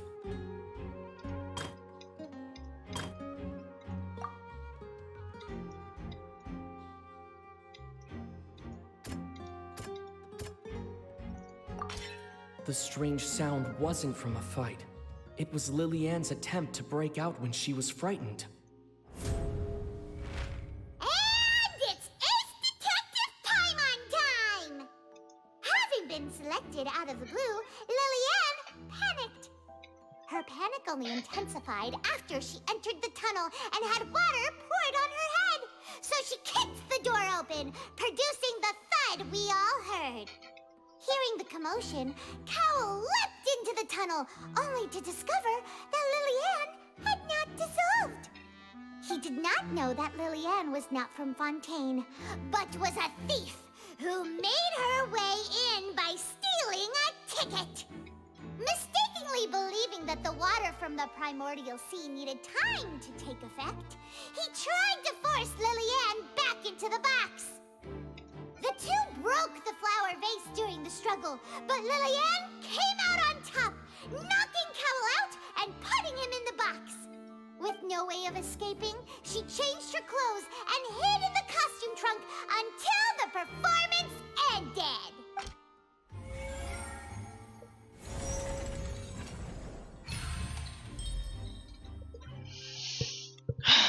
Okay.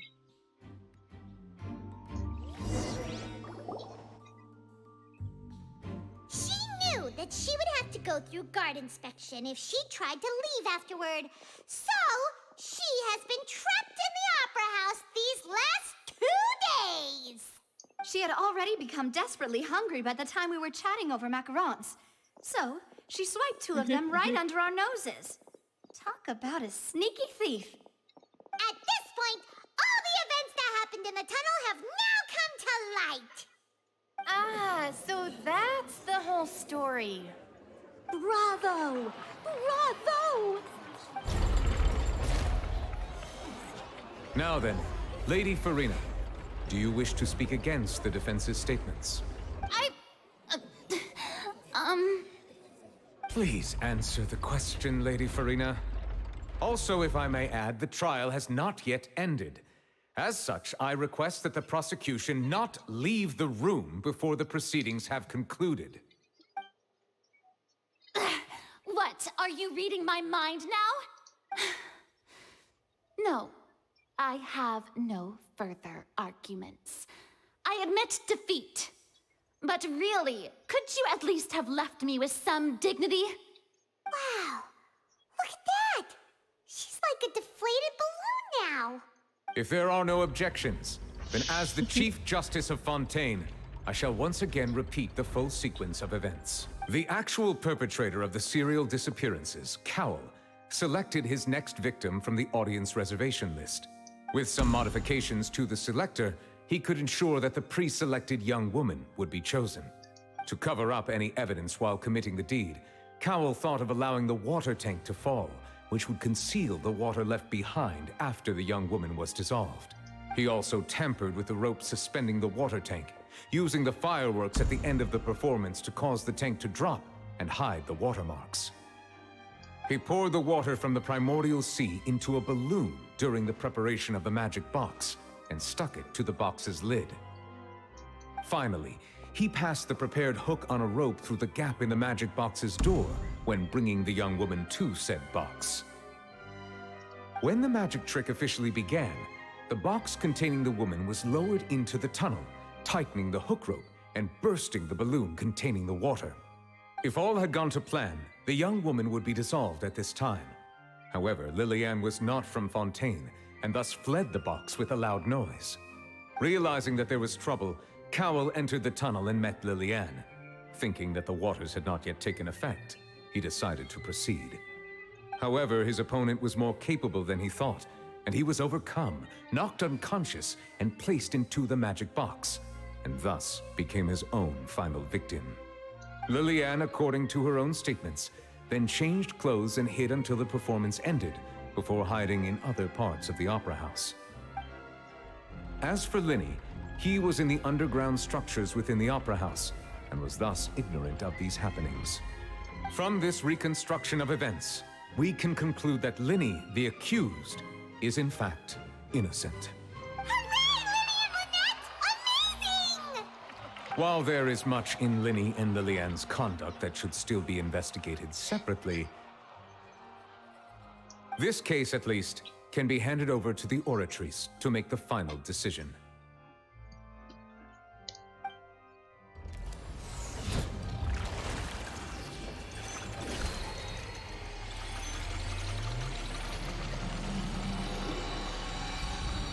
Damn, I would love court too if it looked like that.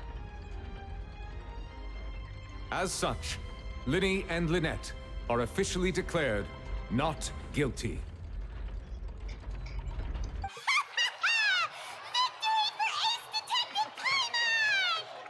Great work, partners.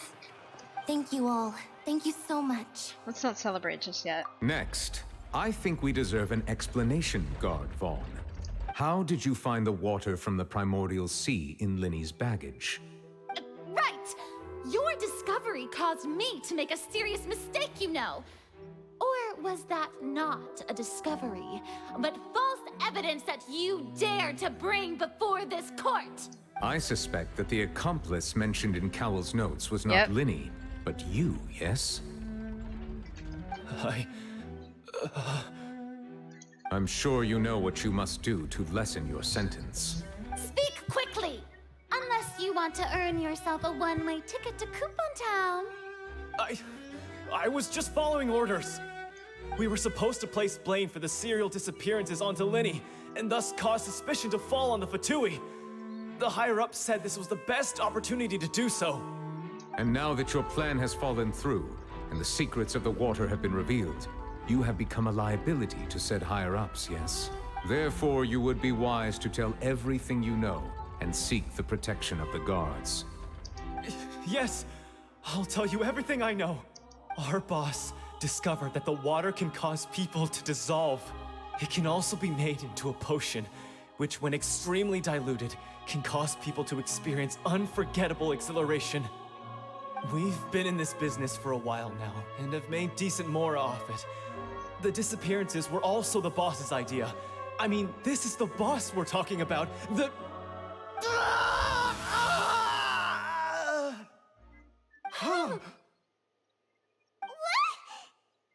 He turned into water. That he did. And now he can no longer talk.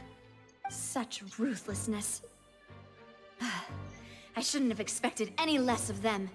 An outrageous act. All present, please submit to inspection immediately.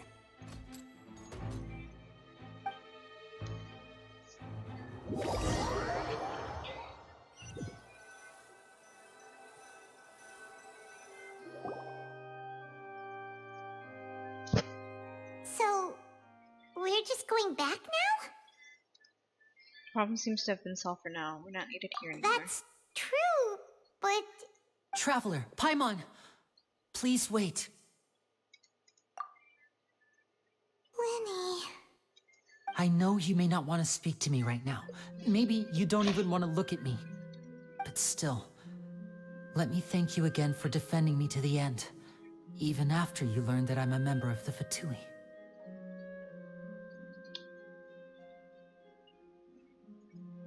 I just didn't wish to see anyone be falsely accused. I guess. But regardless, I'd like the opportunity to set things straight. I didn't approach you with any ulterior motives or ill intent. I've spoken to you as myself, just plain Linny this entire time. As for why I'm a Fatus, it's because the goals of the House of the Hearth align with those of an orphan like me. That's all. That was how Father, who you might know as the Knave, approached recruiting us back then too. The Knave? The one who controls the House of the Hearth? She's your father? That's right. And since we're here, I was wondering, would you mind hearing a story? It's about my past. Back when our parents first died, Lynette and I were left wandering the streets. To survive, I took to surreptitiously observing an older street performer who did magic. It took me several days to figure out how he pulled off his amazing tricks. I took my sister through several streets until we found a crowded corner, and we began to perform magic tricks there. To my surprise, we proved to be pretty popular, and we could at least stop worrying about where our next meal would come from for a time. But I didn't want my sister to remain a street rat together with me forever. Before long, an aristocrat came to me and claimed that he wished to take us in after watching my performances. So you went from orphans to nobility just like that? That was how we felt at first too. As if fate was on our side and we could say goodbye to those painful days. But I gradually discovered that while we were called foster children, he was really after my talent for magic tricks. He would constantly take me to all sorts of banquets to garner attention, which he would then use to expand his social circles. That doesn't seem too bad either. Better than roaming the streets at any rate. It took a while for me to realize just how dark his heart really was. After one particular performance at a banquet, I discovered that Lynette was not on the same return vehicle as me. I waited a long time after we returned home, but she did not come back. I went to that noble's bedroom and asked him about her whereabouts. The answer he gave me was, she caught the eye of the most eminent person at the banquet, so I sent her over as a gift. I mean, you'll be able to perform your magic regardless of who your assistant is, yes? Oh no. So he was gonna... But wouldn't Fontaine's laws deal with such people? As far as outsiders are concerned, this is a relationship akin to adoption or foster care, and they have their ways of escaping the eye of the law. So what happened after that? I managed to ferret out the location of the mansion of that so-called eminent person and hurried through the night.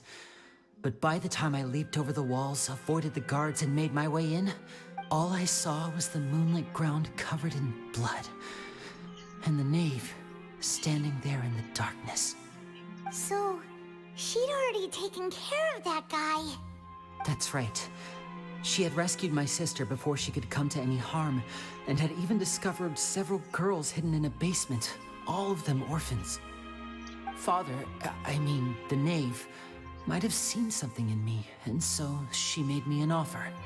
The House of the Hearth welcomes you, for your interests align with ours. Here, none will ever betray you. Indeed, betrayal shall never be permitted here. I was hesitant to trust her. I had just been betrayed by nobles. But she was also quick to destroy the noble who had taken us in at first, giving us back our freedom. Oh, so that's how the two of you joined the House of the Hearth. That's all in the past, though. The Knave is after the Gnosis, isn't she? She has her own plans. She has gained permission from the Sarita to first use the Gnosis's power once she obtains it. She plans to use it to find a way to break the prophecy and save Fontaine. So, she believes in that prophecy too? That's right. The whole House of the Hearth is currently working to combat that crisis. Today's case has also proven that people from Fontaine can indeed dissolve into some sort of water, thus further supporting the prophecy. All of us house members here, Lady Arlecchino herself included, are from Fontaine. We won't give up on defending our homeland. To us orphans, the only connection we have left to this world, apart from our family, is our homeland. So, from small deeds like distributing magic pockets to huge schemes like stealing a Gnosis, everything is aimed at dealing with that prophecy. I'm sorry, but I still can't completely trust you. It's all right. I understand. The only thing I can do is relate all this to you. I just hope you can understand that even as a member of the House, I have never stopped making my own decisions, and that I believe what I'm doing is right. If you should need anything at all in the future, feel free to find me. I will do my best to help you, as plain Linny. I understand.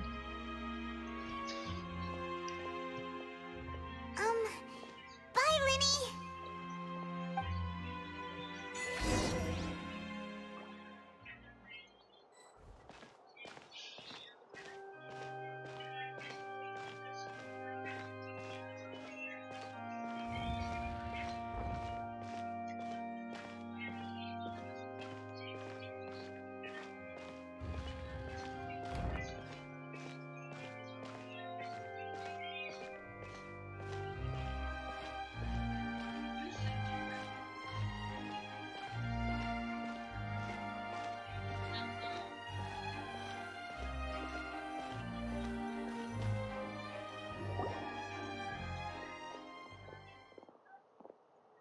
Hey there.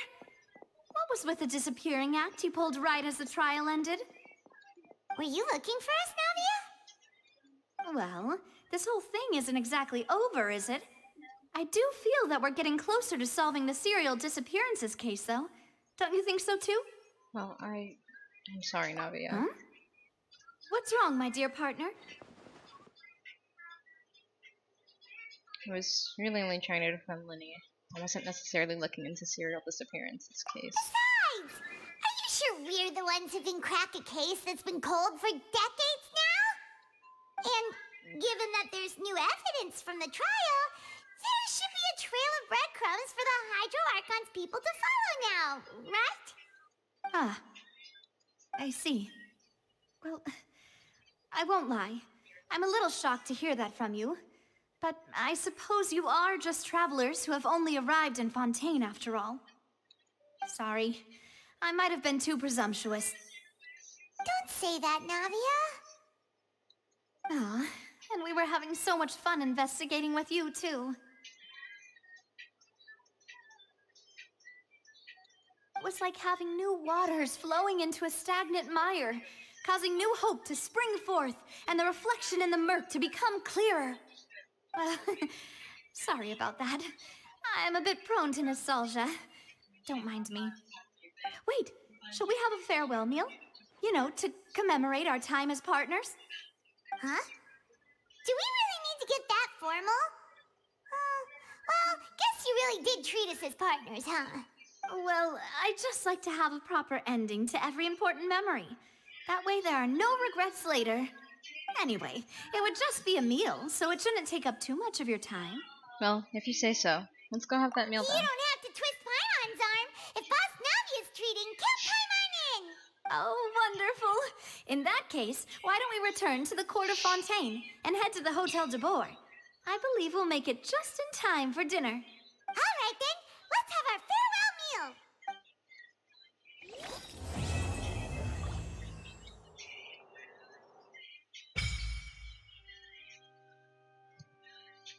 Oh, okay.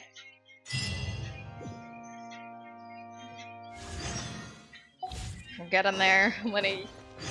You better come home, buddy. Oh, hold up.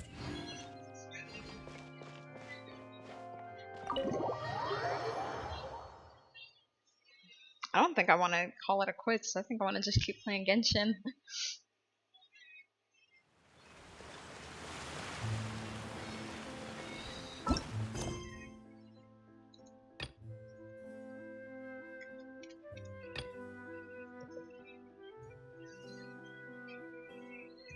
Why do I have to go to Sumeru? Hold up, I want to check this.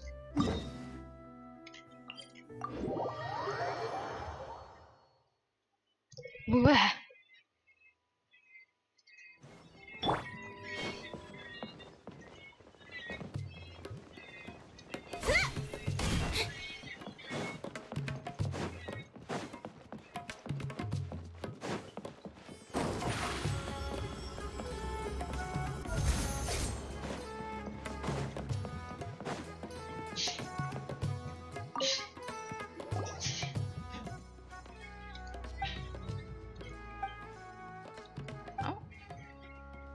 could help me persuade this lady here. She came and asked me to salvage some antiques. She's been bugging me all day.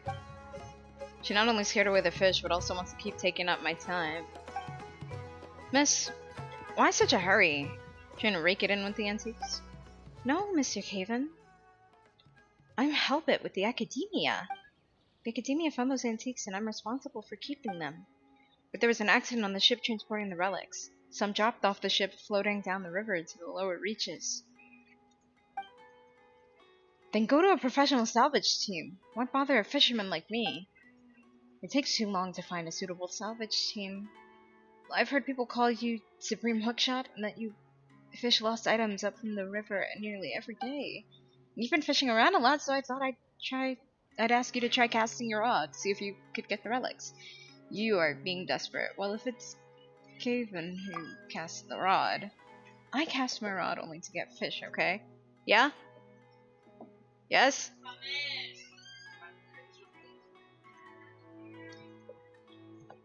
You better charge it, because you do not know how to charge stuff. Miss Halbert, I feel sorry for what you've been through, but I'm only a fisherman. I cast my rod to catch fish, and fish only. You haven't caught even one fish. I've been training to do that with pure thought in mind. Never thought about hooking other stuff. So you'd better find someone else. Huh? Huh? Then how about this? I won't ask you to hook the relics for me. I just need you to go fishing at another place. What do you say? I'm paying you to catch fish. Please, I'm counting on you. Ugh, I am a fisherman. A fisherman. It's nice to fish at a new spot. Well, a fisherman hooks this and that. Come on, please help me. I prepared your payment already. You guys are incessant. Fine, I'll do that for a change. Where do you want me to fish? Many thanks, just follow me. Same as before, traveler. Please help me find some materials for the baits. Let me think. I'll be using mint this time, but it needs to be collected from my usual spot. I'll mark the general area. I'll leave it to you. After you bring the materials, I'll go over the payment in detail with you. Miss Halbert and I are going to the fishing spot first. Meet us there. Okay.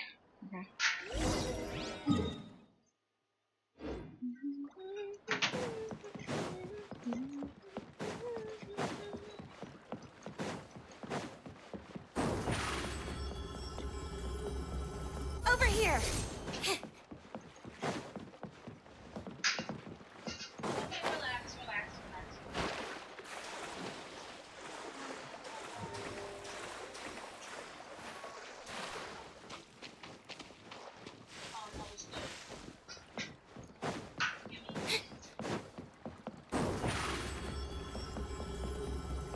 Step on up!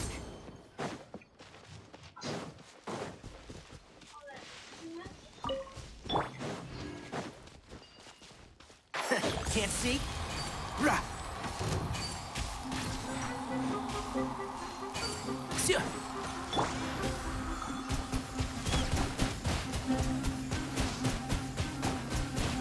Go! Wipe out! One with the force.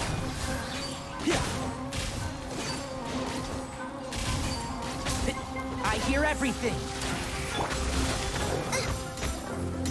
Booba, get them! Over here! That really hurt me! Eat this!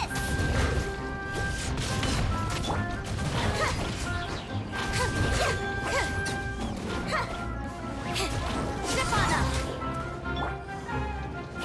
Out of the frying pan, into the fire!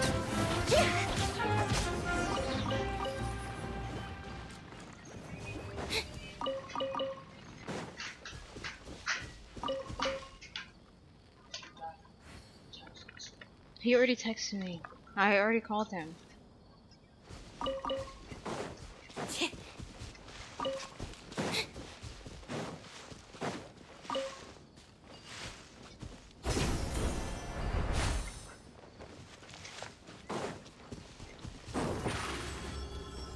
Ah, shoot. Over here!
Oh my god. Okay, okay.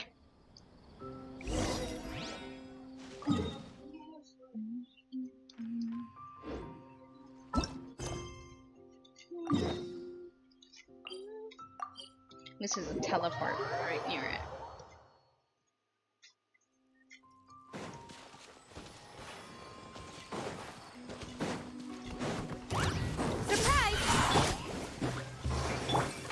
Can't see?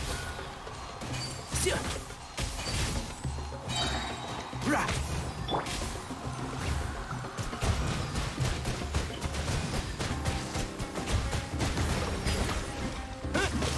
One with the force.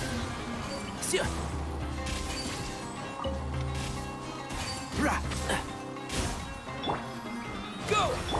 Over here! Gooba, get them!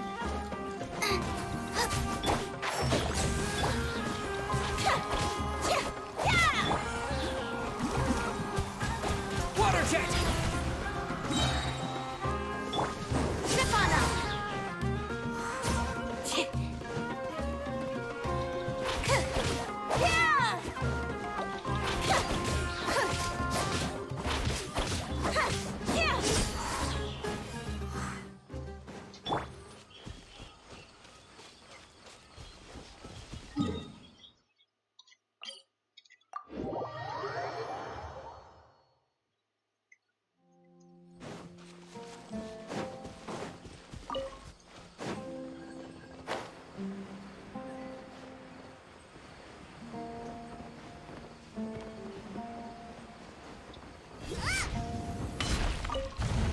Nice and spicy! And shroud!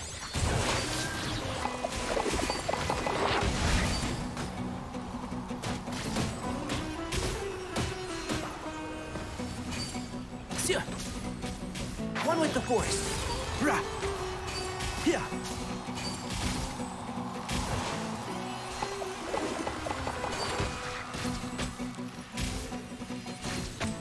Rah.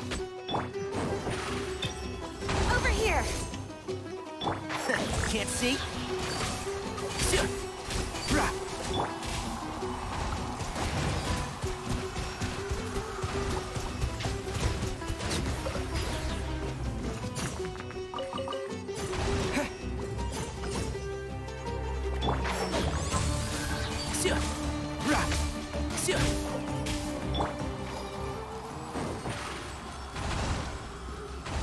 Surprise! Oops.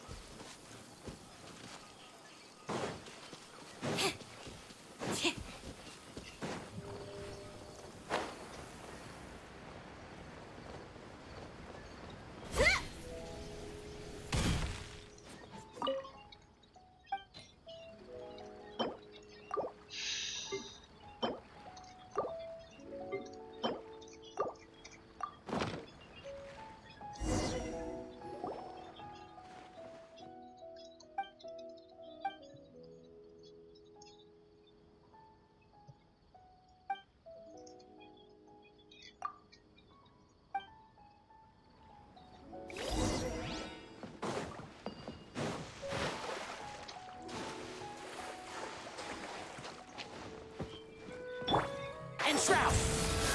Rah.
Can't see?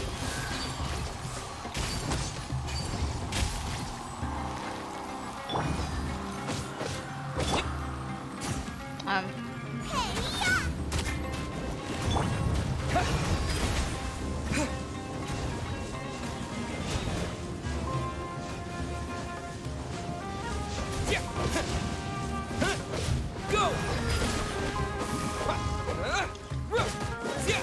And shroud! Keep up. Water jet!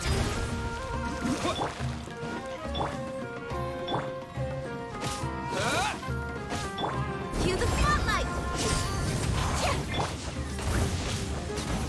At the frying pan, it's One with the force. Rah! Sia! Oh, this smells like rice with you small. Mind your business.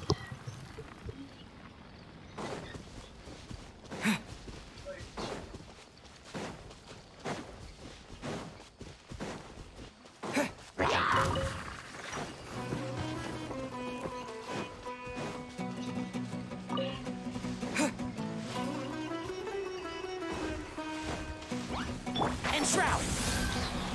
Yeah! Sia! Yeah! Let's nip that in the bud. Can't see? Rah! Yeah! Sia!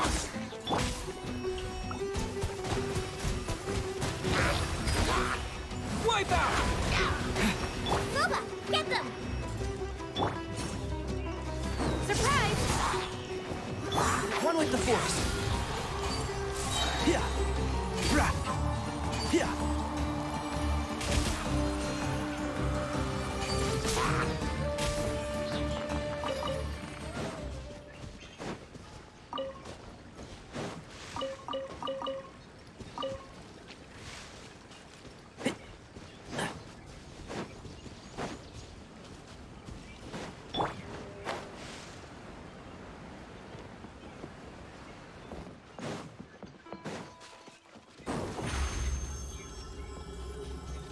Zip on up!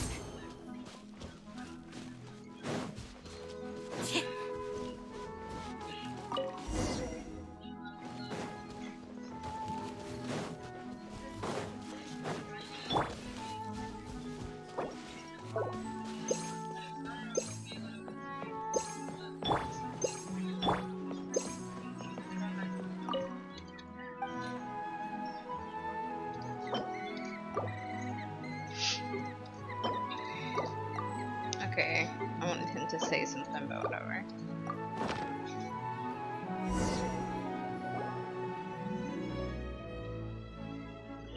I've done about 7 hours of Genshin streaming again.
Oh, I didn't unlock it yet, but I could come do it with you. Is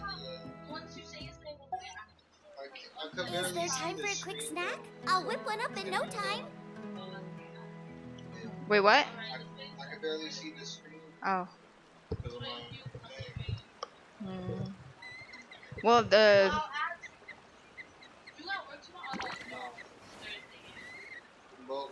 well, one of you can go on the PlayStation, or one of you can go on the iPad. I need to do it on the account I have Lady, which is I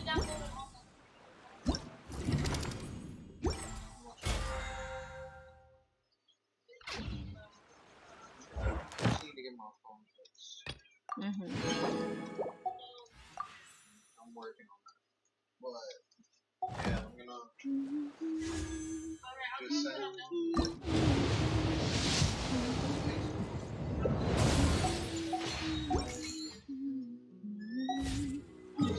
trying to get good artifacts for Lane. I just have track. I don't have and then I need for Lynette too. Honestly, I just gave Lynette two-piece gladiator. Now, apparently, you need 4-piece VV. What? 4-piece VV. What's VV? Iridescent Oh. Vandal. Oh, right. I forgot this thing. 4-piece VV. I don't know who else has a. I was also gonna give her a healing thing so she can heal herself better, but. I think it's worth. Healing bonus and HP sand. If I can get an healing bonus viridescent, that would be good. I literally took stuff from Chi-Chi for her. I think I have a piece like that, but not on that account. Or not on the account. Yo, I can't wait to see.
Kringle? Yeah. You gonna play with us?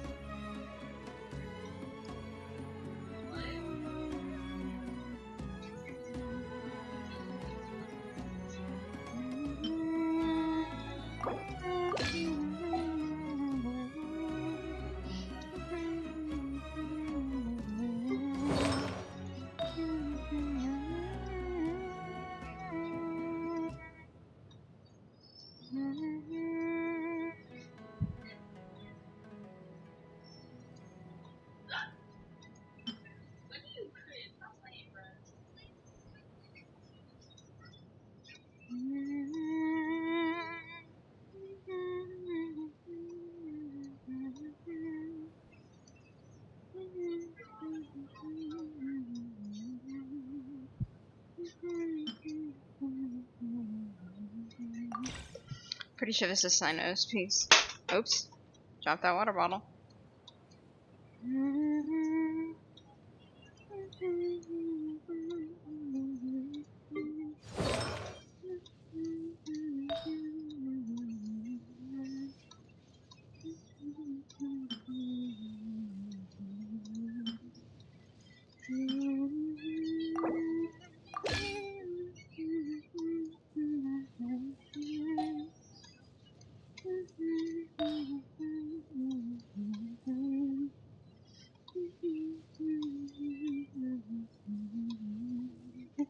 Alright, I will be right back.